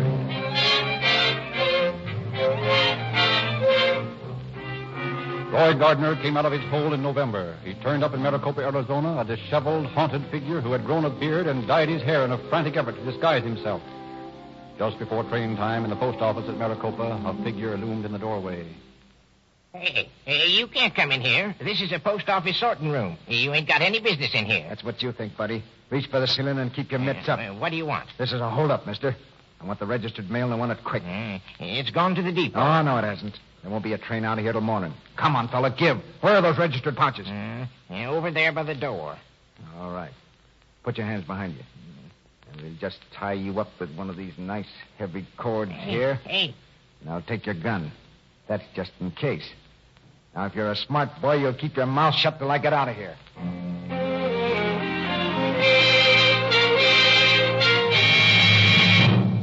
Gardner scuttled out of Maricopa before a posse could be organized, crossed the Gila River, and sought a haven in a little hotel in Phoenix. Perhaps the momentary security dulled the sharpness of his wits. Perhaps he lost sight of the irrefutable law of averages, for he decided to perpetrate another crime in Phoenix. The plan took shape in his mind on the afternoon of November 15th when he overheard a conversation in a baggage car. Where's that shipment you got to Los Angeles? Keep your shirt on, Dutch. It's right here in these little sacks. Oh? 15,000 in cash. All right, that is good.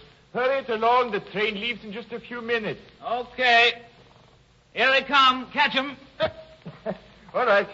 So the other one. Here she comes. All right.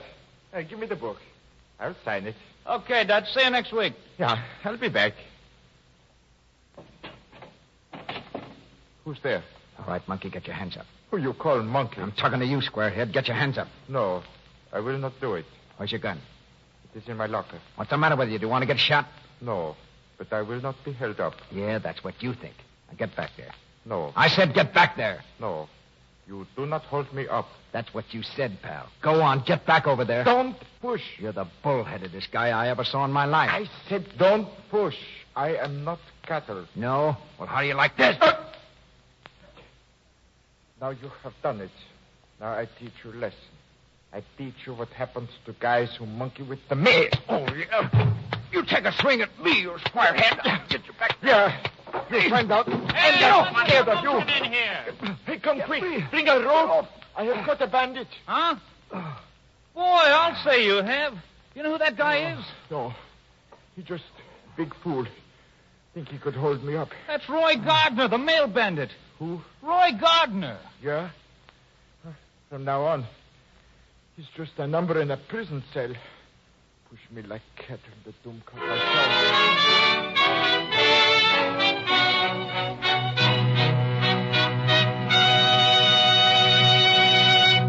In just a moment, Chief Davis will give us concluding facts regarding our program. But first, just a reminder. The right and left bower of the most efficient motoring are those two Rio Grande products, Rio Grande Cracked, the superior gasoline of police car performance, and Rio Lube, the motor oil that can't break down at any heat, at any speed. The newest and finest motor oil sold in the West. And now, Chief Davis. In spite of efforts to save him, the evidence against Gardner was so conclusive that he again pleaded guilty and received the third 25-year term. Chained and watched like a mad dog, Gardner was taken to Fort Leavenworth. Late in June of this year, Roy Gardner was released after 17 years in prison. An outstanding example of the losing nature of a life of crime. Thank you, Chief Davis.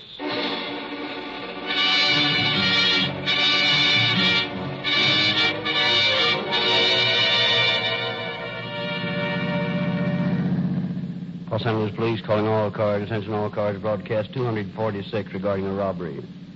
Suspects in this case has served his sentence. That's all. Rosenquist.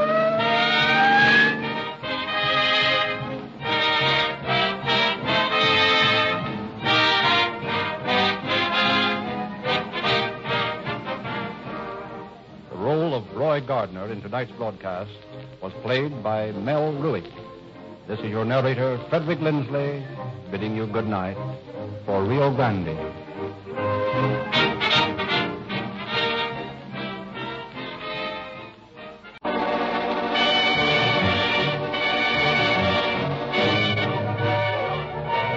Calling all cars, the copyrighted program created by Rio Grande.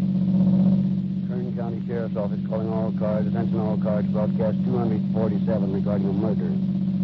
Assist the officers at Wasco in preventing a lynching. That's all. Rosenquist.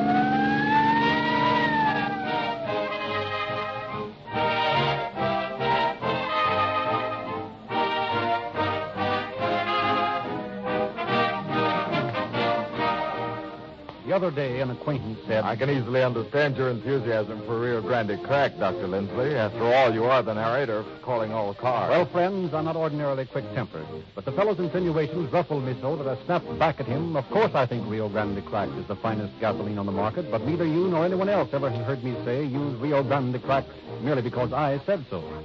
I have always, and again do so tonight, pointed to the fact that the best authorities connected in no way with Rio Grande, the men who drive the most as pilots of your police cars, fire engines, and other emergency equipment, have given Rio Grande Crack the most trustworthy and authentic reasons to deserve your loyalty. And all I say is, to those of you who haven't been getting the lightning pickup, maximum power, greater speed, and longer mileage of police car performance, visit the red and white Rio Grande station nearest you in the morning and begin getting it with Rio Grande Crack. This great motor fuel is first in public service and should be first in yours.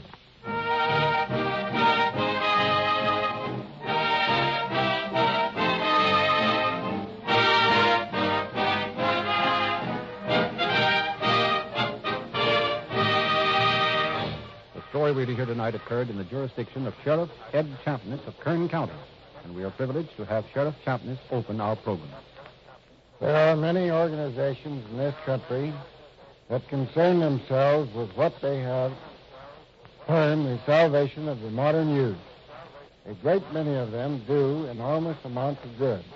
Many of them, however, content themselves with criticizing other activities, especially radio programs such as Calling All Cars.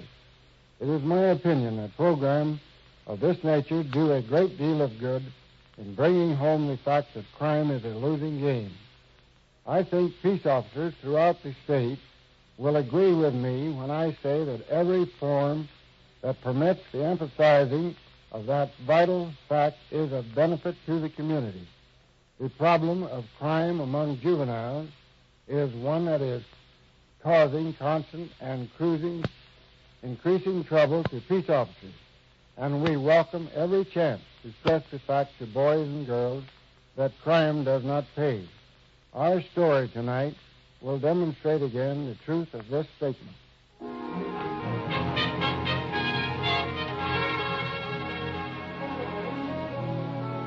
In a little town in the Dust Bowl of western Oklahoma, there lived the family of Jesse Crabtree, aged 19.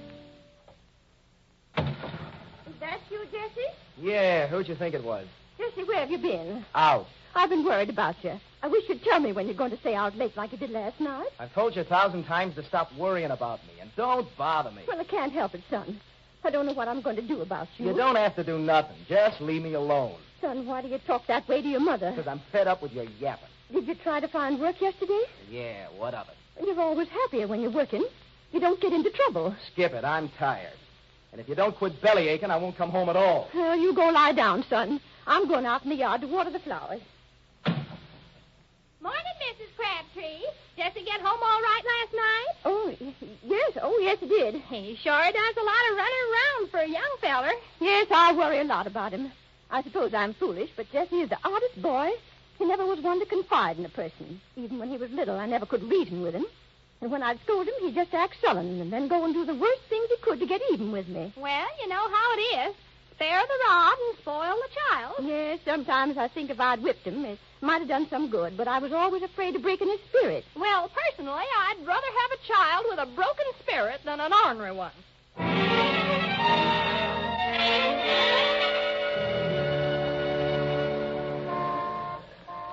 Hey, Jesse, got a cigarette? I'd be smoking it if I did. What's the matter? You gone soft? Why don't you swipe some? Why don't you get some, wise guy? Don't be stupid. I'd have your luck. If I got caught, I'd get thrown in the can. My old man let me stay there, too. He ain't like your mother, you know. Go on and get some, Jesse. Your old lady will pay for them if you get caught. Every place in this lousy burg hides their stuff when they see me coming. You can't blame them. Hey, wait a minute. See that guy with the satchel? I got an idea. What is it? Say, I know that guy. He collects pennies from the gum machines. He comes through every week. Boy, what a soft job. Yeah, he don't have to worry about being stuck up. Boy, if them was only 2-bit pieces in that bag. That's the point. He won't even squawk if he comes back to the car and his pennies are gone. You mean you're going to steal? No, we'll just borrow them from him. The insurance company will pay him, and everybody will be happy. Well, I won't be after we're caught. Me neither. I don't think you ought to do it, Jesse. Listen, don't tell me what I ought to do. That's the one thing that makes me madder than anything else. Gosh, don't nobody ever bawl you out? No, they don't. They don't get away with it anyway. I make them sorry they even tried to bawl me out. Look, I think that guy's going in that place to eat lunch. Now, if he just leaves the bag in the car... He did. He didn't even lock the car. I guess there isn't much in the bag. Huh? That's all right. It'll be enough for what we want. Come on. Well, how are we going to go about it? Geez, a guy would think we was going to open a safe. You goofs just stand alongside of the car. I'll get in and put the stuff in my pocket. We don't want the bag. That'd make the guy sore. If anybody comes out of that store, you give me the business, and I'll duck down in the car until they pass. If that guy comes out, we'll all scram. Okay, but I'm going to need a drink after this. Well, maybe there'll be enough for that, too. All right, here's the car. Now, for gosh sake, you guys stop acting like you were seeing a ghost. Just look natural. Gee, I feel funny. What will we say if anybody stops and talks to us? Better not take them long. Here comes old man Gregory. What'll we do? Speak to him. He won't stop. Hey, Jesse, duck. Hi, Mr. Gregory. Nice day, ain't it? Sociable guy, ain't he? What do you want him to do? Come over and kiss us? Hey, Jesse, hurry up. I'm getting nervous. You guys make me sick. Come on, let's go. How much you get? You think I'd stop to count it, you dope? Take it easy, will you? I think it was about $3. Swell. Let's get the cigarettes. Here, you get them. They'll wonder where I got the dough if I try to buy them. Oh, no, you don't. If that guy blats around about his pennies being gone, they'll remember I had some. Yeah, they're harder than if there was dollar bills. You guys are yellow. We got to get them changed into silver all at one place. I'll go in here. You guys wait. Well, Jesse. What do you want now? Hi, Mr. Benson. I want some cigarettes. Well, have you got the money? You know, your mother told me not to let you charge anything. She just doesn't have the money to pay for it. Don't give me no lecture. I got the money. Oh, you have? Well, where'd you get it? None of your business. Huh? Well, I'll tell you if you want to know so bad. Ma's got a penny bank, and she sent me down to get the pennies changed into silver. Can you do it, or have I got to go somewhere else? Oh, yes, I'll do it. I'll change it. Funny, she sent you down with it. With a nice mother like yours, I don't see why you can't be trusted. Now, if I was your... Just a minute, kid. I want to talk to you. Yeah, what about? Where'd you get those pennies? What's it to you? Somebody just took my collections out of my car. I came out of the lunchroom just in time to see you guys walking this way. And These are the pennies. Listen, wise guy, these pennies come out of my mother's bank, didn't they, Mr. Benson? Well, that's what Jesse told me. I don't think he'd actually rob anybody. But we can find out easy enough. We'll just call up his mother on the phone. Are you calling me a liar, Benson? Well, if your story is true, why shouldn't we have her to confirm it? Either you take my word for it or else. Oh, so that's how it is, huh? Jesse, I know Mr. Carson here won't have you arrested if you ask him not to. But why do you do these things? Can't you see you won't always be protected out of the sympathy for your mother? Someday you're going to have to pay. I told you not to lecture me. Well, somebody's got to. All right, Benson, you asked for it. Oh. But you... Hey, come back here. Mr. Benson, are you hurt? No, not much. It was mostly the surprise. The idea of hitting an old man like you. That little rat is going to jail where he belongs. No, please don't do anything like that. I've known his mother for years. She's a fine woman. It would break her heart if he went to jail. He's all she has. She hasn't got much, then. She'd be better off without that kid.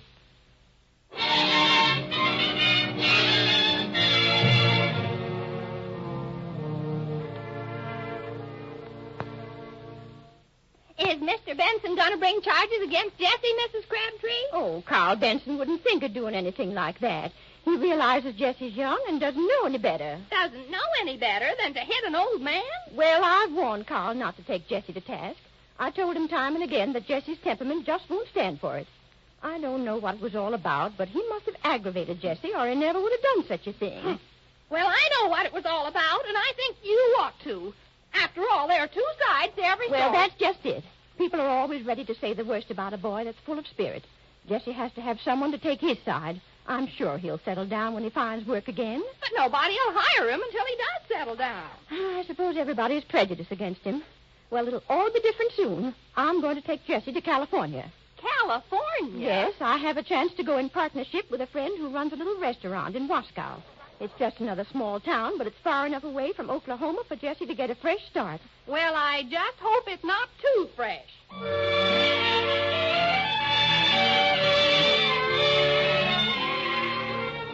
Jesse Crabtree's boyish pranks were not over. While his mother prepared for the journey westward, Jesse foregathered with his boon companions, Tom and Jack. I'm tired of fishing. Come on, let's go. Where you going? I don't know. Anything to get away from here. Gee, I'll be glad when we leave for California. When you going? I don't know. Next month sometime, maybe. Meantime, we got to find something to do. Yeah. Be swell if we had a car. Yeah, you got something there. Maybe we can do something about that. Hey, no, wait a minute. If you mean you're going to steal a car, you can count me out. We ain't going to steal one. We'll just borrow it. Sounds good to me. Where are you going to get it? See them people camped down to the river there? Now, they might be talking to letting us use their car.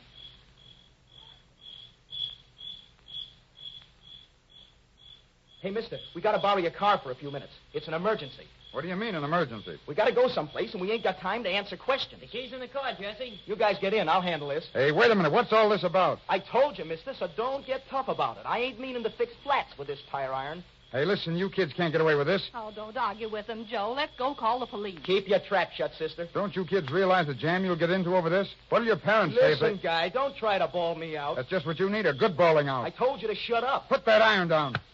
Oh, you killed him. You killed him. Shut up. I ain't hurt him much. Oh, you killed him. I told you to shut up. Am I going to have to choke you to make you do it? Well, that'll take care of her. Come on, let's get out of here. Well, boys, how do you like the car I borrowed?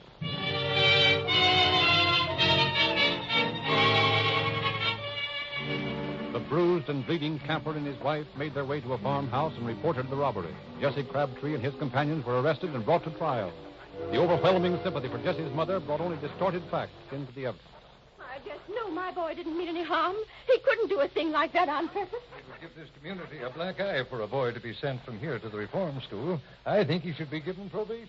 I know. It'd just kill his mother if anything happened to Jesse. And this camper asked us to go to the store for him in his car. When we gets back, he says we shortchanged him. Then he made a pass at us. And he gets the worst of it. So he was just going for a doctor in his car when we was picked up. And that's all there is to it. These campers are not like regular citizens. They're always drunk and fighting. I think we ought to do something to protect our own townspeople. Well, the camper's wife was trying to make him stop fighting us, and he turns around and gives her a bat in the mouth, and that's how she got hurt. police as soon as we got the doctor, but I didn't have time to. Oh, it's just awful the way everybody takes advantage of my justice.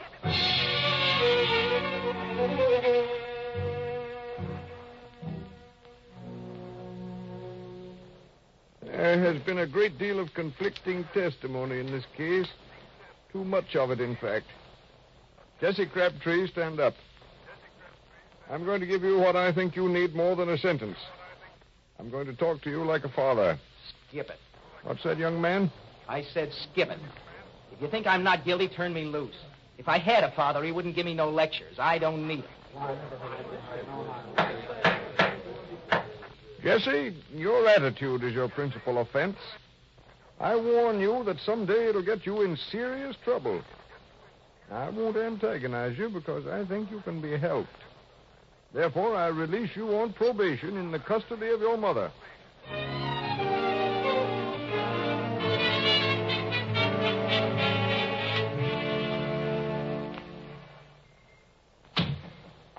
Hello, Jesse. I haven't seen you since the trial. I hope your narrow escape taught you a lesson. Yes, it did, Mr. Benson. That's why I came down to see you. Well, that's fine, Jesse. Now, if there's anything I can do, I'll be glad to, for your mother's sake and yours, too. There sure is something you can do. You see, I've decided to get a job and help Mother until we go to California. Oh, splendid, splendid. I can't furnish a bond, but I'll be glad to recommend you. Oh, you won't have to do anything like that. Oh, I guess everyone in town knows you anyway. Yeah, that's the catch. And that's where you come in. What do you mean? Well, you can give me the job. Oh, but Jesse, that's out of the question. There's not even enough work here for me. Oh, that won't matter. I won't be here much, and you won't have to pay me much money. I know what you're getting at, but it's utterly impossible. How old are you, Mr. Benson? Huh? Why, I'm 50 years old. Boy, I'll bet you were a wow with the ladies in your day. What are you driving at, Jesse? Well, I just got to wondering the other day why your wife should still be so jealous. If you haven't got anything else to talk about, I've got work to do. You and Mother have been pretty good friends, haven't you? Oh, go on. It's funny. You never know how sly somebody is until you get to thinking about him. Huh? I've got to take my hat off to you. Your old lady would, too. If I told her what I know, it would knock her hat off. I've always believed that in every human being, no matter how low, there was some spark of decency. But I don't believe that any longer. Now, don't get all heated up. All I'm asking for is a few lousy bucks a week for a few weeks. Why, with a perfect setup like that, I'm letting you off easy. I'm being noble. Did you honestly think for a minute I'd pay you because of the threat of a rotten lie like that? Sure you're going to pay me. Now, let's be reasonable. As man to man, you and I know it's not true. I wouldn't think of saying such a thing about my mother unless I had to. No one would believe such a thing. Certainly not coming from her own... From her own son? That's just what would make it a cinch. You know how this town loves scandals. Even if they didn't believe it, think of the howl that would go around. And think of the spot you'd be in with your old lady. She'd believe it. She's had a lot less trouble to believe some other things about you. And I helped keep you out of the reform. Just in case you still don't know what you're going to do, there's a couple of witnesses outside that's seen plenty. They'll say they did anyhow, because they're going to help me spend my salary. Do you mean you confided in them? Sure. This is a business proposition, and I needed some helpers. I'll show you. Hey, Tom, Jack, didn't I tell you about my job here? Sure thing. Sure thing you've done yet. Now, look, Mr. Benson, it'll be a lot easier to pay off for a few weeks than to have a few years of grief. And I mean grief, because I've got a few other gags up my sleeve that I haven't told you about. Now, what is it? Play ball or else? You will bring shame and disgrace to your mother soon enough. If you're vicious enough to think of such a thing, you're capable of doing it. I'll pay you. Not because I'm afraid for myself, but out of the deepest sympathy for your mother. Now you're talking. We're going to get along swell, and I know you're going to hate to see me leave. I'll appreciate it if you'll stay out of my sight. How much am I going to be robbed of? Don't get me wrong. I'm not a bad guy. Just lucky. And right now, I'm just thirsty, so you can start with $5. Friends are great things to have. They sure come in handy. Well, I'll be seeing you. Well, boys, let's go drink to my new dishonest job. Gosh, do I feel goody-goody. Crime sure don't pay.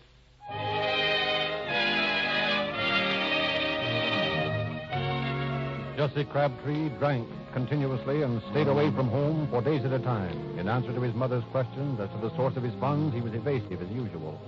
Then on the night before their departure for California... Hey, Tom. Yeah? I got a couple of pints. Let's get your old man's car and wind things up right. Oh, he never leaves the keys at home when he goes away. Well, Jack here can fix the ignition, can't you, Jack? Sure. Let's get it. Okay. We'll serve him right, but never let me have it. I sure don't know what we're going to do for drinks after you leave, Jesse. Yeah, how about letting us in on your graft with Benson, huh? No, I promised him it would quit when I left. I got to keep my word, don't I? Besides, it wouldn't work for you. You just don't have my luck. Yeah, I bet you have to listen to plenty of lectures. Yeah, I cured him of that. Nobody's tried that on me for a long time. They hit me shoving this garage door, huh?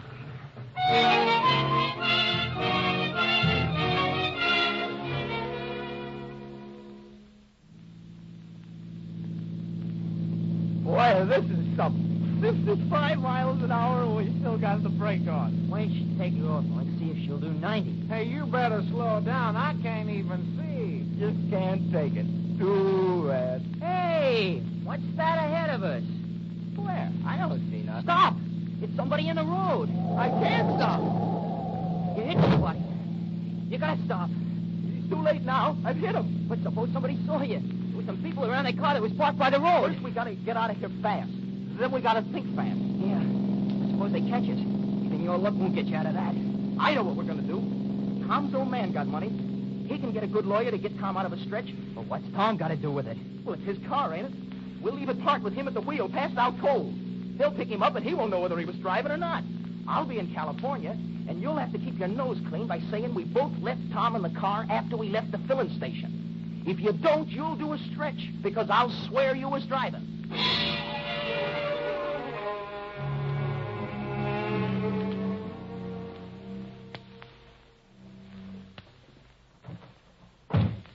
Hey, Mom, get your stuff together quick. We got to start for California tonight instead of tomorrow. Yes, but why?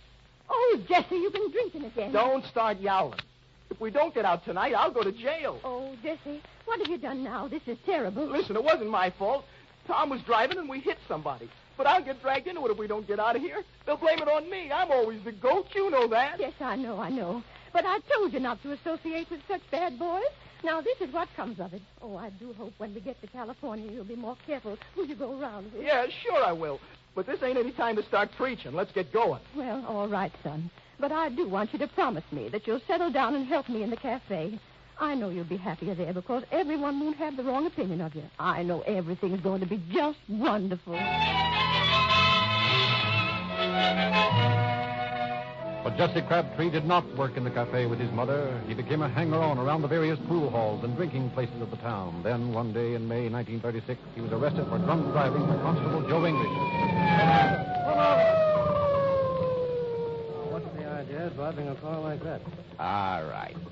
Just give me a ticket and cut out this speech. You've been drinking. This is serious, young fellow. Let's see your driver's license. Sure. Look at it all day if you want to, but just don't talk. Are you Mrs. Crabtree's son, the woman who runs the cafe? Yeah, what's it to you? Oh, I've heard her talk about you, but I never thought I'd see you in this condition. I know she'd feel awful if she saw you this way. She's a fine woman, and she's mighty proud of you. I'm telling you for the last time, don't give me no lectures. All right, Jesse? All right. Tell you what I'm going to do. I'm going to forget about your being drunk because I know it would hurt your mother. And I'll see that you get a suspended sentence. Now, go on home, and don't you ever let me catch you like this again. Don't you worry, copper. I won't let you catch me.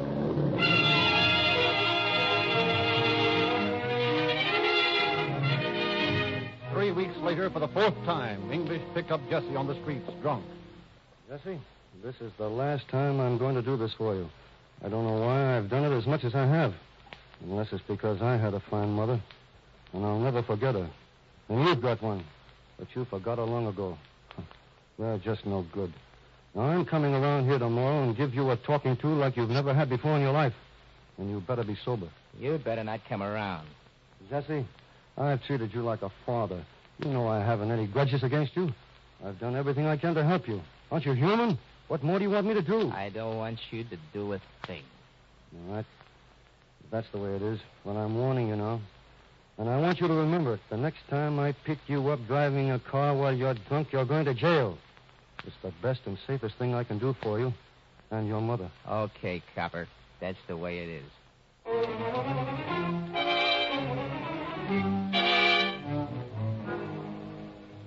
On the afternoon of August 15th, 1936, Jesse bought a pint of whiskey and consumed most of it. He then bought 2 quarts of wine and, loitering around town, consumed the wine at his leisure. Later that evening, he entered into a card game at the Wasco Pool Hall. Yeah, there's old Joe Law himself. Hi, boys. Howdy, Mr. English. You want to sit in? He's a cop that can sit in my game any night. Yeah. You like your coppers around here, don't you? Joe English ain't all cop. He's mostly pal. He's a right guy. He talks too much. Oh, all cops do that. You can't hold it against them if they talk right. None of them know how to talk right. But I'm going over and talk to him. I'll talk to him once and for all. Put that gun away. Hey, you nuts. All right, English. This is your last chance to make an impression on me. What do you got to say? Put that gun down, kid. You don't know what you're doing. Got him, boys. He's killed me. Shot Joe. Grab him. Let go of me. Come on. Grab him. Come on. Hold him. Somebody get a rope. Grab the rope. Come on.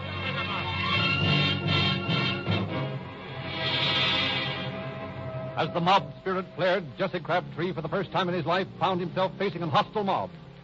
In the faces of these men, he saw no sympathy for him or his mother. This time, there was no one to say, give him another chance. His unbroken spirit had brought him at last face to face with certain death.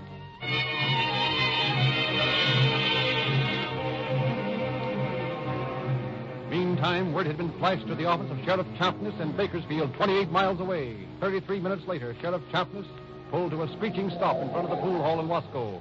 With him rode Deputy Jack Falk. You stay here and be ready to get underway as quick as you can. I'm going in and see if I can get that kid out of there. Come on, let me through. We don't need no sheriff here. No, we can take care of this ourselves. Let's string him up. We ain't going to string him up. As soon as we find another piece of rope, we're going to tie between those cars and drag him apart. Oh, wait a minute, man. Wait a minute. There's no point in doing this. Look here, Champness. You're sheriff of this county, and we like you. But Joe English was our friend, and we like him. Come on, We ain't going to let this sniveling rat get away with shooting him down a cold blood. I didn't mean to attack. I was drunk. I didn't know what I was doing. Yeah, you're drunk most of that time, but you know what you were doing, all right. You're going to pay for it. Now, wait a minute, men. Listen to me. Wait a minute. Quiet. Listen a minute, fellas. Most of you men are my friends. I've known you for years. You helped elect me. Now, I told you when I ran for office that I stood for law enforcement, and I meant it. Are any of you dissatisfied with the job I've done? No, but what's that got to do with it? We ain't lynching you, Sheriff. No, and you're not lynching this boy either. There's a law against murder in this state. Doesn't make any difference whether it's 1 man or 50 that does the killing. It's still murder, and it's still against the law. I told you I was for law enforcement, and I'm going to enforce this one. You can keep me from taking this boy, but you can't keep me from doing my duty. It's my duty to protect him with my life, if I have to, until he's had a fair trial. What do we want to waste time trying a guy like him for? He's got his rights just the same as you have. He ain't got no rights around here. Now, listen to me. Quiet! We've never had a lynching around here yet. We're not going to start now. I know how you fellas feel. I knew Joe English as well as you did. I was a whole lot closer to him than most of you were. And I haven't any more sympathy for this boy than you have. But I'm not going to stand by and see you take the law in your own hands. String him up, come on. The first crime was bad enough. Yours will be worse. I came here to get Jesse Crabtree to take him to jail. And I'm going to do it. And I'm asking you fellas not to try to stop me. Because if you do, there's going to be some more shooting. And I don't want to have to do it. Come on, Jesse.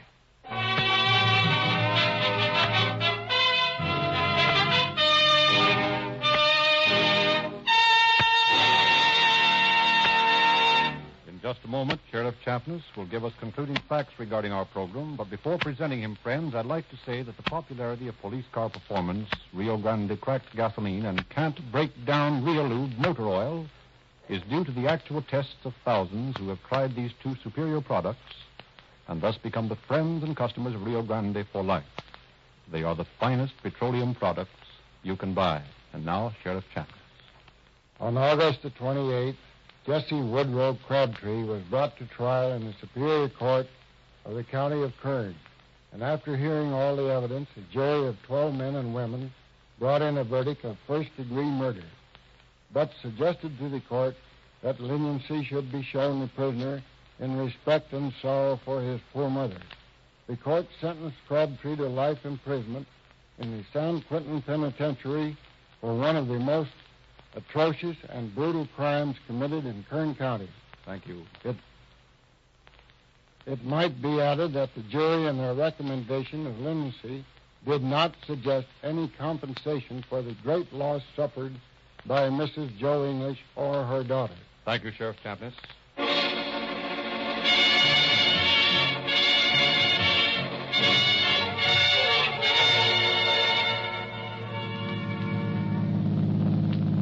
Kern County Sheriff's Office calling all cars, attention all cars, cancellation of broadcast 247 regarding a murder. Suspect in this case is now in custody. That's all.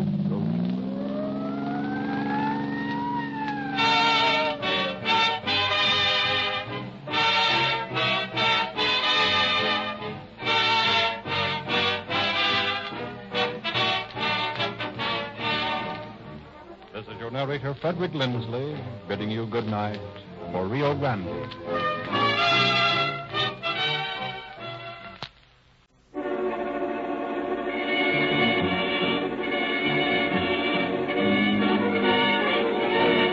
Calling all cars, the copyrighted program created by Rio Grande. Fresno County Sheriff's Office calling all cars, attention all cars, broadcast 248 regarding a missing person. Described as a male American, 72 years, 5 feet 8 inches, was last seen on March 22nd. Notify the Fresno County Sheriff. That's all. Rosenquist.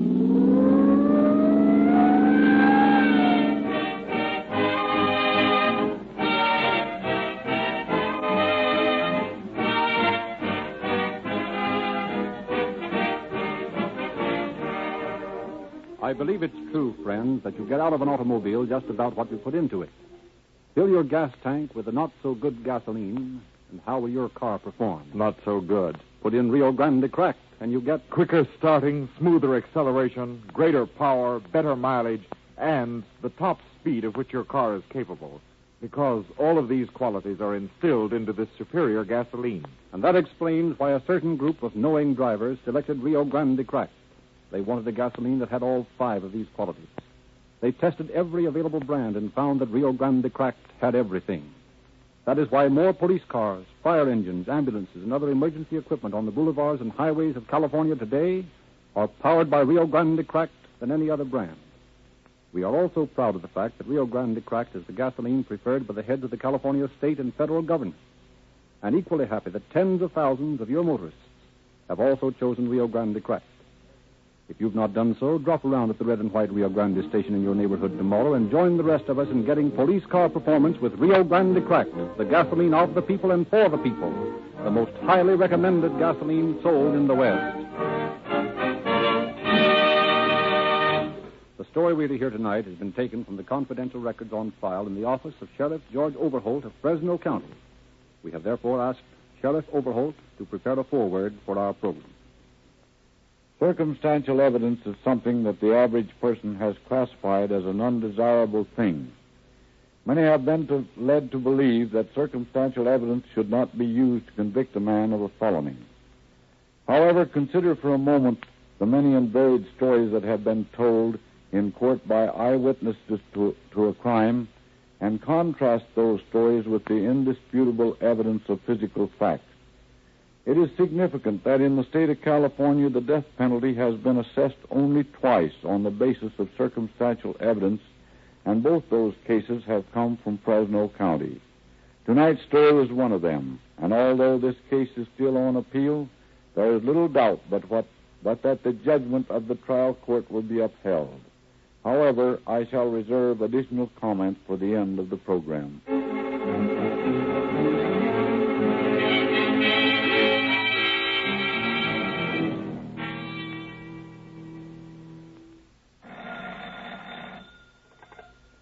Sheriff's Office. Overholt speaking. This is the County Welfare Bureau. What can I do for you? Well, we've been out to the shack where Old Man Leek lives. He isn't there. Well, what do you want us to do? Well, I think you should investigate. The old man has been coming in regularly every week for the past couple of months. We haven't seen him now in 2 weeks. We sent one of our workers out today to see if anything had happened to him, and she reports that his shack seems pretty torn up. We're afraid something may have happened to the old man. All right, I'll put somebody on it. Is Jack Tar out there? Yeah, Sheriff, right here. Well, get John Ford and come in here.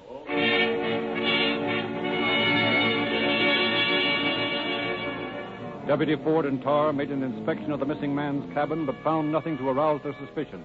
They returned to the office to report their findings to Overholt. Well, Tar, what did you and Ford find out on that leak job? I don't know. I don't see anything to worry about.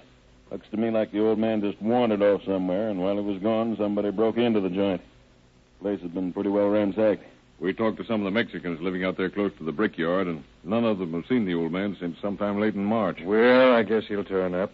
Oh, by the way, Ford, you know a colored boy named Ray Davis? Oh, I don't think so. Why? Well, he was in here a while ago looking for you. Said he'd come back.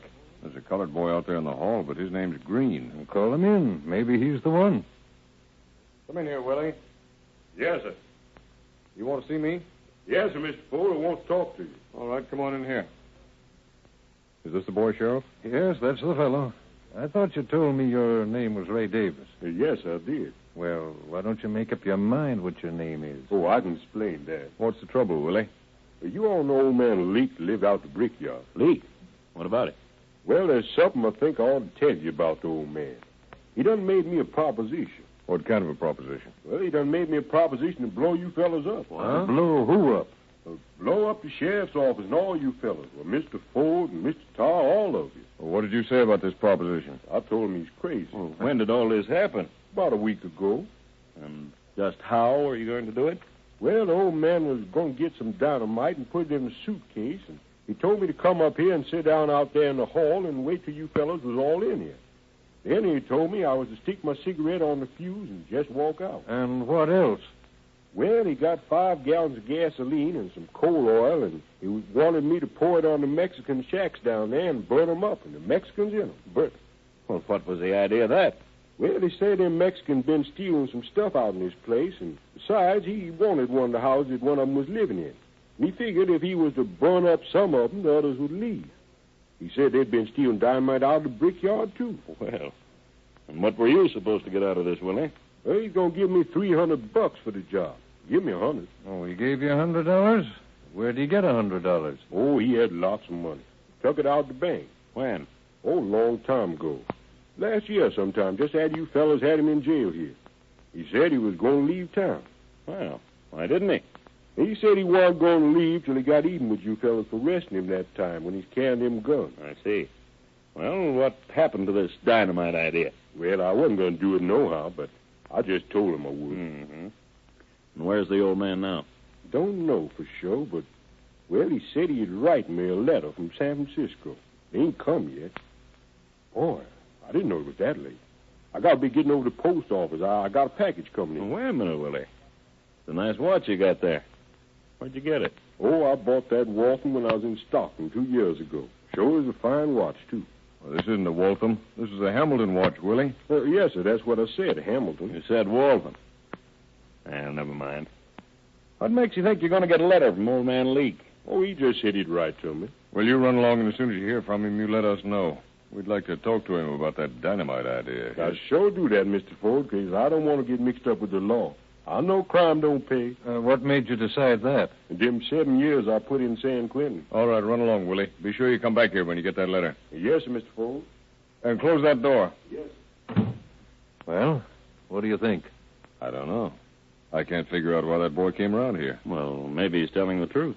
Well, he probably is, but why did he want to come and tell us the story? Well, maybe he thinks it's a good idea to stay on the side of law and order. Yeah, San Quentin does that for some guys. Oh, John, you know what he went up for?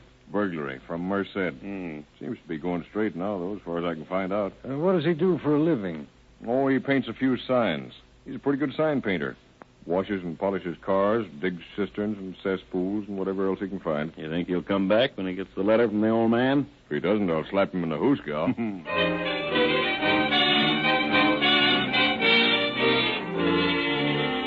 2 days later, on the 31st of March, Green again puts in an appearance at the sheriff's office. Well, Mr. Ford, I got the letter. That's so? Let's see it. Come on in the office. Yes, sir. Willie got his letter, Sheriff. Oh, that's so? Yeah. Now, let me read it. Willie, are you sure Leak wrote this letter? Yes, sir, I'm pretty sure. Why does he call you Ray Davis? Well, that's on account of the other letter in the package. Now, wait a minute. What letter and what package? The letter with the check in it.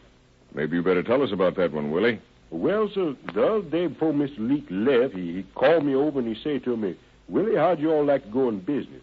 What kind of business? Oh, you know, the sign painting business. Go on. Well, he said, here's a $100 bill. Now, you take it and go buy yourself something. But don't cash that bill in Fresno, because he'll get suspicious and start asking you questions. Who is this that was going to get suspicious? Well, I don't know, but I reckon he meant you fellas here in the office. Well, what did you do with the $100 bill, huh? Well, I put it in the envelope. No, I didn't. I give it to Mr. Leak, and he put it in the envelope and sent it to Montgomery Ward in Oakland. Well, what did he do that for? Well, I wanted some records for my phonograph, so I marked off the records I wanted on the page in the catalog and give it to Mr. Leak. He put it in the envelope and sent it off. And he told him to send it to Ray Davis. That's why I got in trouble over the post office. What kind of trouble? Well, when I went over there to ask for my letter, the lady, she say, wait a minute.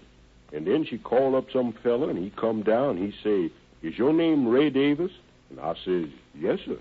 And he says, you know anybody around here? And I says, yes, sir. I know Mr. Ford and the boys over at the sheriff's office. And he say, well, how come you send me a $100 bill after $4 worth of records? I says, how come you all know that?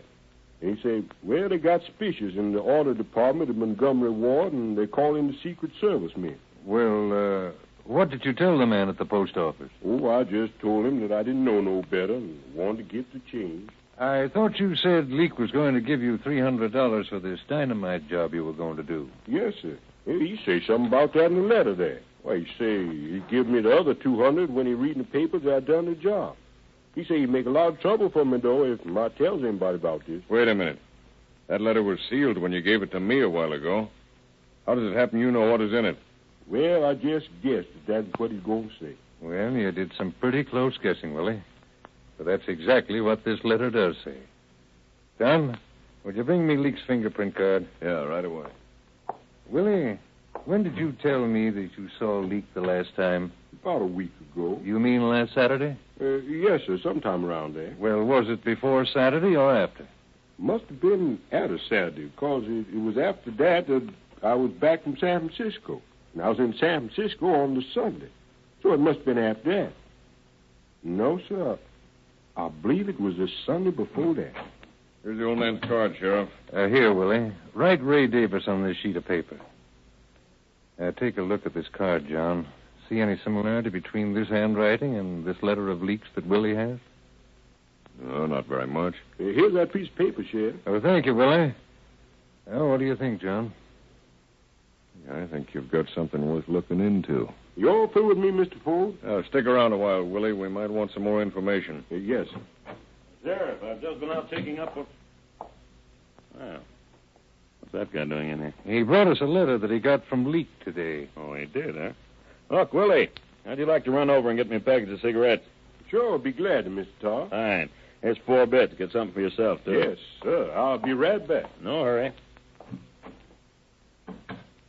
How come you're getting so generous all of a sudden? I wanted to get him out of here. I didn't want him to be suspicious. Well, why should he be suspicious? Well, that Martin and I just got back from checking over old man Leak's place, talking to some of the neighbors out there. According to the dope we got, the last man seen with old man Leak was Willie Green. And that was on the night of March 19th. Well, now just wait a minute. John, didn't Willie tell us he was in San Francisco on the 20th? Yes, he did. Well, maybe he was. But here's something else. Well, what's that? A little item we found close to the railroad track out near the brickyard. Old pair of overalls, huh? Bloody torn overalls. But I'll bet my bottom dollar belonged to old man Leak. Well, where'd you find them? Exactly 351 feet from the edge of Potter's Field. You see, the pockets have been cut out and the buckles torn off. Found these buckles 92 feet farther toward the graveyard than the overalls were. Well, this is beginning to add up to something. What do you think? I don't know. Ed Martin's got a bunch of men going over the ground out there by the brickyard. I've got a hunch that out there somewhere we're going to find old man Leake's body. Well, how about this letter he wrote Willie Green? I don't know, but I'm sure going to find out. Well, what kind of cigarette you all want, Mr. Tar? You didn't tell me. Never mind, Willie. Come on in. I want to have a talk with you. Yes, sir. Willie, when did you see old man Leake last? I think it must have been around the middle of the month. Mm-hmm. And what time did you go to San Francisco last week? Well, left here Saturday morning and stopped off in Merced, and then I got a freight train out of Merced. Got in San Francisco about midnight. Midnight, huh? Where'd you stay? That little hotel down close to SP Depot. You remember the name of the place? No, sir, but I can find it for you. Willie, are you sure you didn't see old man Leake last Saturday night? Yes, sir, I'll show. Where was he the last time you saw him? He's down there by the creek. Close to the bridge. All right. Go on out and get those cigarettes. Yes, sir. Well, what do you think? I don't know. There's a bare possibility that the old man may have wandered off down there and tumbled into that canal. Oh, for the love of Mike, don't tell me we're going to have to drag that canal again. No, but we're sure going to have a look at every foot of it.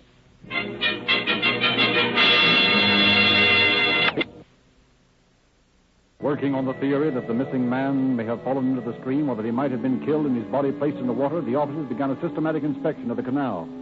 Fearful lest grappling hooks might miss or destroy some valuable clue, the officers determined to pump the water from the pit. Hour after hour, the steady throb of the pumps lowered the level of the water. At last, objects on the bottom became visible. In the clear water of the pit, the deputies found their first important lead. Well, boys, what did you find? Plenty. I think we've got pretty good evidence that old man Leake is dead. That's so? Come on in here, Sheriff. Bill Morton's got the stuff in his laboratory. Oh, John, bring that record card of old man Leake, will you? Here's the stuff we got out of the pit, George. Here's a coat, a set of keys, and a pair of glasses. Here's the card, Jack. Oh, thanks.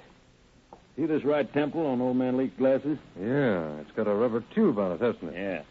What the guys that repair radio sets call spaghetti. You see that crooked nose piece? Uh-huh. Now, take a look at these glasses we found in the gravel pit. Yeah, they're the same ones, aren't they? Yep. Those are old man Leake's glasses. They took these keys out and tried them in the old man's car. And they fit. So it looks like we've got another murder on our hands. Yep. And no body. Well, maybe not. But we've got an A number one suspect. You mean Willie? Yep. Willie Green. Yeah. Mr. Carr, you never did tell me what kind of cigarette you all want. Oh, that's all right, Willie. Come on in. We won't need any cigarettes now. We're going to be busy. Yes, sir. What do it? Finding out why you killed old man Leake and what you did with his body.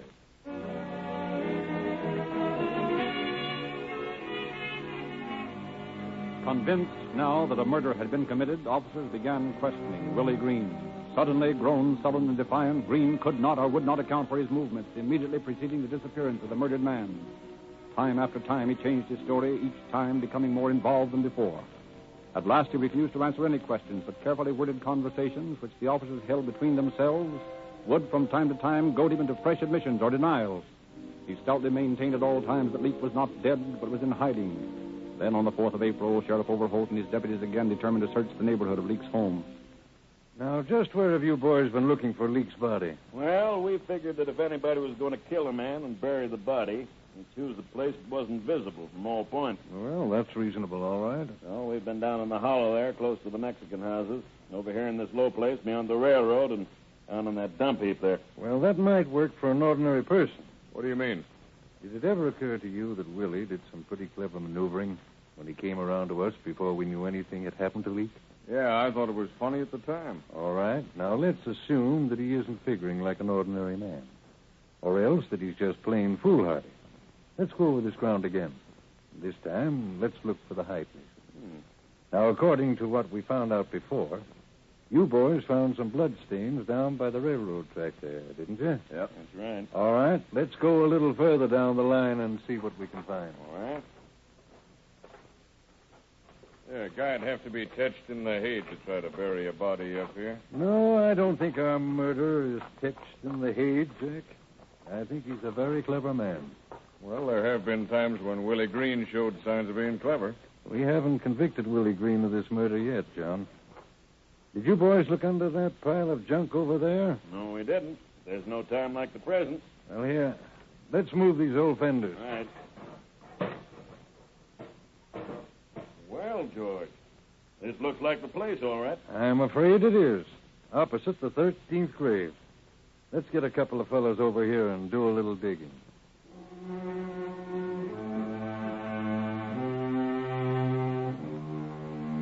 Within a few minutes, the loose sand revealed the gruesome fact that the missing man had indeed been murdered. The brutally beaten and crushed body of John Leake was taken from its shallow grave. Fingerprint examination by Deputy Mortland definitely established the identity of the murdered man. Meantime, deputy sheriffs had been checking Willie Green's story of his trip to San Francisco and of his last meeting with John Leake. Their findings reported, Green is again brought in for questioning. Willie, how does it happen that you told us that you were in San Francisco on March 20th, when, as a matter of fact, you were in Fresno on that date, weren't you? No, sir. I wasn't in Fresno. I was in San Francisco. Mr. Martin here tells me different. How about it, Ed? We checked all the rooming houses around the depot in San Francisco, and we found the place where Green stayed when he was there.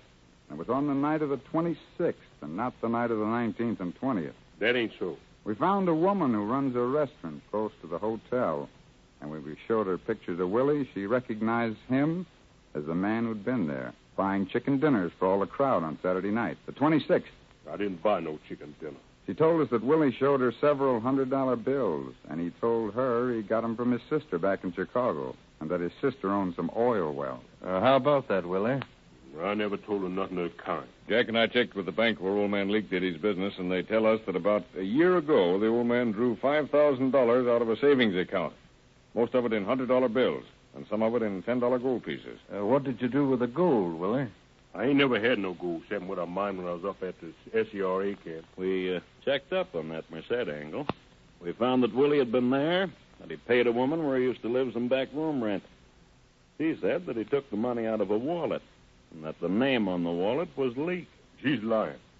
Don't like me, that's all. What kind of a watch do you own, Willie? A Waltham, I done told you once. Besides, you ought to know you took it away from me. You mean this watch? Yeah, that's the one. They took it away from me when they locked me up. But this watch is a Hamilton. So what? I should call it a Waltham. Wait a minute. Let's see that record card of old man Leake. Here it is. Now, look, George. Here's a list of the property that the old man had on him when we picked him up last year. Uh-huh. I see. Where did you get this watch, Willie? I bought it from a little jewelry store in Stockton 2 years ago, right close to the courthouse. And you call it a Waltham, huh? Yeah. Well, part of the property of old man Leake, the part of it that's missing, was a Waltham watch. So what? And this Hamilton watch is clean inside. It hasn't been carried any 2 years. Well, that don't prove nothing. Maybe not. But I'll lay you a little bet that before I'm through, it'll prove that you killed old man Leake.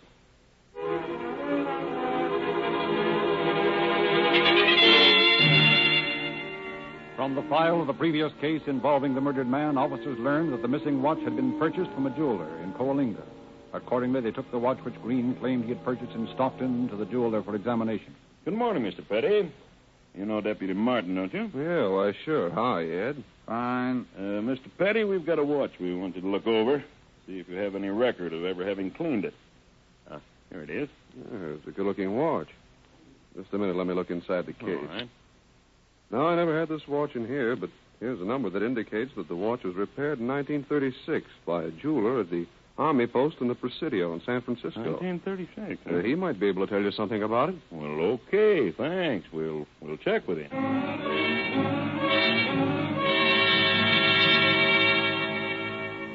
Now, you do repair work for most of the fellas here in the post, don't you? Well, as much of it as I can get. I see. You ever see this watch before? Well, let me look at it. Yes, I repaired this watch about, I guess... Oh, wait a minute, let me see. In August 1936. Well, fine. Wait a minute, I've got his name right here. Yes, here it is. Joe Gilbert, Company F. Joe Gilbert, huh? You're sure it was 1936? Well, certainly. Here's the date right here. Well, that's fine. Look, can you tell whether that watch was ever repaired in Stockton? Why, yes, if the repairman put his initial on it. But I don't see anything on it here that indicates that. Okay, thanks. I think we'll go over and see Mr. Gilbert.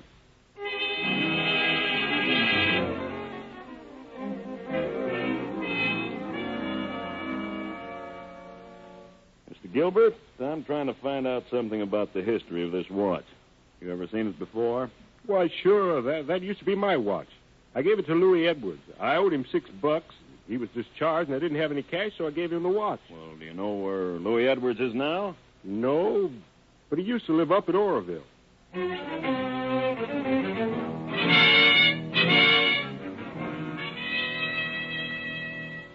Good morning, sir.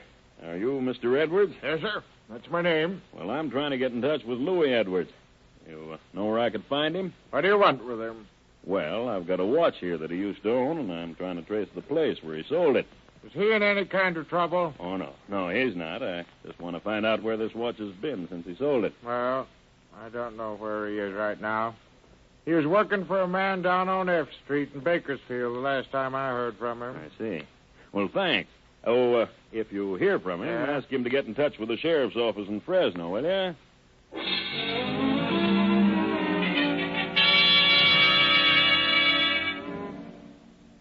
I know. Edwards ain't been here for 3 or 4 months, I guess. He said he was going down to visit a brother of his in Compton. No, Louis hasn't been here for a month or more, I guess. He's down at Jack's place in Palm Springs. He's another brother. Nope, Louis's not here. Haven't seen him since he came down from Bakersfield. Said he was going to live with Gene over in Compton. Yeah, but Gene hasn't seen him for a month. Well, you might try the family again. They moved up to Marysville. Okay. No, Louis hasn't been home, but he might come in any day now. Just as soon as he does, I'll get in touch with you.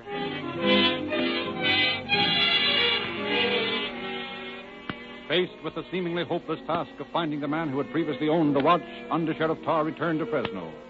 Then, in company with other officers, they attempted to trace the watch through the records of the San Francisco Police Department in the hope that those records might show the purchase by the suspected man. Again, they were faced with the impossible task of checking thousands of records with insufficient information upon which to base their search.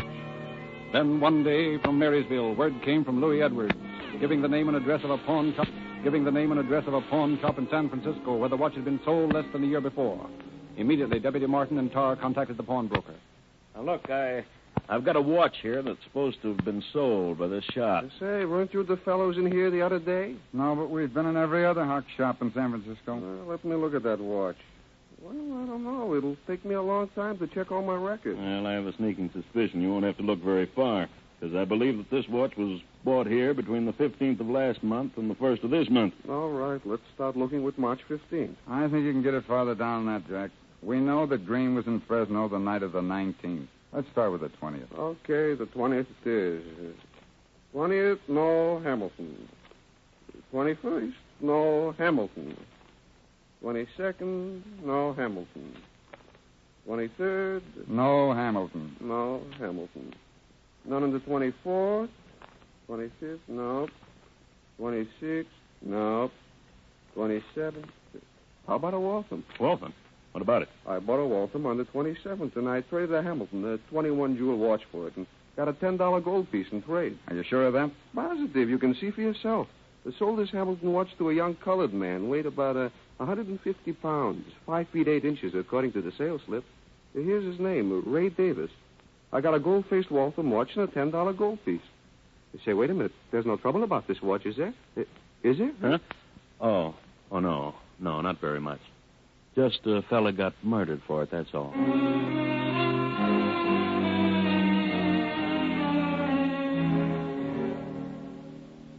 All right, Willie. Now I want the truth about old man Leake. I done told you all the truth. Oh, no, you haven't. You told us that Leake wrote you a letter on the 27th day of March. That's right. Well, Leake was dead on the 23rd of March, Willie, and buried. How you all know that? Because, Willie, it rained on the 23rd day of March, and the grave where we found old man Leake had been rained on. Besides, the handwriting on that letter and the handwriting on the jeweler's sales slip where you bought that watch, and on the envelope when you ordered the records, the handwriting is all the same. Well, it ain't mine. And all those specimens of handwriting are the same as that on the letters you wrote when you were in San Quentin. Now, what about it, Willie? I ain't talking. I said no. Yes, Willie, I'm afraid you have. You've said too much. As a matter of fact, it's going to hang you.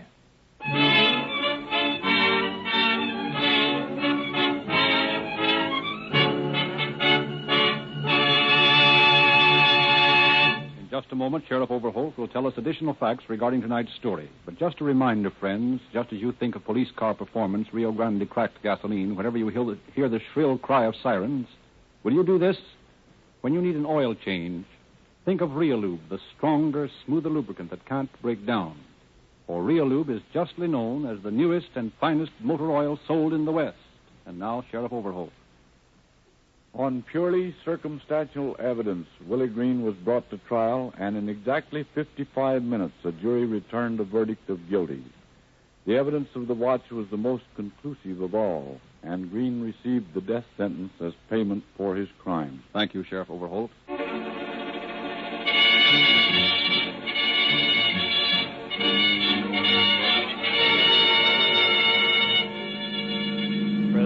Sheriff's Office calling all cars, attention all cars, cancellation broadcast 248 regarding a missing person. Suspect in this case is now in custody. That's all. Rosenquist.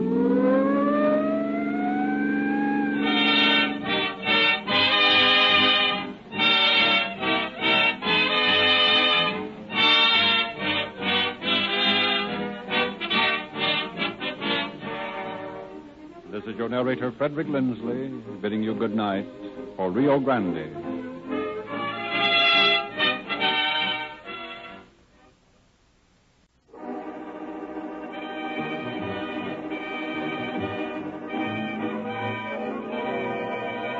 Calling all cars, a copyrighted program created by Rio Grande.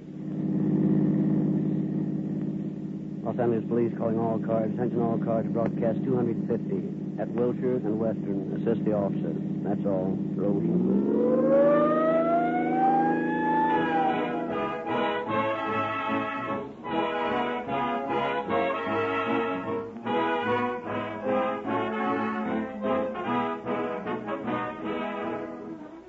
Supposing a friend of yours were crossing the street, and you could see that his next step would plunge him into an open manhole with possibly serious injury. As a friend, you'd call out to warn him of his danger, wouldn't you? Well, friends, in that same spirit, I'm calling out to those of you who are flirting with another kind of misfortune, probably without knowing it. Don't court the financial disaster of motor failure or premature breakdown by trying to get by with flabby, short-lived oil. Just think of all the friction-resisting, heat-defying Reolube you could have bought with that last repair bill. Just try to break Reolube down with your highest speed. Even with the help of a sometimes hot-tempered weatherman, it can't be done. Here's how you can prove it to yourself. The next time you drive into the red and white Rio Grande station in your neighborhood for a tank full of police car performance Rio Grande cracked, take aboard a crankcase full of Reolube. Drive 1,000 miles. Then look at your oil gauge. Then feel the still great film strength and body of this best lubricant. And I can hear you saying... That was the straight dope Dr. Lindsley gave us the other night. This Reolube is the newest and finest motor oil sold in the West.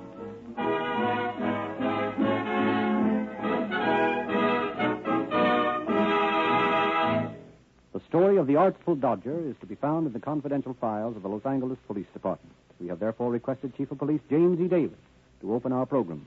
Chief Davis. One of the most elusive criminals that my department has ever had to deal with is the story of the man we are to hear tonight. He was one of the hardest men to capture and convict that we have dealt with. He had a criminal record that began in 1911, and yet he had never been held in prison longer than 2 years, in spite of the fact that he had received sentences of 15 years, 7 years, and in one case a sentence of 1 year to life. He was apparently an intelligent man who should have known better, but he had convinced himself that he could lead a life of crime and make it pay. How he was dissuaded from this idea will be revealed as our program progresses. I shall have further facts to give you at the end of the show.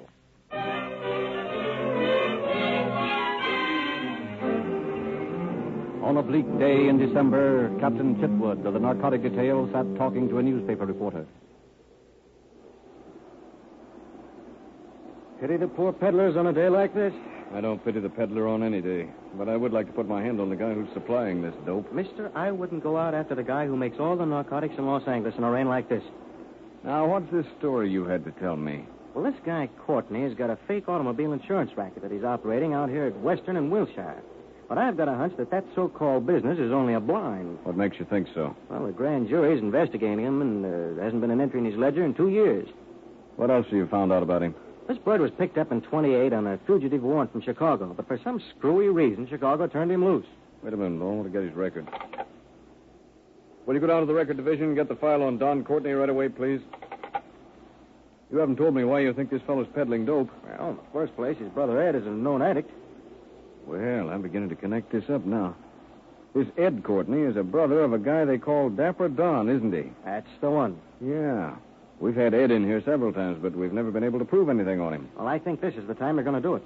He runs around with a fellow who's a chauffeur for one of our glamour girls out at Paramount. And while she's inside running the gamut of her emotions from A to B, the chauffeur is outside using her car to peddle dope. Does our friend Courtney work with him? All the time. Courtney and the chauffeur live together in the same apartment. Well, where do you and your paper come into this picture? Well, I think this guy Courtney is pulling a lot of rackets around here, and there's something screwy about the way he gets away with it. We're willing to stand part of the expense. If what? If you'll promise to give me an exclusive on the story. Carter, have you gone crazy? Sure, I ought to let you catch your crooks yourself.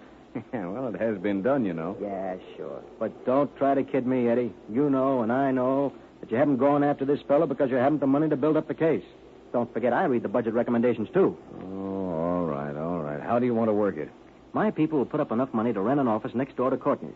There's a vacant office in the building that joins the one that Courtney has his in. We can plant a dictaphone in there, and maybe we can get a line on them. Here's Courtney's record, Captain. Oh, thanks, Paul.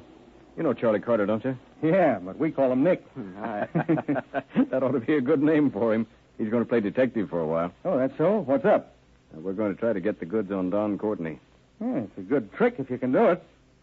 Yeah, this guy's got enough aliases to start a jail of his own. All right.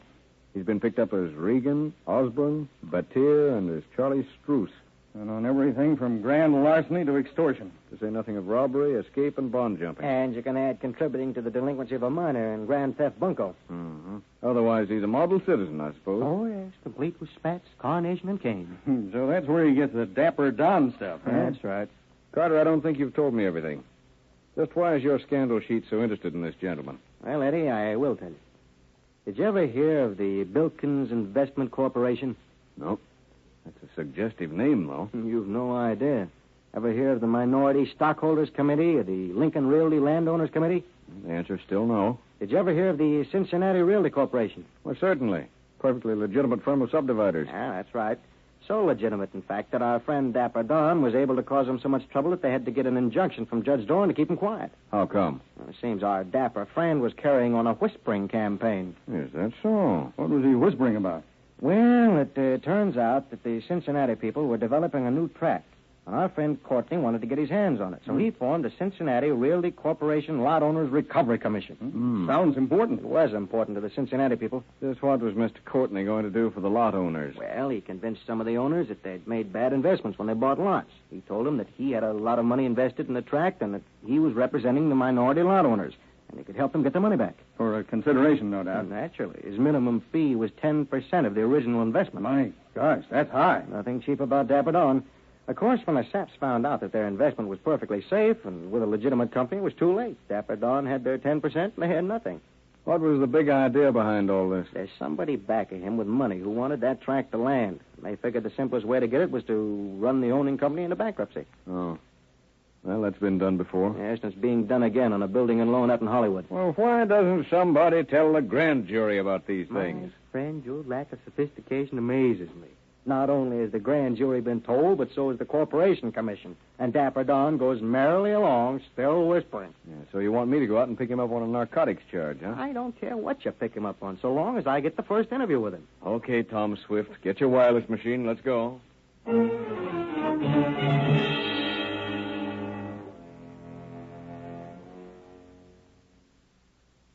Courtney's office right over there, across the air shaft. The one with the Venetian blinds in it.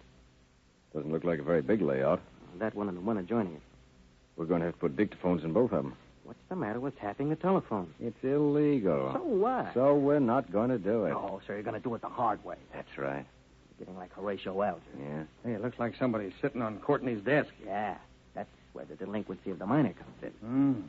Hey, what time does this guy go home? Well, about 10 minutes. He's on schedule. You know all the answers, don't you? I've been working on this case. Does the blonde go with him? Yeah, usually. Nuts. You're going to have to be what is known as agile to get over there. No trick at all. I've done it lots of times. You're going to get shot climbing in windows someday. What does that guy do here this late at night? I'm surprised at you. He makes telephone calls. What do you think? Oh, yeah, I know. 2 minority stockholders. There they go. He runs true to form and leave a light on. Well, that'll help. He's getting thrifty. He turned it off. Any chance of he's coming back? Never has before. How about night watchman here? A couple of door rattlers that make the rounds about once an hour. All right, let's get over there. Powell, you go get the car and bring it around the back door, and one of us will let you in. Okay, Eddie. Okay, Newshound, let's go. Better watch those telephone wires. I tripped over them the last time I came across here. Hey, you're a regular housebreaker, aren't you? No, just a private investigator. Yeah, I know. Nick Carter, the boy detective. Now, if we can just get this window up, we're set. See? There's nothing to it. Not a very impressive setup. Serves his purpose. What does he call this joint? The Metropolitan Automobile Association. How about all these other companies he's supposed to represent? Just stick around. You'll find out about them. Hey, have you talked to the Bunko squad about this? No, we can do that later. They might not want to string along with the paper. Well, we better go down and let Powell in. Come on, there's a rear entrance fire escape down here. Doesn't seem to be many offices occupied here. Well, they're not. Just a couple more besides Courtney's. Hey, Harry, bring your stuff up this way. Okay, but don't make so much noise. I just saw a couple of these merchants' cops down the street. Hope they keep out of sight until we get these dictaphones installed. Yeah, unless they come snooping around, we can tell them we're working for the telephone company. Here, give me a hand with this. Why didn't you bring the rest of the communications division? There's enough wire here to wire the whole building. Well, you never can tell what you need. Where'd you leave the car? A couple of doors down the alley. Better close that door. Where are we going to put those microphones? Under the desk, back in the middle drawer. We'll run the wire under the carpet. We can run the wire right along the telephone line here and we'll be out of sight. Well, there's only one drawback to these dictaphone setups. You can't hear the other end of telephone conversations. And believe me, boy, from what I hear about our friend Courtney, some of those conversations should be worth listening to. What are you looking for? Dope, of course. I doubt if you'll find it around here. Hankey's brother keeps all the supply. We'll darn soon find out. How about it, Harry? You about through? Yeah, just about. What the devil's that? Oh, I knocked over this cockeyed chair. You'll have every door rattler in town up here in a minute. Here, Carter, throw this roll of wire across the air shaft. Come on, let's get out of here. Quiet. I hear someone coming. Probably our merchant police. Yeah, there's a time when night watchmen can be very inconvenient. Who's up there? Nobody, boss, just us chickens. Quiet, you fool. Cross your fingers. Maybe you'll go away. Do you hear me? Who's up there? Got a hammer, Harry? Yeah. Drop it real hard. Looks like our friend is completely discouraged. He probably got a look at us, 3 thugs. Come on, let's get out of here while we got a chance. Hey, what time does Courtney get here in the morning? About 9:30. We'll be in our office next door waiting for him.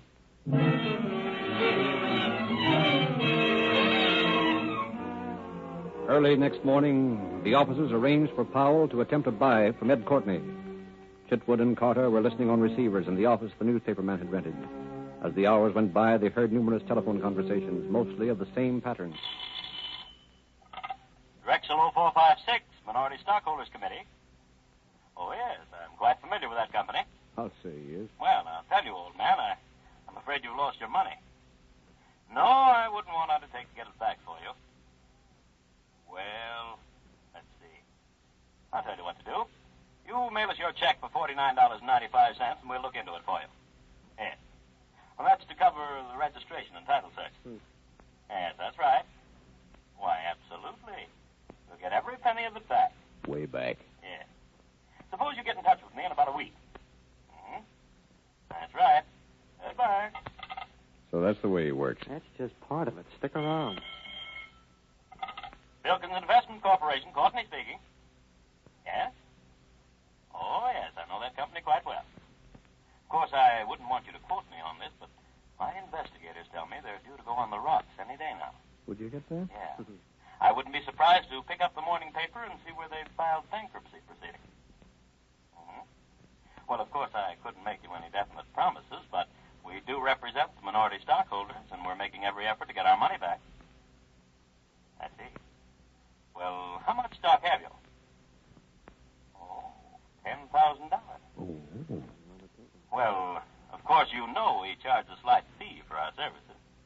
Yes, about 10%. Huh? a little high, you might stop and consider your chances of getting your money at all. Yeah. Well, that's fine.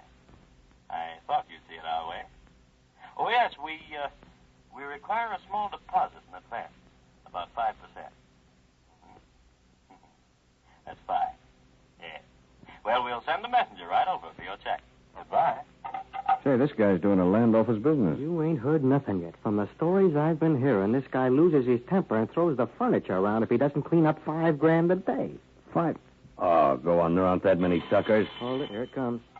Lincoln Realty Landowners Committee, Mr. Jones speaking. Oh, it's you. What do you want? Now, listen, I told you yesterday when you came down to the office to keep out of here. And I told you to keep away from Ed and not be telling him things. You get to talking to him, and the first time he's all hopped up, he'll spill his insides all over the place. Oh, so Ed takes dope, huh? Sure, he's a hophead. Oh, but you can't trust him, I tell you. Oh, now, listen, honey, don't be that way. You're just a kid, you know. I don't want you to start running around with guys like Ed. He's not the right kind for you. A lot of brotherly love there. He cut his own mother's throat for a dime. Yeah, honey, I know, but you're only 18. Well, sure, I'm going to marry you. Didn't I tell you I would? Is that the delinquency you were talking about? That's it. Well, I'm glad it's out of my department. Oh, listen, baby. I'm throwing a party at the hotel tonight. How about getting a couple of your friends and meeting me there, huh? Who? Why, she's only 16. Well, all right. Bring her along. See? You see what I mean? Goodbye, I sweetie. think I do. Seems to have taken care of that situation. What next? Hello? Oh, what do you want, Ed? It's about time you called. I got a delivery to make right away. Yeah. Fellow at Vine and Sunset wants an ounce, and he's in a hurry for it. How long will it take you? Well, can't you make it in less than half an hour? All right, scram on out there. Oh, whose car are you going to drive? Well, what's the matter with Clara's Rolls? I told him you'd be driving that. All right, never mind. Get a hold of Bob and scram on out there. Goodbye. Looks like Harry's right on the job, doesn't it? Yes, and if we don't want to miss the show, we'll get on it.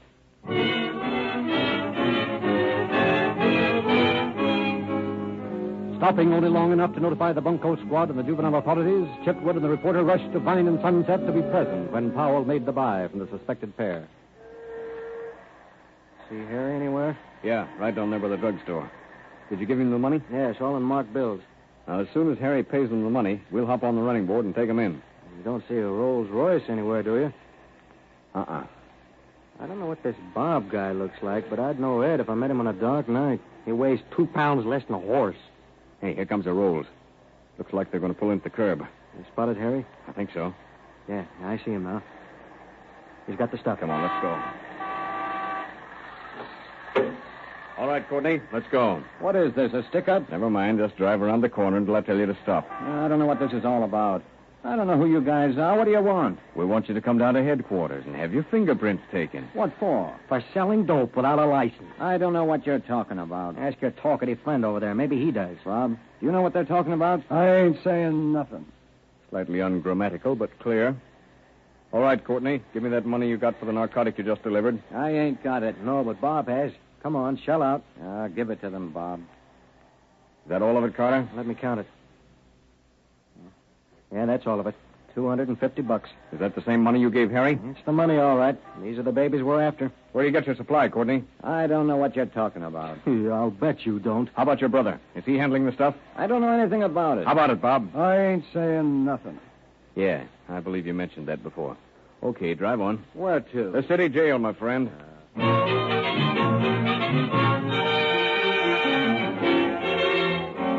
But Chitwood and his allies had nothing to connect dapper Don Courtney with the charge of dope peddling. The brother Ed obtained his release on bail, and the two Courtneys headed for St. Louis to spend the intervening time before Ed's trial. Meantime, police had arranged to trace the leads that had been obtained from their dictaphone. They brought in 2 girls for questioning. I might just as well put my cards on the table and tell you 2 girls what I want. I'm after Don Courtney on a narcotics charge. I'm afraid you come to the wrong place to get your information, Captain. We don't know anything about Don Courtney. Why, I scarcely know Don at all. I happen to know better than that. I've had calls on Courtney's phone traced to the apartment where you 2 girls live. I've had men watching your place night and day for several weeks. And if you want to tell me the truth, all right. If you want me to draw my own conclusions, that's all right, too. I have a pretty good idea what's going on. Oh, yeah? Say, what are you driving at? I happen to know that Ruth here is 18. And I also happen to know, Dorothy, that you're only 17. And a couple of Courtney's friends are even younger than you. However, I'm not interested in that angle of the case. Yeah? Where does that get us? Well, if you want to get tough about it, it gets jail for you.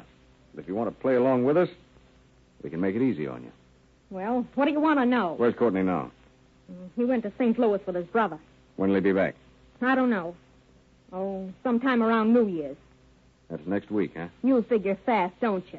Has Courtney ever given either of you girls narcotics? No. Just a minute.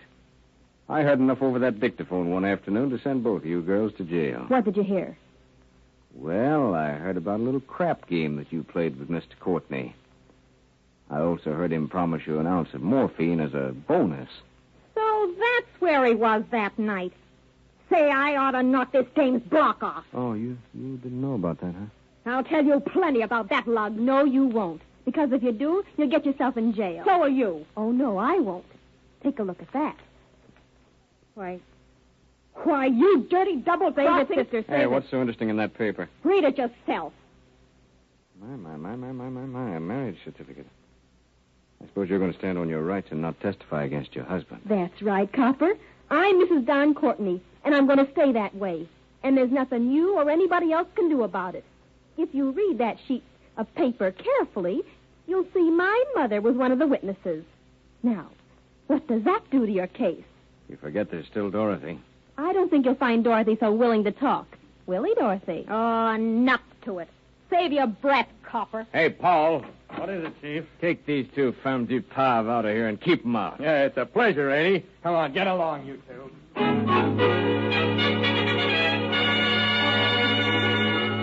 A week later, on the morning of New Year's Day, Captain Chitwood, Lieutenant Harry Powell, and 4 other officers drove to the railroad station in Pasadena to serve as a reception committee for the incoming Courtney and his brother.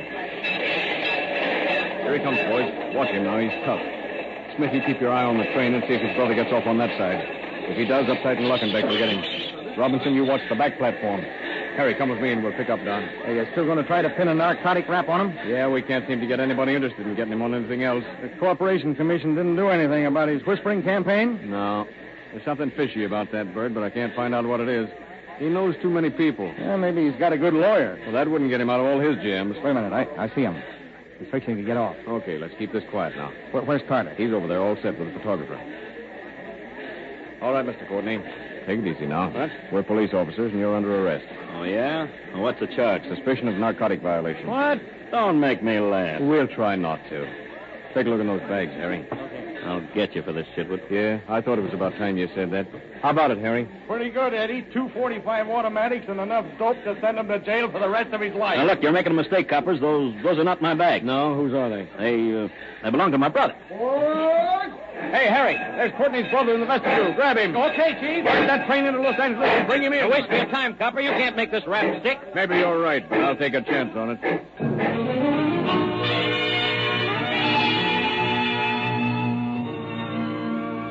Although Powell searched every part of the train where he thought Ed Courtney might be hiding, the fugitive was not to be found for the simple reason that he had bribed a train employee to hide him in an upper berth. Don was let off and booked, but next day was out on bail, breathing threats against the police. Then, mysteriously, 4 days later, Brother Don surrendered Ed.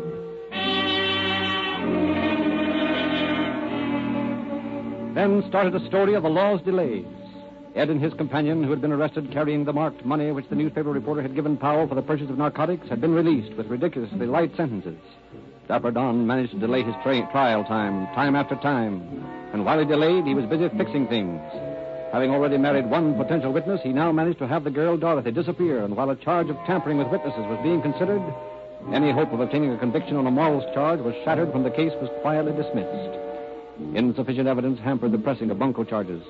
Courtney complained bitterly that newspapers and the publicity given his case had wrecked him financially. Then he sank to a lower form of crime, extortion. Good morning, sister. Tell your boss I want to see it. I'm very sorry, but Mr. Sullivan is quite busy right now. Would you care to wait? Just take this envelope into him. I think he'll see me. Yes, sir. And never mind opening it. He can take care of that himself. Yes, sir. I'll be right back. You're telling me.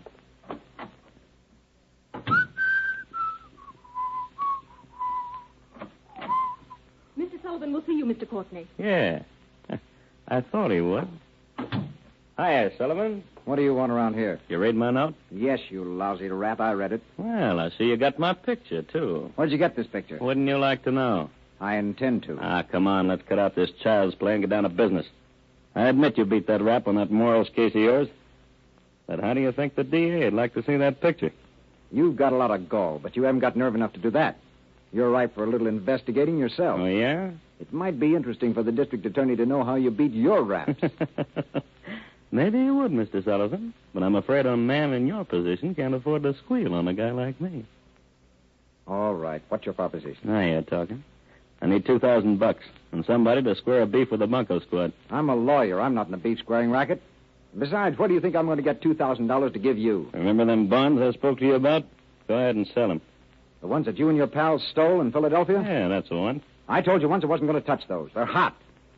Now, you can take your filthy picture and take it to the district attorney, and you can do whatever you want with it. I bet you wouldn't like for me to show that picture to your wife, I bet you. Listen, Courtney. Someday I'm going to take that carnation out of your buttonhole, and I'm going to put it right on your nose. Oh, yeah? And then I'm going to mash it through the back of your head. Why, Mr. Sullivan. Mary, did you make that call I told you to? Yes, Mr. Sullivan. How about it, Sullivan? Mary, write out a check for Mr. Courtney for $2,000 and bring it in here for me to sign. Yes, sir. Wait a minute. No check, Sullivan. Never mind, Mary. Get the money out of my safe. I'll call you when I want it. Now you're being smart. How about that bunco beef? What's it all about? Just a little matter of some boys in Hollywood who didn't know how to run their business. I did a little telephoning now and then, got hold of some of their stock. You see, I represented the minority stockholders. For a consideration, no doubt. Well, 10%, maybe sometimes more. All depends on the sucker. And you expect me to square a beef like that? I not only expect you to, Mr. Sullivan, but I think you will. Just what are you going to do if I don't? Remember, I still have the negative from that picture you have there on your desk. Nothing doing. I expect you to give me that negative when I give you the $2,000. Mr. Sullivan, I know you believe in fairy tales, but I'm afraid I'll have to keep that negative, just in case. No negative, no deal. Okay, I'll show it to Wifey Difey. Go right ahead. Go ahead. All right, let's stop bluffing each other, Sullivan. I happen to know you've got your secretary listening in on that inter-office phone. But it isn't going to do you any good because you can't prove a thing. Okay, Courtney. Mary, bring that money in here. Yes, Mr. Sullivan. Well, it looks like you win this time, Courtney. Yeah, I always win. Here's the money, Mr. Sullivan. Thank you, Mary. Here you are, Courtney. Thanks, Sullivan. I always knew you were a smart guy. That's right, Courtney. He Huh? is. He was smart enough to call the police when you came in. Now, wait a minute. You ain't got nothing on me, Chitwood. That's what you think. We've been listening to your conversation on that office phone, and the girl here has stenographic notes on every word you said. I may be a narcotics officer, but I can still take you in for grand theft, bunco, and extortion. Come along. I think the DA wants to talk to you.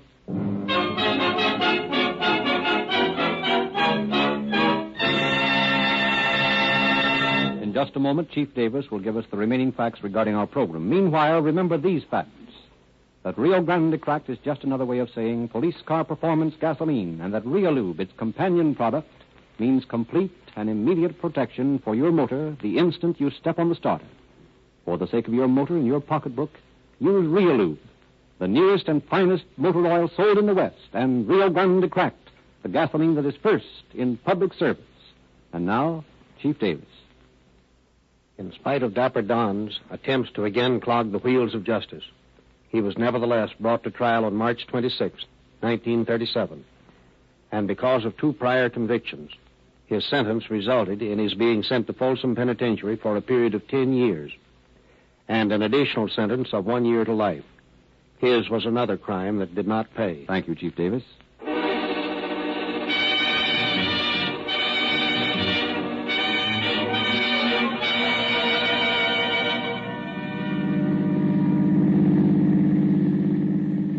Police calling all cars, attention all cars, a cancellation of broadcast 250. Suspect in this case is now in custody. That's all. Rose and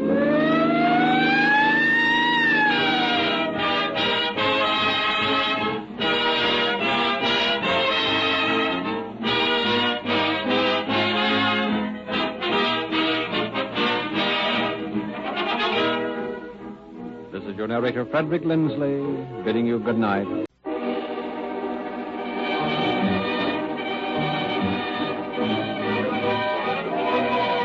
Calling all cars, a copyrighted program created by Rio Grande.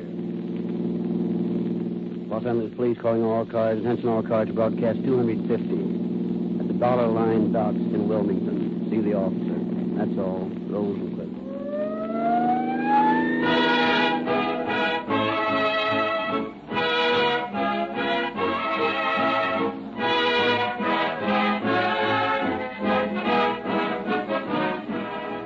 This evening, Rio Grande presents Murder on the Left, with the well-known feature player of stage and screen, Grant Withers, as Don Colby. The other day, I heard an old-timer say, I tell you, the dad-burned automobile's to blame for most of the crime. When the varmints had to make the getaway on horseback, they couldn't get so far. Whether he is right or wrong, friends, this much is true.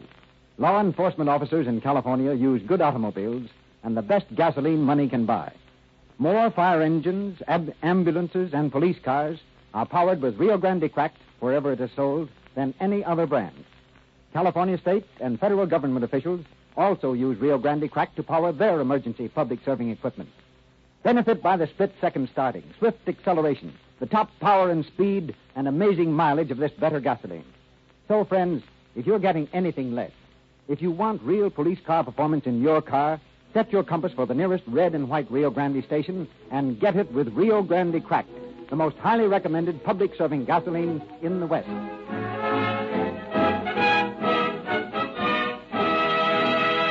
Salient facts regarding our program tonight have been taken from records on file in the Los Angeles Police Department. We have therefore asked Chief of Police James E. Davis to open our program. Chief Davis. It is the duty of every police department to furnish to its citizens as much protection as it can. Sometimes the work of a local peace officer will carry him far beyond the limits of his local jurisdiction. In such instances, it is necessary that he cooperate with local officials in whatever political division he may find himself. For after all, crime knows no political boundaries.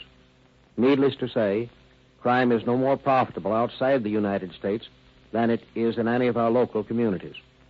The story we are to hear tonight took place in a foreign country, one that has always been friendly toward the United States in matters of law enforcement. We are proud, therefore, that one of our own officers could be instrumental in helping bring about the solution to the case. I shall have more to say regarding this at the end of the program.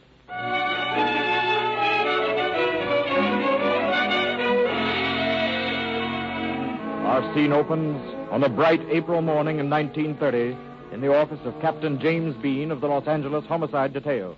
Captain Bean, here's a letter I got with my mail this morning. And frankly, I don't like it. I see it. Unless you leave $5,000 in unmarked bills at the viaduct on La Cienega Boulevard before noon tomorrow, you won't be able to finish that picture of yours. Any idea where this came from? No, not the slightest. It was on my desk this morning when I came in. Have you got any enemies? Enemies? Do you know the motion picture business? Who hasn't? Didn't this come through the mail? Apparently not. Here's the envelope. It didn't have any stamp on it, but it was with the rest of my mail. Anybody in your organization who might have sent it? Well, I don't know. I just rent space in the studios where we've been shooting the picture.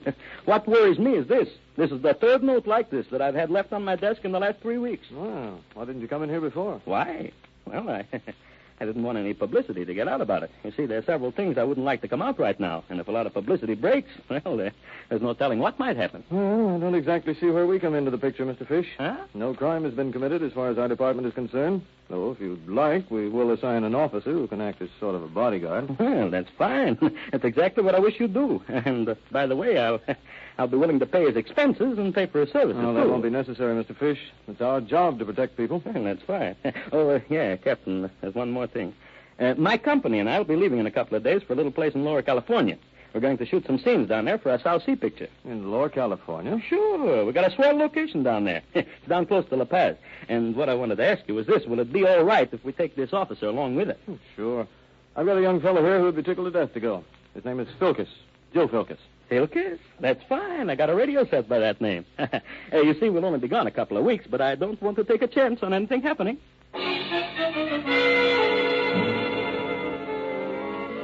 A week later, the producer and his small company are preparing for work in sweltering heat in Lower California. Now, look here. You better go easy on them drinks, Dennis. This ain't Hollywood. You're in the tropics now, and whiskey and the tropics don't mix, you know. Oh, don't worry about me, J.K. I've never missed a picture cue in my life yet. That's Colby here. Isn't that right, thou, pal? He's right, Mr. Fish. He's never missed. Yet. Sure, but we got an important story conference tonight at my hotel. Carol Gifford's demanding a change in the script. What's the matter with that girl? Got temperamental again down here, huh? Look, J.K., I'm the star of the South Sea picture we're making, see? Not Carol Gifford. In That dizzy blonde dame doesn't... Sure, Dennis. You're the star. But, you see, it's too late to make a change in the cast now. We start shooting first thing in the morning, you know. all right. I'll be at your story conference tonight.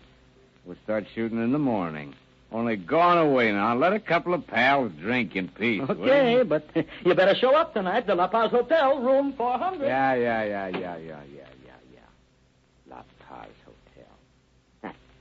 Got to have their hotel service and bellhops and flunkies even down here. Yeah. Here, have another drink, Dennis. Yeah. Why can't they let their hair down and take a beach cottage like you and me, Don? This is the life. A grass shack, a beach at your doorstep. Sure. Finish your drink. Of course, the rocks cut your feet if you're not careful, like it did mine this morning. It hurts, too. Still, this is the life, boy. Go on, finish your drink. Okay. And Don about Carol Gifford. Sorry I blew up about her, seeing as how you kind of stuck on her. I didn't mean to. Skip it, Dennis. Carol doesn't even know I exist. Showed me as much on the boat coming down. Yeah, have another drink. Yeah. What do you mean she doesn't know you exist? Just that. She's got a star complex. Goes out with star players only. Huh? All the others don't count with her. What do you mean, star players only? Well, you're just as much a star player as I am. Maybe. Well, you are. But I've never been starred in a picture yet. Second leads only for me, so far. But someday I'm gonna... Look here, Colby, you got the stuff it takes to knock 'em over at the box office. Well, man, you got everything. Looks, personality. Yeah? Well, it hasn't gotten me anywhere, Dennis. Anyway, let's forget it. Here, have another drink. A real one this time. Yeah. What about you? Where's your glass? I just finished mine. Besides, I haven't your constitution. You can take it. I can't. You bet I can take it. And you know something, Don, old pal? What? Oh, when we get back to Hollywood, I'm going to see that Sam Goldman gives you a break. A real break. Thanks, Dennis, but it's no use. Mm-hmm. No. It's no use. I got to make my own breaks. And it's got to be away from Hollywood. Yeah, away from Hollywood.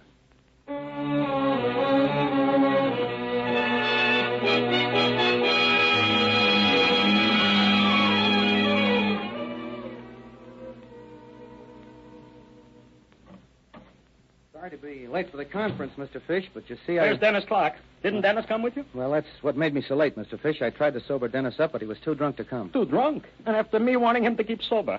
Of all the nerve. And on my picture, too, at that. I'm sorry, Miss Gifford. I tried my best to keep him from drinking, but he wouldn't listen to me. Kept on fighting for the whiskey.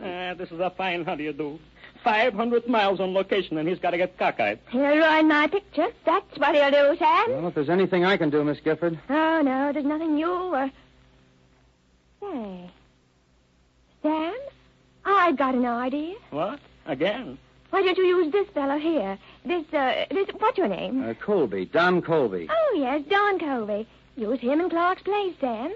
He's just as tall. He's just as good-looking. Colby? No, not Colby. But why not? He hasn't got a box office name, that's why. He's too risky, Carol. But I'm sure I can turn in a good performance, Mr. Fish, and I know you won't regret giving me the break.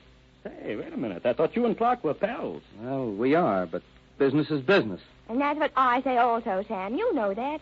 You can't mix social life with a career. Or can you? If Dennis Clark prefers to guzzle whiskey... Yeah, I know, Carol, but this is no time for experiments. I got a $250,000 production on my hands. $500 my own money. And if I don't use Dennis Clark... Very well. Have it your own way, darling. You're the producer. But if it was me, Yeah, sure, I know. But look, Carol, and you too, Colby. We've got a lot of work ahead of us. Come on, let's go over the script. Clark can get the changes first thing in the morning. You can sober him up by then, can't you, Colby? Yeah, I think I can. You think you can? Well, I mean, I know I can. That's better. You won't have to worry about Dennis, Mr. Fish. I'll start working on him as soon as I get home tonight.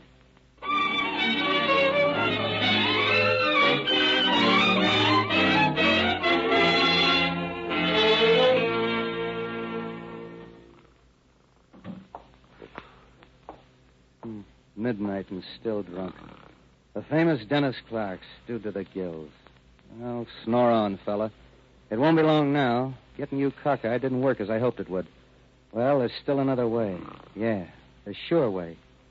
Come on, up on your feet, you drunken fool. Yes, sir, what's going on? Shut up and stand on your feet. That's you, Don O'Donnell, old pal? Yeah, it's your old pal, Don, just back from the story conference at the hotel. And you're going to help me be a star, see? Star, old pal. Yeah, me. Me and you are going to do things tonight. How about a drink? Later. First, I've got to set this clock back an hour and a half. Back to 10:45. And then I'll tip this table over. Whiskey bottles, glasses, clock and all. And the clock will stop at 10:45. Get it? It'll look like you did it in a drunken stagger. What are you celebrating, Don, old pal? Let me in. Let's have a drink. Give me a drink. Next, I'll tear down these door drapes, and that'll look as if you tore them on your way out to the beach. There. The left drape. I mustn't forget you're left-handed, eh, Clark? How about a little drink? Let's have a drink. I want to celebrate, too. You'll get your drink, Clark. Here, lift up your foot. Hey, what are you taking my shoes off for? Oh, we're going for a little walk, Clark. It's nice and cool outside, and you won't need these rubber sneakers. Oh, yeah, great guy, Don. You're a swell pal. A real pal. There. Real I got pal. your sneakers off. We'll leave them here. Oh, take off mine, too. Okay, let's go. Here, keep off the grass. Don't step on the sand. That's it. Along this lawn.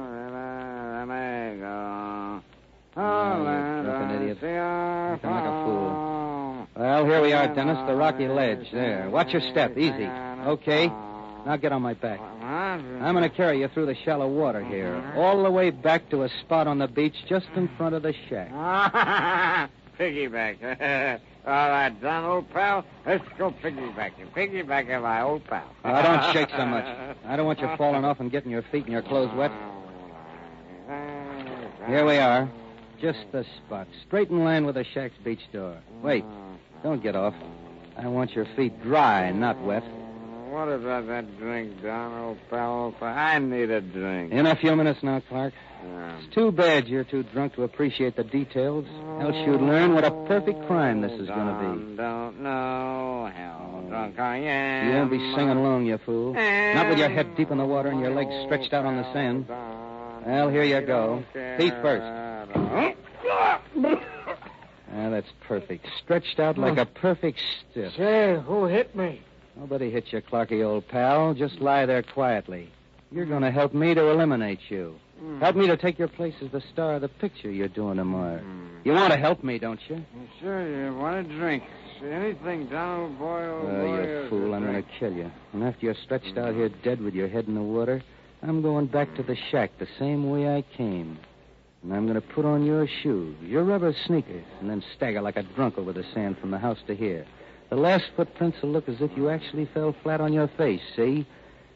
Like you fell head first in the water and drowned. Because when I'm finished making those prints in the sand, I'm going to stand on your body and lace your rubber sneakers back on your feet. Get it, Clark? The perfect murder. I want a drink. I want a drink. I don't want to whistle. Come on, let me have it. Let's go get a little It's right drink. here, a belly full of ocean. Hey, what?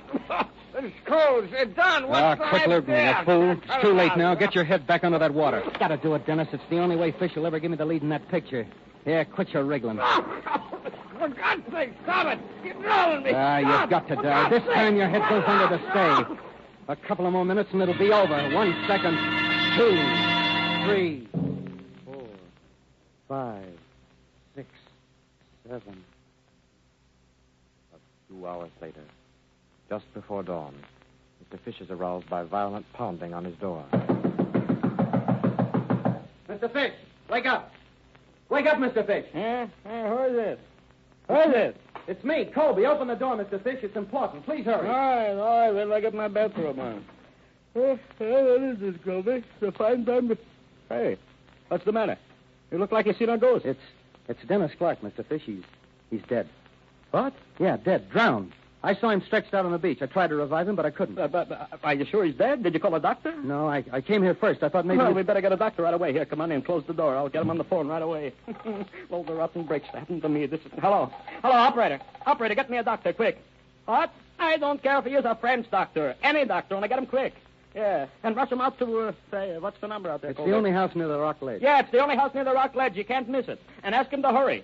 There's a man worth $250,000 to me drowning there. Ask him to hurry, yeah. And operator, call Joe Filkis. I'll meet him there. Hey, yeah, operator, have a taxi waiting downstairs for me. I'll be down in a minute, yeah. Well, Colby, this is a fine mess I'm in now. Here, throw me them pants, will you? I did what I could. I found him on the beach like that. Sure. I know. I'm not blaming you. Only this is a fine time for him to get drowned, just when I'm ready to start shooting.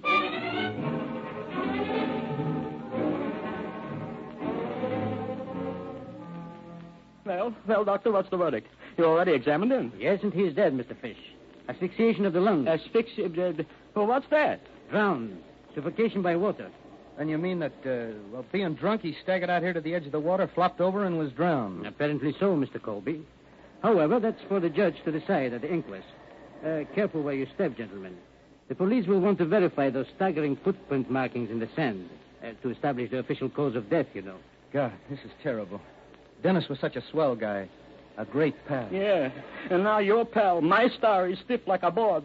Just a black shadow on a moonlight beach. I've already sent my driver up to the judge. Should be here any minute now. And the police? Naturally. Mr. Clark is a celebrity.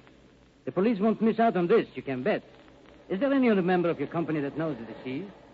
Questions to be asked by the authorities, you know. Well, yes, there's Carol Gifford. She was the co-star with Clark. Well, we better not have Miss Gifford see Dennis like this, Mr. Fish. You know how upset she gets. Yeah, I was thinking of that. Such being the case, gentlemen, as a doctor, I'd advise getting in touch with the lady before the police do. Well, what sort of police do they have here? I imagine, gentlemen, you'll find the police here quite an efficient corps. Well, and that should be simple enough, a drunk having an accident. What do you think, Doc? Well, so far as my examination is concerned, yes. A simple accidental death. Oh, there's a car pulling up in front. That must be the judge now. Out here, Judge. Around the back, on the beach. Oh, hello, Dr. Sorrell. Very wretched hour to be out on a case, is it not? 2 o'clock and just... Oh, hello. You have some friends with you, Doctor. No. That is, these gentlemen are friends of the deceased.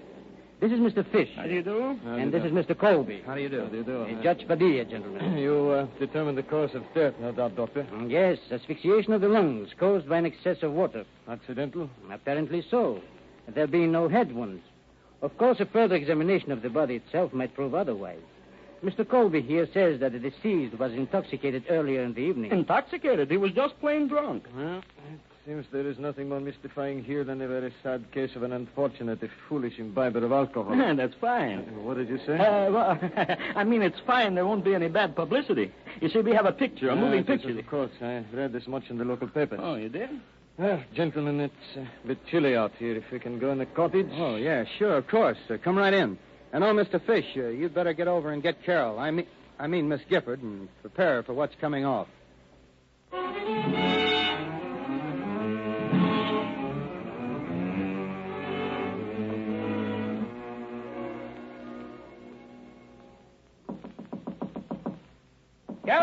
Carol! Who is it? It's me, honey. J.K. What do you want? I'm sleepy. It's very important, Carol. Please, open the door. Oh, all right. Hold your horses. I'll be there in a minute. Well, what's so darn important about waking a girl up at 2:30 in the morning? It's about Dennis Clark. He's dead. What? Say that again. I think he's been murdered. Who? Dennis Clark. Dennis Clark? Well, are you sure? Who told you? Have you seen him? Oh, here, come in. Who told you? Are you sure? Yeah, he's dead. Drowned like a rat. Drowned? Say, are you drunk? Clark murdered, then he's drowned. Was this your idea of a joke? No, it's no joke, honey. Get your clothes on. The police want to question all of us, you included. Police? Then you are serious. I'll say I am. Plenty serious, and you better not... Me? Say, you're not getting me into any mess, Clark. Clark murdered, and you want me, your own girlfriend, to stick a pretty neck right into it. Say, what have I got to do with it? You don't understand, honey. I'm trying to keep you out of any scandal or excitement. That's why I'm here before the police get to you.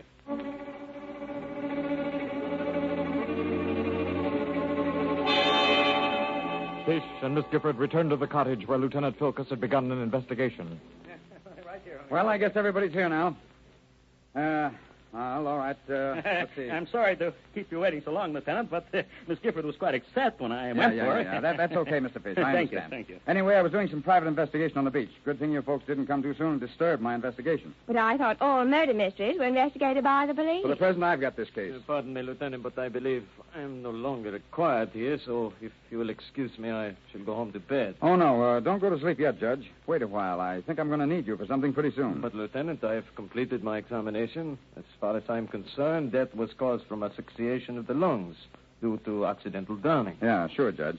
Looks like plain case of accident. Just the same, stick around, please. I'm going to need you. Well, Joe, do you mind speeding up the investigation a bit? Yeah, please do, Joe. I'm sure Miss Gifford would also want it over as quickly as possible. Don't mind me, Lieutenant Filkins. Go right ahead. I'd like to see how you detectives work. Thank you, ma'am. I'll show you how a detective works. Well, Colby, what have you got to say? Go ahead. But I've told you all I know already. Dennis Clark and I were friends, pals. We lived here in the shack together. We've been drinking together ever since we got here. Well, tonight was the same. Excepting that Clark wanted to get drunk. Said he didn't want to sit around listening to the story conference that Mr. Fish had scheduled for the night. Anything else, Colby? Oh, no, I don't think so. If you were pals with Mr. Clark, like you say, why didn't you stay here and get drunk with him? Why should I? I've got my career to think about. Oh, I see. Now we're getting to the bottom of this case. I didn't say that. No, you didn't. That's something I figured out for myself. You were the second lead. So with him dead, you'd get to be the star. Have it your own way. I went to the conference and was there until close to midnight. Mr. Fish can confirm that. That's right, Joe. Colby left close to midnight, all right. I didn't ask the time, gentlemen, but that's a good point. Good for you, Colby. Because when this clock I've got in my hand smashed on the floor, it stopped at 10:45, quarter to 11. So your time alibi is perfect. Well, that's that. Yeah, looks like this is going to be an easy case to solve. Aren't you going to arrest anyone? I don't know. I've got some more questions first. Miss Gifford, was Mr. Clark your friend? I mean, a good friend? Well, you see, Lieutenant... what she means, Joe, is that she knew Clark as a business associate. Yeah, business associate. Nothing personal about it, you understand? Nothing personal at all. Just co-stars in the same studio, that's all. I get it. And, Mr. Colby, Miss Gifford, how about him? He means absolutely nothing to me. Nothing at all. Absolutely nothing. That's right. Mm-hmm. Jealousy, eh? What do you mean by that crack? Just this, Colby. You're in love with Miss Gifford. And she was more friendly with Clark. That's a lie. No, that's the truth. I can see it in your face. Every time you look at Miss Gifford, you look like a sick cat. Look here, you flatfoot. Are you accusing me of murdering my pal in order to get Miss Gifford? Oh, then you share my suspicion, Colby. You believe Clark was murdered. You know he was murdered. Joe, I think you're right. I'm almost positive Colby killed Dennis Clark. What, you believe it too? Of course I do. Yep, Mr. Fish believes it. But I have some proof. All right, let's have it. How could I know Clark was murdered? I have a piece of tape here. It's got a red smear on it. I found it near Clark's body on the beach. So what? This piece of adhesive tape slipped off a cut on Clark's foot, the left foot, under the heel. You see what I mean yet? No, I don't. I can prove that there was a crime committed. Maybe. But what can a piece of adhesive plaster mean to me? It could mean a murder charge for you. You mentioned murder once before. Any proof of it? Plenty of proof, Mr. Colby. You mean you can pin it on Colby, Joe? I think so. Yeah. Well, I'm listening, but you better make it good. Go ahead. My deduction is very simple, although I admit that the single track of footprints in the sand had me fooled for a long time, almost a half hour. They look so perfect, like a real drunk man could make. And the footprints matched the dead man's shoe almost like a glove. It did look like a plain case of accidental drowning, like Dr. Sorrell said. Well, go ahead.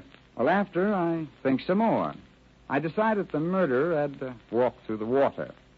Then he took off Clark's shoes, then made those perfect footprints. Then he stepped on the body to put the shoes back on. And when he switched the shoes back to Mr. Clark's feet, the piece of adhesive tape, which was inside one of the shoes, fell off in the sand in the dark, accidentally. Now, that's impossible. No, it isn't.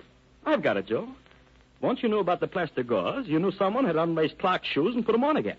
And after it was over, the murderer must have jumped from the body into the water. Mm-hmm. What the scenario? I'm going to film it right away. That's right. And the killer cut his feet on the sharp rocks in the water. You mind if we examine your feet, Mr. Colby?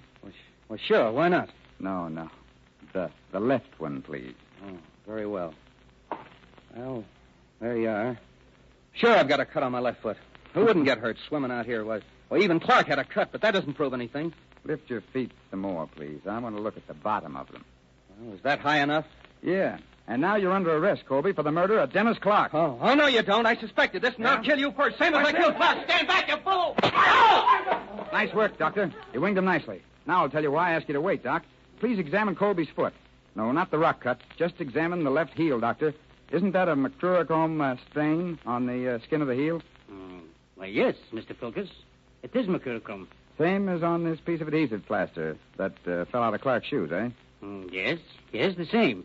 Sure. And when Colby put on Clark's shoes, inside the left shoe was this piece of plaster with a mercurochrome on it. Colby didn't know that. He used the shoes. Then he switched them again. The plaster fell off. Well, Cinderella, it looks like you stepped into the wrong shoes.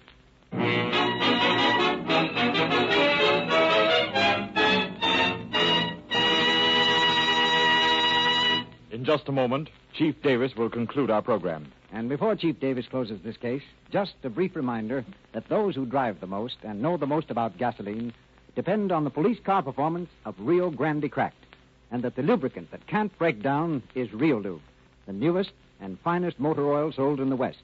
You'll find them both at your independent Rio Grande dealers tomorrow. And now, Chief Davis. Colby was arrested and turned over to the Mexican authorities. He was tried and given the sentence prescribed by law. Because of his American citizenship, however, his sentence was somewhat lightened. But so far as we know, he has never returned to the United States, nor did he ever reap any profit from his crime. Thank you, Chief Davis.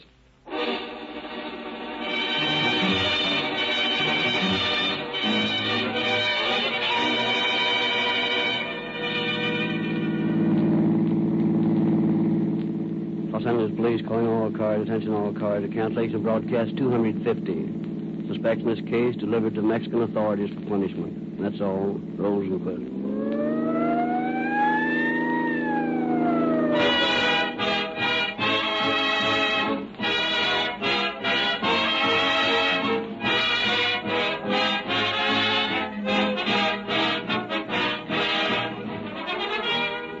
Rio Grande has presented Murder on the Left, with Grant Withers featured as Don Colby.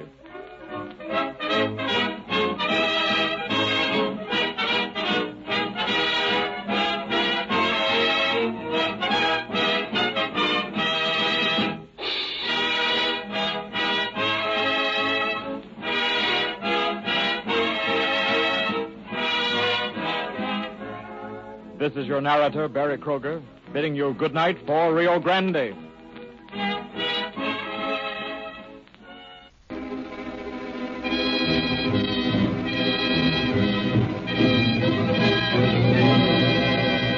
Calling All Cars, a copyrighted program transcribed and dedicated to the prevention of crime. Calling all cars, attention all cars, broadcast 252. Regarding a missing woman, 5 feet 5, black hair, brown eyes. This woman has been missing from her home since July 17th. That is all. Gordon.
As we study the facts of the cases in police records, we are struck by the resemblance of some of them to storybook drama. They are like works of fiction. Yes, it is true that so long as men are ruled by passion, so long will there be crimes of violence and unrestrained emotion. Such is the drama that will now unroll before you. Drama of the Black Cat.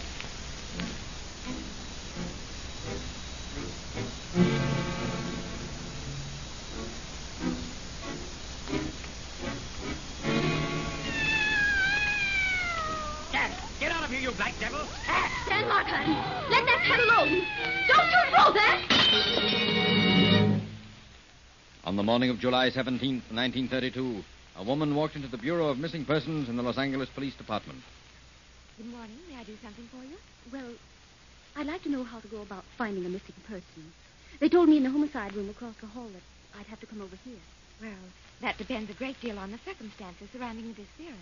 Well, it's my sister that I'm hunting for. I'm not even sure she has disappeared. But her husband says she's just gone away for a visit. Well, doesn't he know where she is? No, he says he doesn't. You see, he's a very timid man. Sort of Casper Milk Toast type. You know what I mean? Yes, I think I do. I wouldn't want him to know that I'd made this report. It would upset him. How long has your sister been gone? Well, it's almost 3 months now. 3 months? And you're just now questioning it? Oh, she's gone lots of times before without telling any of us where she was going. But this is the first time she's been gone so long. Well, if you'll just give me a description of your sister, we'll get out a bulletin on it. We'll let you know if we hear anything. Oh, thank you so much. I do hope nothing has happened to her.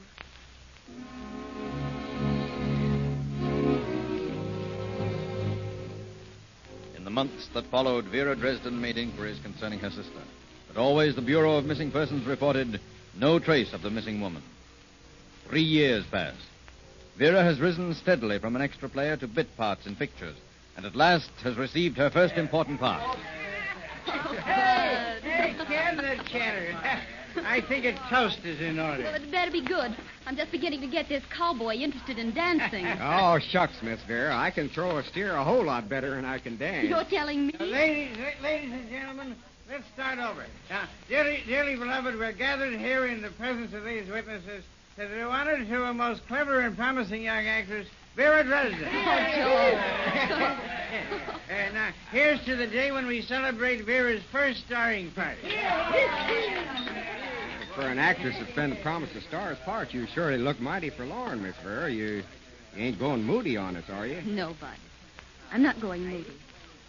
I was just thinking about my sister. You ain't never heard from her, have you? No. Been 3 years now. I thought you and Dolly was pretty fond of each other. We were. I saw Dan on the street this afternoon. I brought it all back. First time I'd seen him in almost a year. Oh, Daniel's a mouse. I don't blame Dolly for walking out on him. I'd like to tell him what I think of him. Well, maybe you'll get a chance to. He always comes around to borrow money whenever he's in town. Oh, well, come on. Let's drink and be merry. Come on. Fill him up. Tomorrow we may disappear. Crying out loud, who's that? Quiet, everybody. Oh, it's you, Dan. Well, I was expecting you. Greetings, my beautiful sister-in-law. May I come into your parlor? Yes, come in. I'm just in the mood to tell you a few things. Well, if it ain't Daniel a lion tamer. And drunk as a lord. Well, shush my boots. The little rabbit is drunk. Yeah, I'm drunk, so what? And I ain't no rabbit. I'm a man, see? Yes, you must be. If you were half a man, you'd have my sister with you, or at least know where she is. Maybe I do, sister. Maybe I do. Oh, forget it. Come on, let's have a drink. Sure, I'll have a drink. How long have you been drinking this time? What's it to you? I'll drink if I want to. I'm a human being, see, and I got rights. All my life I've been kidded and kicked around. Well, I'm a man now, see? Sure, I'll drink. Because when I drink, nobody kids me. They haven't got the nerve. Oh, go on and laugh, you sap. That's all you got in your empty heads is foolish ideas.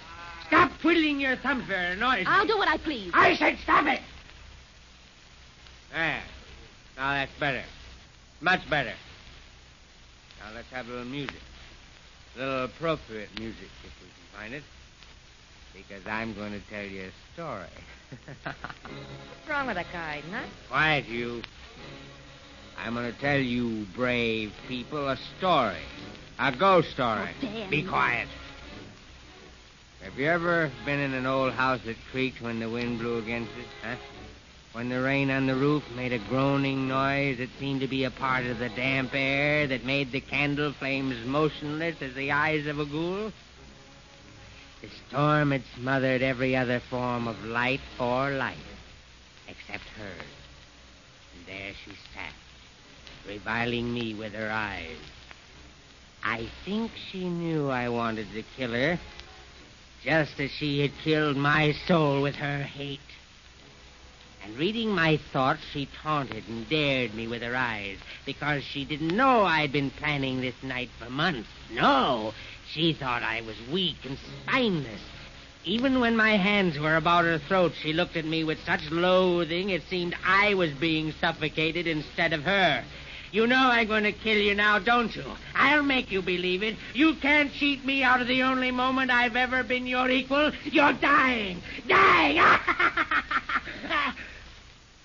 Vera, why are you looking at me that way? Now I know. Now I know where my sister is. He murdered her. He murdered her. Oh, call the police. Call the police.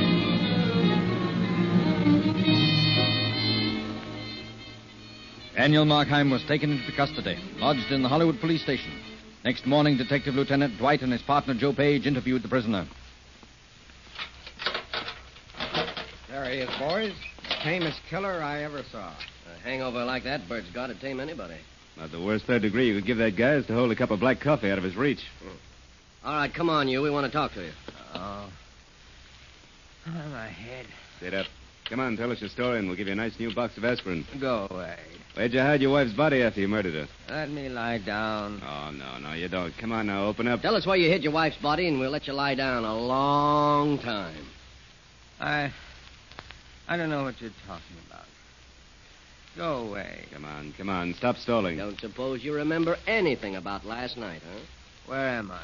In the lion's den, Daniel. You'll have as much chance of getting out of a lion's den as getting out of this. What am I in jail for? Oh, my... Now, wait a minute. This is getting a little tiresome. You remember going to a party last night? No. You don't remember going to your sister-in-law's home and telling her you'd killed your wife? Me? Tell my wife? Are you crazy? Is this a joke? It's no joke, sonny boy. There were several witnesses to your confession, so just quit the act and let's save a lot of time. I don't know what you're talking about. All right, Markheim, here's the story you told at the party. See if it'll ring the bell inside that thick head of yours. Now, according to the witnesses, you came in drunk. They started kidding you about being a mousy little guy, and you started getting tough about it. Seems like I remember something like that. And then you got to feeling brave. You decided you'd impress the gang, and you gave them all the gory details. Whether you remember it or not, you're being held for the murder of your wife, and you'll save yourself a lot of time if you'll just tell us what you did with her. But I don't know what you're talking about. We'll find out sooner or later, Dan. But this is all a mistake, officer. You see, I like to read murder and horror stories. Well, when I drink, I get to thinking about them, and it makes me feel brave. Some of the things I've read come to my mind, and I talk about them. That must have been what happened last night. That's a good story. Keep it up. But it's the truth. I don't know what I said last night, but Vera and the rest of them must have been drunk, or they would have known that I hadn't really done anything to Dolly. Why, I love her more than anything in the world. All right. We'll find out whose mistake it is when we find the body. Come on, Joe, let's go.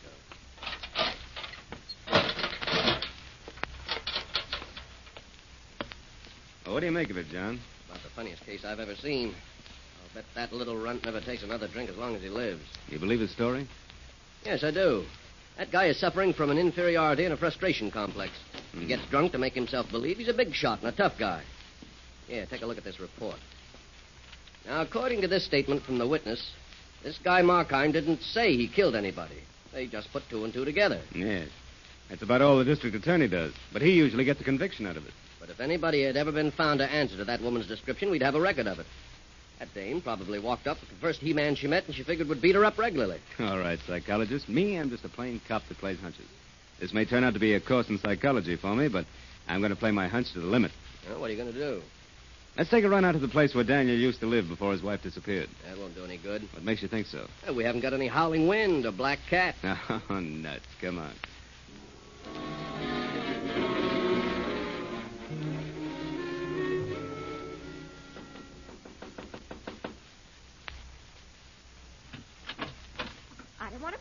Now, wait a minute. We're not selling anything.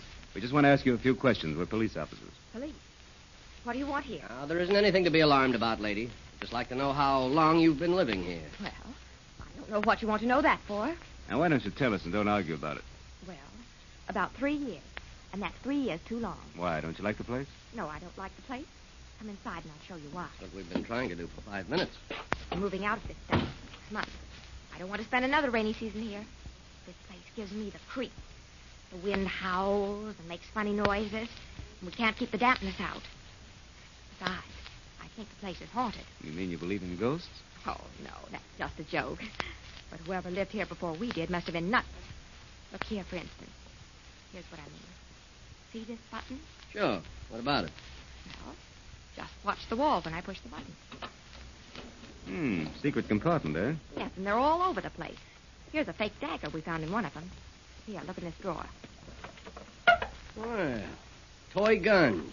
Some old surgical instruments. A lot of cheap detective magazines. Well, did you notice anything else peculiar about the house when you moved in? Oh, nothing in particular, except that it had green lights all over the place that made it look like a morgue. You say you're moving out soon? Just as soon as my rent's up, about 2 weeks from now.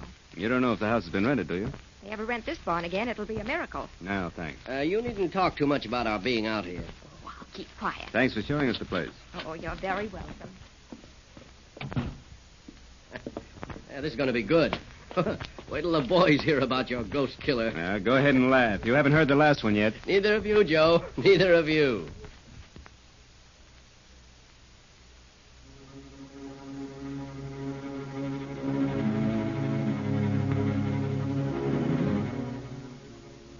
Markheim was released because of lack of evidence.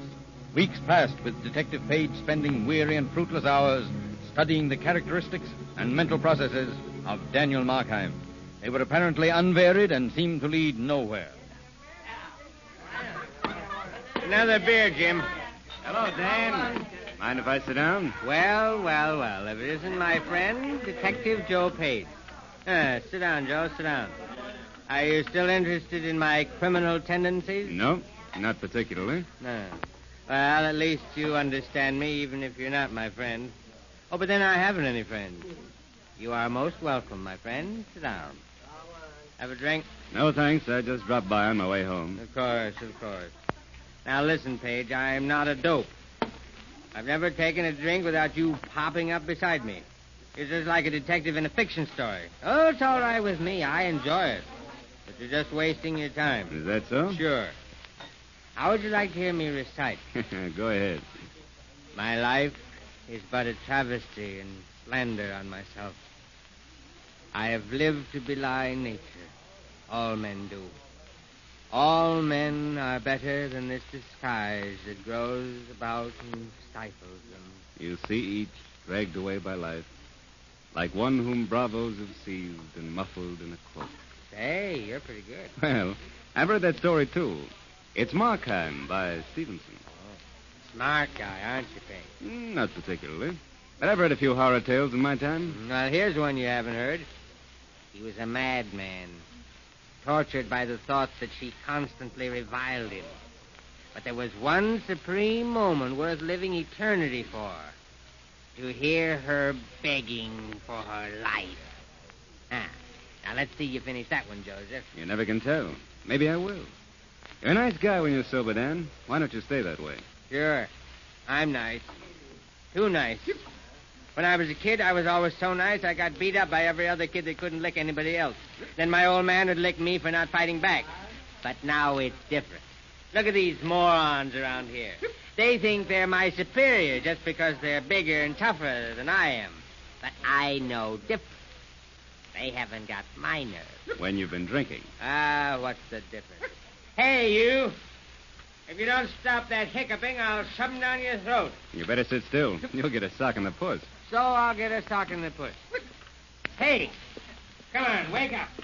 Get up on your feet. Hey, what's eating you? Keep away from me before he smacks you. Yeah?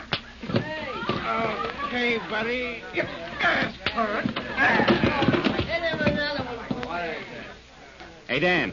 Dan, come on, snap out of it. You hurt? Nah, forget it.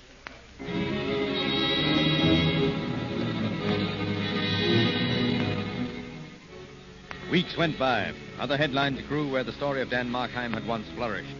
But the machinery of the law relentlessly ground out its investigations. And early one morning in December, officers Page and White called at the apartment of Vera Dresden. Dresden, you're an actress, aren't you? Well, what's my opinion against so many others? Well, professionally speaking. I have hopes in that direction. I don't know when I've had a toughest case as this one of your sister's disappearance. One that I was as sure of. I think I'm right in what I figured out in this case. I'm going to need your help. In what way? Would you be willing to try a little acting experiment along with Lieutenant Dwight here? Oh, surely. Anything I can. I understand you and your sister are twins. Yes, we were often mistaken for each other. Did she have any peculiarities? I mean little things that might make an impression on a person. Well, I don't exactly understand you. I think Joe means, was she in the habit of doing anything that might get on a person's nerves? Oh. Well, as a matter of fact, she did. She used to crack her knuckles. Crack her knuckles? She'd sit sort of looking straight ahead and crack her knuckles. Like this. Well, enough of that would get anybody. Anything else? She used to whistle through her teeth. Did she do much reading? No, she did very little. She just sit with that faraway look in her eyes and make you wonder what she was thinking about. I thought so. What do you mean? Nothing. Did she have any pets? Dog, cat, canary, anything like that? Let me see. Yes, I believe she did. I think she had a cat. What kind of a cat? I don't remember much about it. Was it a black cat? Well, yes, it was. How did you know? He's been reading a book. Have you seen that cat since your sister disappeared? Come to think of it, I don't believe I have. Are you sure you wouldn't mind putting on a little act for us? Of course not. Anything you ask. Lieutenant Dwight here will work with you. Well, thanks a lot, Miss Dresden. We'll get in touch with you later.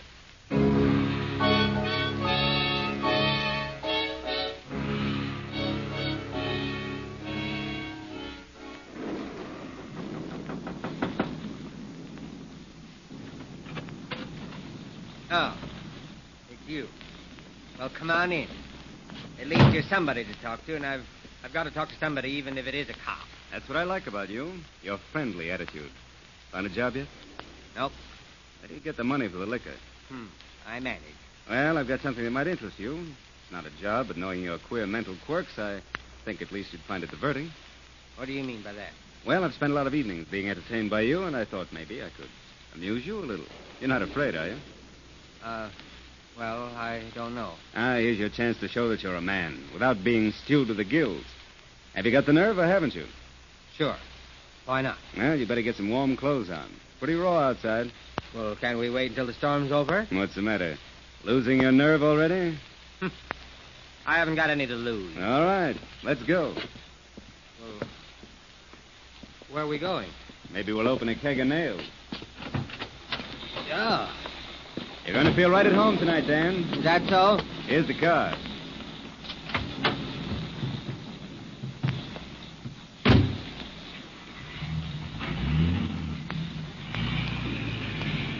We're going to have to hurry. We'll be late. Late for what? You like mystery stories? Yes, but what's that got to do with it? I thought you might be able to help me solve one. Well, I'm not so good at solving mysteries. Maybe you never tried. I've tried, but I've never solved anything. Maybe you have. But so many people solve things the wrong way.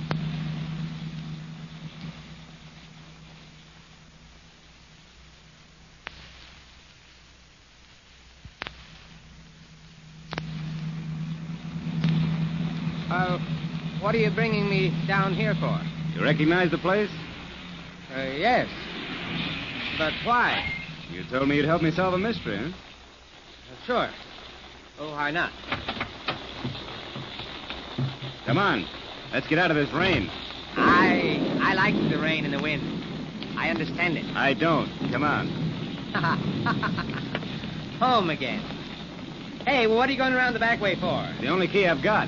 Come on, hurry up. The trees still whisper the same thing. The door hasn't changed a bit, has it? Makes the same noise. Come on.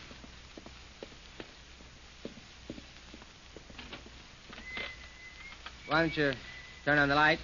Never mind. Just listen. That whistling. It's Dolly. It's a trick. I know it's a trick. I'm sober. Not true. Keep quiet. Do you remember the sound of that rocking chair? Yeah. I used to sit in it. and read. She sat over there. Her.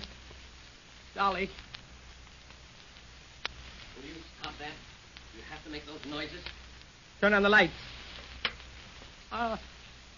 It is. Dolly. Please don't drink any more, Dan. Please don't. Well, why don't you get out if you don't like it? You know I can't go out on a night like this. Then stop that infernal noise. I'm reading. It bothers me. The storm drowned all noises. There was no sound that could be heard above the shrieking of the wind. You hear that? It says that right here in the book.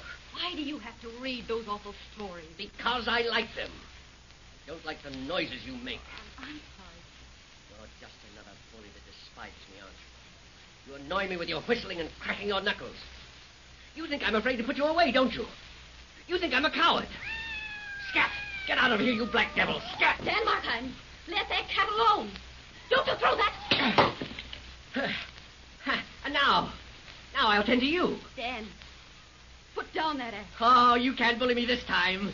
Dan, don't. Don't. Hey, serves you right. It serves you right. No, Dolly. I didn't mean to hit you so hard. I didn't mean it. Dolly. Listen, I didn't mean it. I didn't mean to scare you. I didn't mean it. Markheim, come back here. I'll tell you all about it. I'll tell you. That's not the way it happened. It was that cat, that black devil of a cat that made me do it. All right. You tell us about it. Wait. Well, one day, we went down into the cellar, Dolly and I. I was going to cut up some old boxes. I had a hatchet in my hand. The cat followed me down the steep stairs and, nearly throwing me headlong, exasperated me to madness. Uplifting an axe and forgetting in my wrath the childish dread which had hitherto stayed my hand, I aimed a blow at the animal, which, of course, would have proved instantly fatal had it descended as I wished. But this blow was arrested by the hand of my wife. Goaded by the interference into a rage, I withdrew my arm from her grasp and buried the axe into her brain. She fell dead upon the spot without a groan. For the love of Mike. No. It's a swell story, Markheim. Now tell the truth. Why? What do you mean? That happens to be a quotation from Poe's story, The Black Cat. Oh. Smart guy, aren't you? I told you I'd read those stories, Dan. Now suppose you tell us the truth. All right, wise guy. Come on downstairs. You better switch on the lights, Paige. Oh, those horrible green lights. Oh, you don't like these lights, do you, darling sister? Well, maybe you like this better. The skeleton of a cat. A black cat, Lieutenant. And here's another panel you didn't know about, did you? Put down that gun, Markheim. Sure, I killed her. And I hid her body where you'll never find it. But I didn't mean to, I tell you. I was too much of a coward. Put that gun down. Don't come any closer, Paige. Stay where you are, all of you. I'm not too much of a coward for this. I'll show you I've got some nerve left. Well,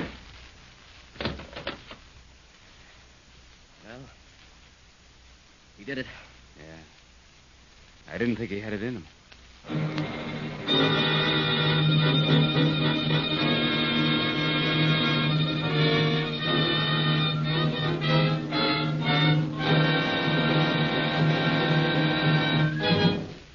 Daniel Markheim was a psychological study. He had an imaginative mind and fed it by reading horror stories. This explains why Markheim enacted an imaginative crime fabricated from stories he had read and his own vivid imagination. The truth is that he did not kill his wife. She was discovered some years later living in San Francisco. Even when committed in the imagination, crime does not pay.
Old Cars, a copyrighted program transcribed and dedicated to the prevention of crime. Calling all cars, attention all cars, broadcast 253 regarding a murder. Investigate at once. That is all. Gordon.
Crimes of passion are usually committed by amateurs who think themselves more than a match for the incisive thinking, experienced law officer. This type of criminal will spend much time and effort in planning a cover-up for his crime. He really thinks he is a master criminal, but forgets just one little thing. There is no such criminal. There is no perfection in crime, just as there is no perfection in any human effort. Some trace of the crime is always left uncovered. Some bit of evidence is always exposed to the keen eye of the investigating officer. And once he sights it and fits it into the puzzle of the crime, the criminal is as good as under arrest. We now present a case in point of the foregoing assertion. A case founded on fact, drawn from law enforcement authority records. The case of the barking dog.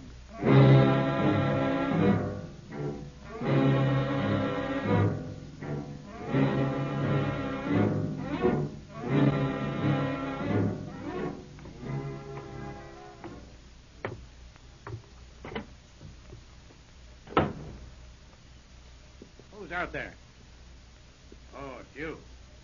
What have you got that rifle for? Hey, don't point it at me. Stop it, I tell you. Listen, I know you don't like me, but don't do that. You'll hang. You can't get away with anything like that. Put that gun down. I'll give you anything you want, even money. Please don't. Why don't you say something? Stop pointing that gun!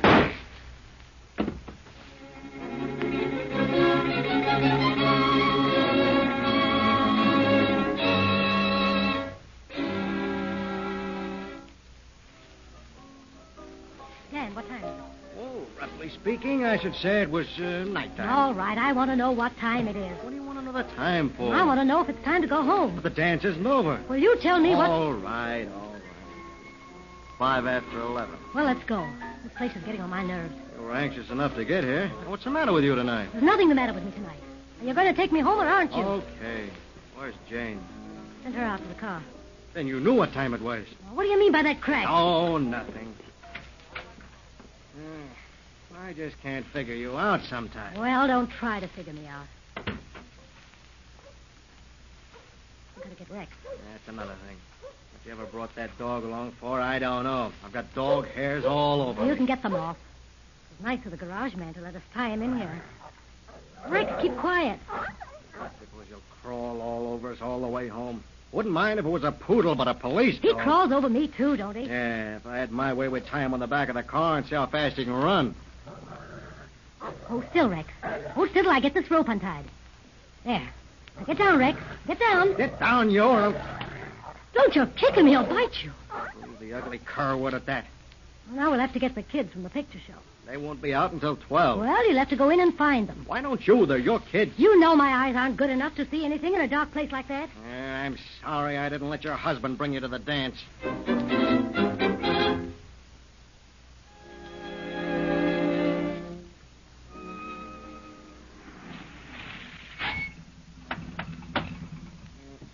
After that ride, I'm too tired to get out. If you ever bring that dog again... Stop harping about that. You children stay in the car a minute. Dan, you go in and see if my husband's still up. Of course he is, Mother. The light's still on in the kitchen. Well, go ask him to come out for a minute, Dan. Why don't you go ask him? He's your husband. Oh, do what I tell you. I want to look at the moonlight. Don't by crying out loud. I think you're nuts. Your old man's going to think so, too, when I ask him to come out and look at the moonlight with you. Gee, it's a swell night, isn't it, Mother? Yeah. You better go tie up the dog, Jane. Why? Is anybody coming? No, but tie him up anyhow. But why? Do what I tell you. Well, all right, Mother, but you needn't get so excited. Mildred, come here, quick. What do you want? What's the matter? Come here, make the kids stay in the car. You children stay there. What's the matter, Dan? Dan, is anything wrong? Where's Mr. German? Isn't he in there? No, he's not in here. Something else is. What is it, Dan? What is it? Look, on the floor there. It's blood. Something's happened, Dan. Something terrible, I know it. I guess we'd better look around. You got a flashlight? Here, there's one in the drawer. You want to come with me? Yeah, I got to, Dan. I've just got to. All right. It looks bad.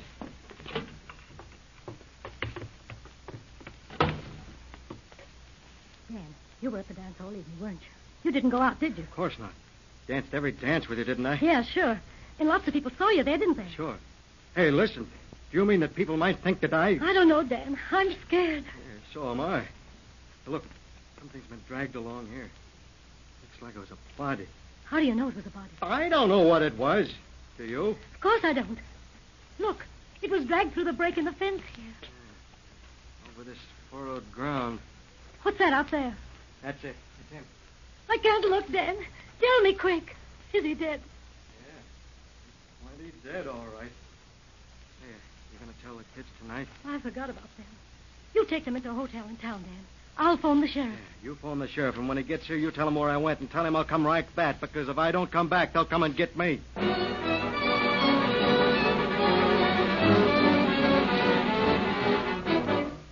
In response to a frantic telephone call from the wife of the murdered man, Sheriff Harry Patterson and Deputy Melvin Plaw sped to the ranch. They were greeted by the vicious growling of the dog Rex. Sounds like a mighty vicious dog. No wonder it didn't go after the killer. An angle. If it wasn't tied up, it proves the dog knew the guy that killed German. Hey, wait a minute. Even if it was tied up, its barking should have warned him. So the dog must have known the murderer. That's right. I'll have to ask about that. Yeah, funny set of footprints leading off into the dark there. We can find out where the tracks lead to tomorrow. Here's the body. Doesn't look like there was any struggle. There have been a lot of struggle somewhere else, though. We'll find that out when we get in the house.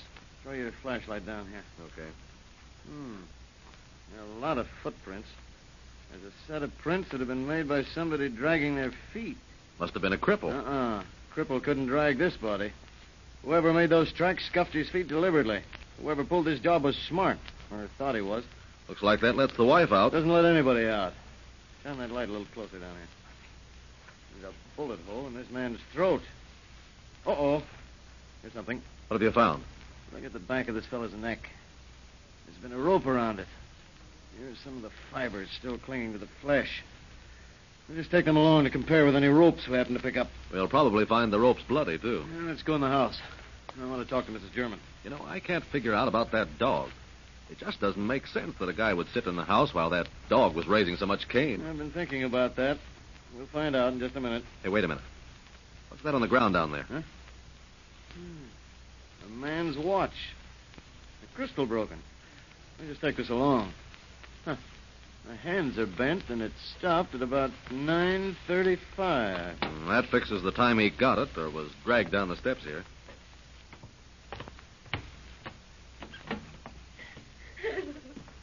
Please don't cry, Mom. We know how badly you feel about this, Mrs. German, but in order to apprehend the murderer of your husband, we've got to ask you to tell us all you can. Now, do you recognize this watch, Mrs. German? It's his. We found him out there. Mother, please go lie down. I'll tell them what they want to know, and I'll come into you as soon as I can. Did your father have any enemies? No, not a one in the world. Have you found any signs of robbery? No, we found his wallet here on the kitchen floor, and the money's still in it. Just tell us everything that's happened this evening. All right. Well, you see, Father didn't feel like going to the dance, so Dan Phelps took Mother and me. He's coming back here as soon as he leaves my brother and sister at the hotel in town. We had a good time at the dance, and long about 11 o'clock, I guess, we left and picked up the children. They'd gone to the show. Then we drove home. When we got here, we saw the light on in the kitchen, but Dad wasn't in the house. We tied up the dog. We'd taken him to the dance with us and started looking for Dad. Then we found him out there in the field. So, well, Mother phoned you right away, and I guess that's about everything that's happened till you got here. So you took the dog to the dance with you? Yes. Why did you do a thing like that? Well, he has an awful nasty habit of running after the car. He did it tonight, and we didn't want him to get lost. It was too late to bring him back, so we just took him in the car. Huh. Now, just suppose, Miss German, that dog had been here instead of at the dance. Would he attack an intruder or bark at him? Well, the point is, he growled at us. He didn't know us. But would he have barked at someone he knew if he had been here? Oh, yes. He's vicious with everyone except the family. Oh, vicious with everyone, huh? Jane, I'm feeling better now. What were you saying? We were asking about the dog. I understand he's a good watchdog. Oh, yes. I had Jane tie him up so he wouldn't bother you. Oh, so he wouldn't bother us. Yes. I'm glad you did that, Mrs. German. Mighty glad. Now, Jane, will you tell us again just what happened when you got home from the dance and got out of the car? Oh, certainly. I'll tell them, Jane. No, let your daughter tell us. Go ahead, Jane. Well, Mother asked Dan to go in the house for Father, and then she asked me to tie Rex up. So he wouldn't bother us. In other words, Mrs. German, you knew we were coming out here before you found your husband's body. You knew someone had murdered him. No, that's not true. Mother, what did they mean? That's not the way it happened, I tell you. How did it happen, then? It wasn't that way. It was... Oh, I can't remember. You know plenty about this. Now tell us the truth. Who did it? I don't know. I don't know a thing about it. I don't.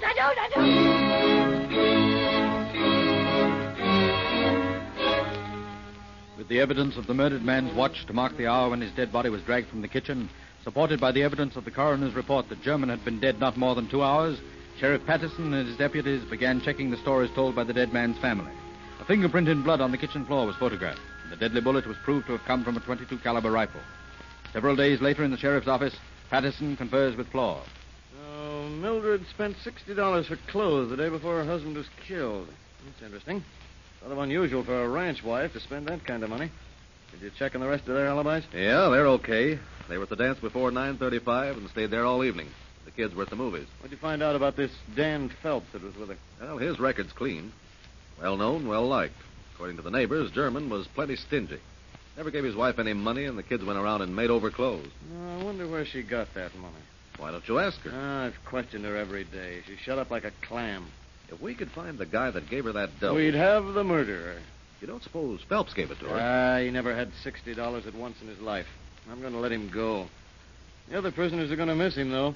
He keeps them entertained with his imitations. Well, personally, I'm a little fed up with his screwball imitations. I believe Mrs. German's covering up something. That dog episode worries me. Yeah, it doesn't make sense for a couple of women dressed for a dance to load a big dog like that in the car and take him along. Well, it's not exactly usual for a middle-aged married woman to be running around at dances with a guy half her age, either. Some of the gossip I've picked up indicates that this fellow Phelps used to room with the German family. He never told us about that. Why don't we bring her in and talk to her about it? It's a good idea. They're both out in the next office. You go out and send Phelps in here. Leave the door open so Mildred German can hear us. What are you going to do? I'm going to try something. Okay. Come in, Dan. Sit down. How do you feel? Oh, all right, I guess. Have a cigarette? Thanks. I sure need one. Phelps, I'm jailing you on more than suspicion. You can't take him. You can't arrest him. He didn't kill John. He never killed my husband. You just pulled his son to see if there was anything between him and me. I love him. Sure I did. John German was a drunken beast. But Dan never killed him. He never did it. I swear he didn't. How do you know? You know we weren't at home when John was killed. None of us. No, not even the dog. But we'll find out who did it and why.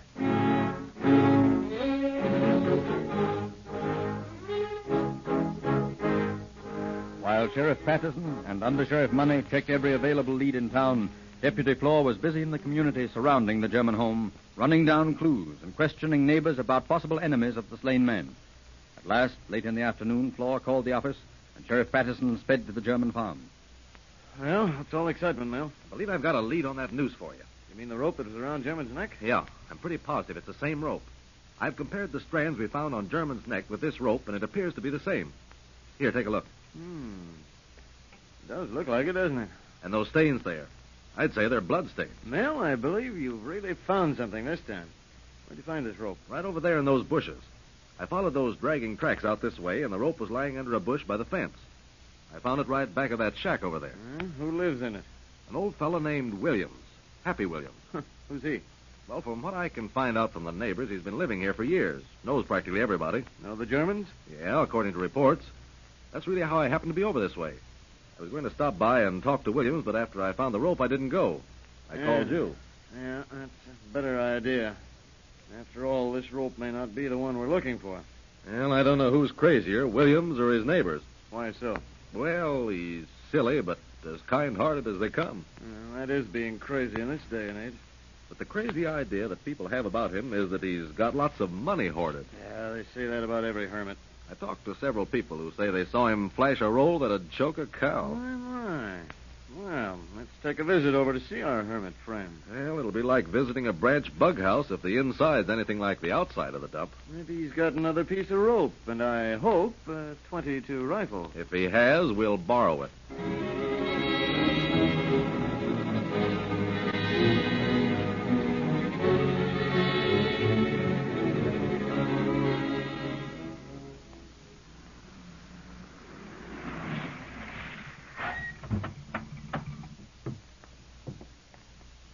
Well, if this isn't a typical hermit shack, I never saw one. It looks even more dilapidated than I imagined, and that's saying something.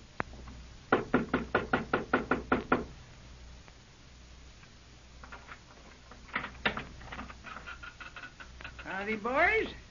Who might you be looking for? Are you Happy Williams? Yeah, sure, that's me. Well, we're looking for you. Oh, you don't see.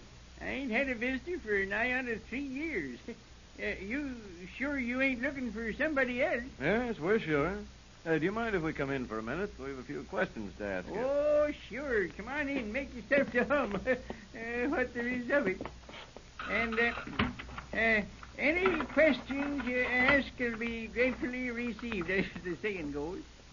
Hey, what did you put that heavy chain on the door for? Well, that's to keep the ghosts out.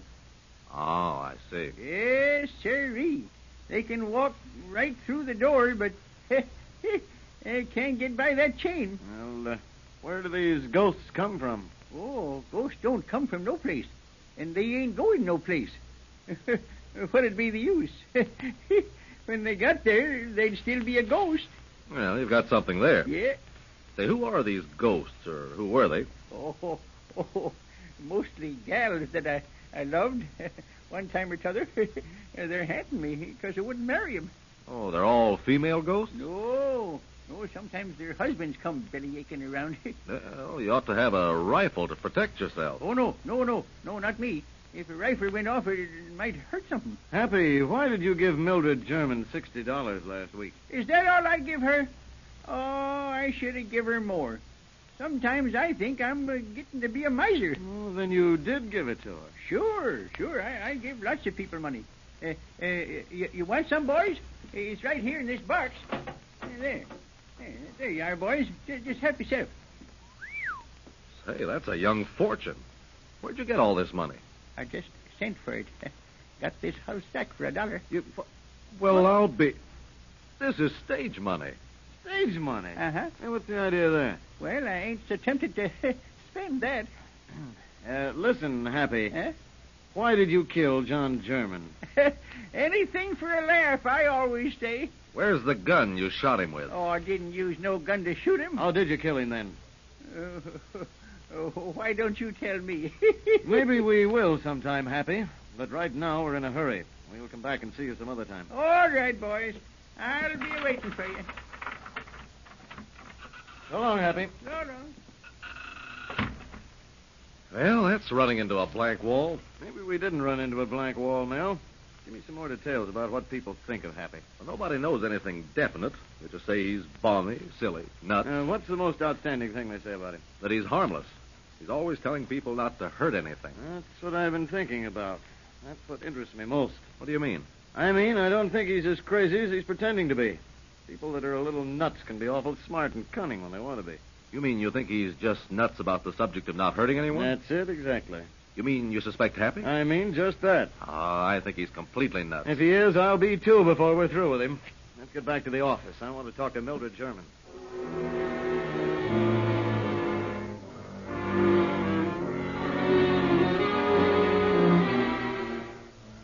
Sit down, Mildred. What do you want? Mildred, you want the murderer of your husband caught, don't you? Thought you'd made up your mind I did it. Would you be willing to help us catch the man who really did? I don't know. I couldn't do much. Maybe. Personally, I think Dan Phelps is the bird who killed your husband. You don't seem like the kind of woman who'd have her husband murdered. If you won't help us, it looks bad for you. What do you want me to do? Mel, you're pretty good at imitating voices, aren't you?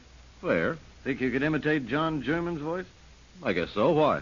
Tonight, we're going to pay a visit to Dan Phelps' cell. You really suspect Dan, you're nuts. Happy said he... Happy? Said he what? Why did you take that dog with you to the dance, Mildred? Well, Happy said the dog would bite him, and he was afraid... Afraid of what? I don't know. What's Happy got to do with this? I don't know. So that's the way it is, eh? That's the way it is. Okay, lady, we'll do it the hard way, then. Lock her up, Mel. Looks like we won't need your imitations. I think we'll call on our friend Happy Williams.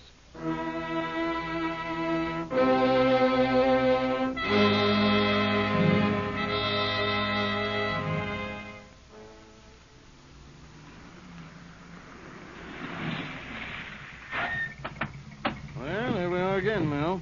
Keep your eyes open. Don't worry, I will.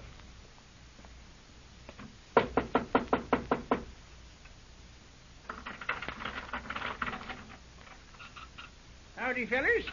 What brings you bird dogging around these parts? Hello, Happy. Don't you remember us? We're officers. Hey, you look just like a couple of fellers that was here a while ago. We're the same fellers. How about inviting us in? Sure. Come on in. Set a spell. I thought we'd come over and get acquainted with some of those ghosts we've been hearing about. Yes, indeed. Yeah, they'll be right pleased to make your acquaintance. Don't they ever scare you, Happy? They used to, kind of, but that was when we were strangers. They make right tolerable company now. You don't think they'll be around tonight, do you? Or do they run on regular schedule? Nope. You just look around, and there they are. Hey, look. There's one. Just went by the window. Looks like a new one. Probably John German's ghost. John German. My goodness, when did he die? You know when, Happy. How should I know? Well, where'd you hide the rifle you shot him with, Happy? Oh, no. It ain't polite to say things like that. You fellas got a wrong idea. You're a great lover, aren't you, Happy? How'd you know that? Oh, the neighbors told us. They told us a lot of things. Mildred German told us some things, too. Hey, what'd she tell you? You're in love with her, aren't you, Happy? Huh? That's why you wanted John out of the way, isn't it? That's why you were afraid of the dog, isn't it? Oh, 'tain't so. Now, there ain't a word of truth in it. Keep talking like that, I won't like it. That's why you killed him, isn't it? Dag nabbit, will you listen to reason? I couldn't kill John without hurting him, could I? And I can't stand to see nobody hurt. I just can't stand it. The only thing that don't make me happy, and I just got to be happy. You hurt John German plenty. Oh, don't talk like that. I can't stand it. You'll have to, Happy. You can't fool me. He's a ghost now, and ghosts can't feel nothing. You're right about that, but live folks can. What do you mean by that? I was thinking of how Mildred German's going to feel when they hang her. No, they can't do that. You can't hang her. Mildred German killed her husband. She'll have to pay for it. I won't let you do it. I'll stop you just like I stopped him. Hey, watch it, Sheriff. Give me the rifle. Give it to me. Put the bracelets on him, Mel. All right. I've got him. That's all we wanted, Happy. We'll prove this is the rifle that fired the shot into John German's throat. All right, fellas. You got me. I did it. I shot him. He was a lousy hound. I loved her. I give her the only money she ever had. I loved her. She was a beautiful woman. Yeah, and a good woman. And you were fooling us by pretending to be crazy and believing in ghosts. Yeah, sure I was. But when you said they was going to hurt her, I just couldn't stand it. Did she tell you to kill her husband? She said she was going to the dance. So I told her to take the dog along, and while I was gone, I'd make my little visit. He treated her like a dog, I tell you, and he died like a dog.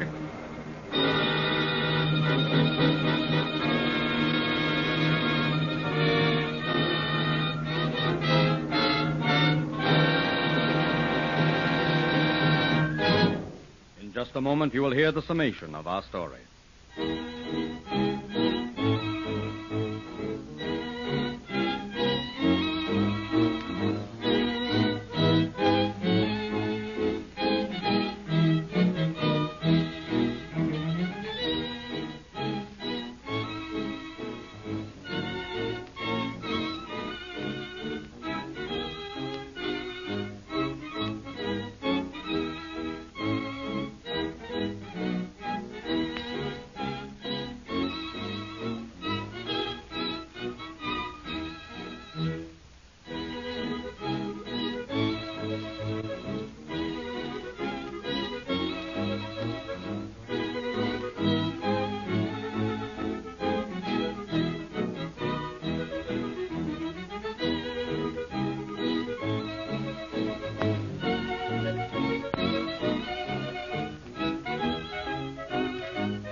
Happy Williams and Mildred German were both indicted for first-degree murder. Mildred German as an accessory before the fact. Both were tried for the crime. Although Mildred German denied that she had lured her fellow criminal to kill her husband, she was nevertheless found guilty and sentenced to prison. Happy was found insane and was committed to the state hospital for the insane. This planned murder proves once more that crime does not pay.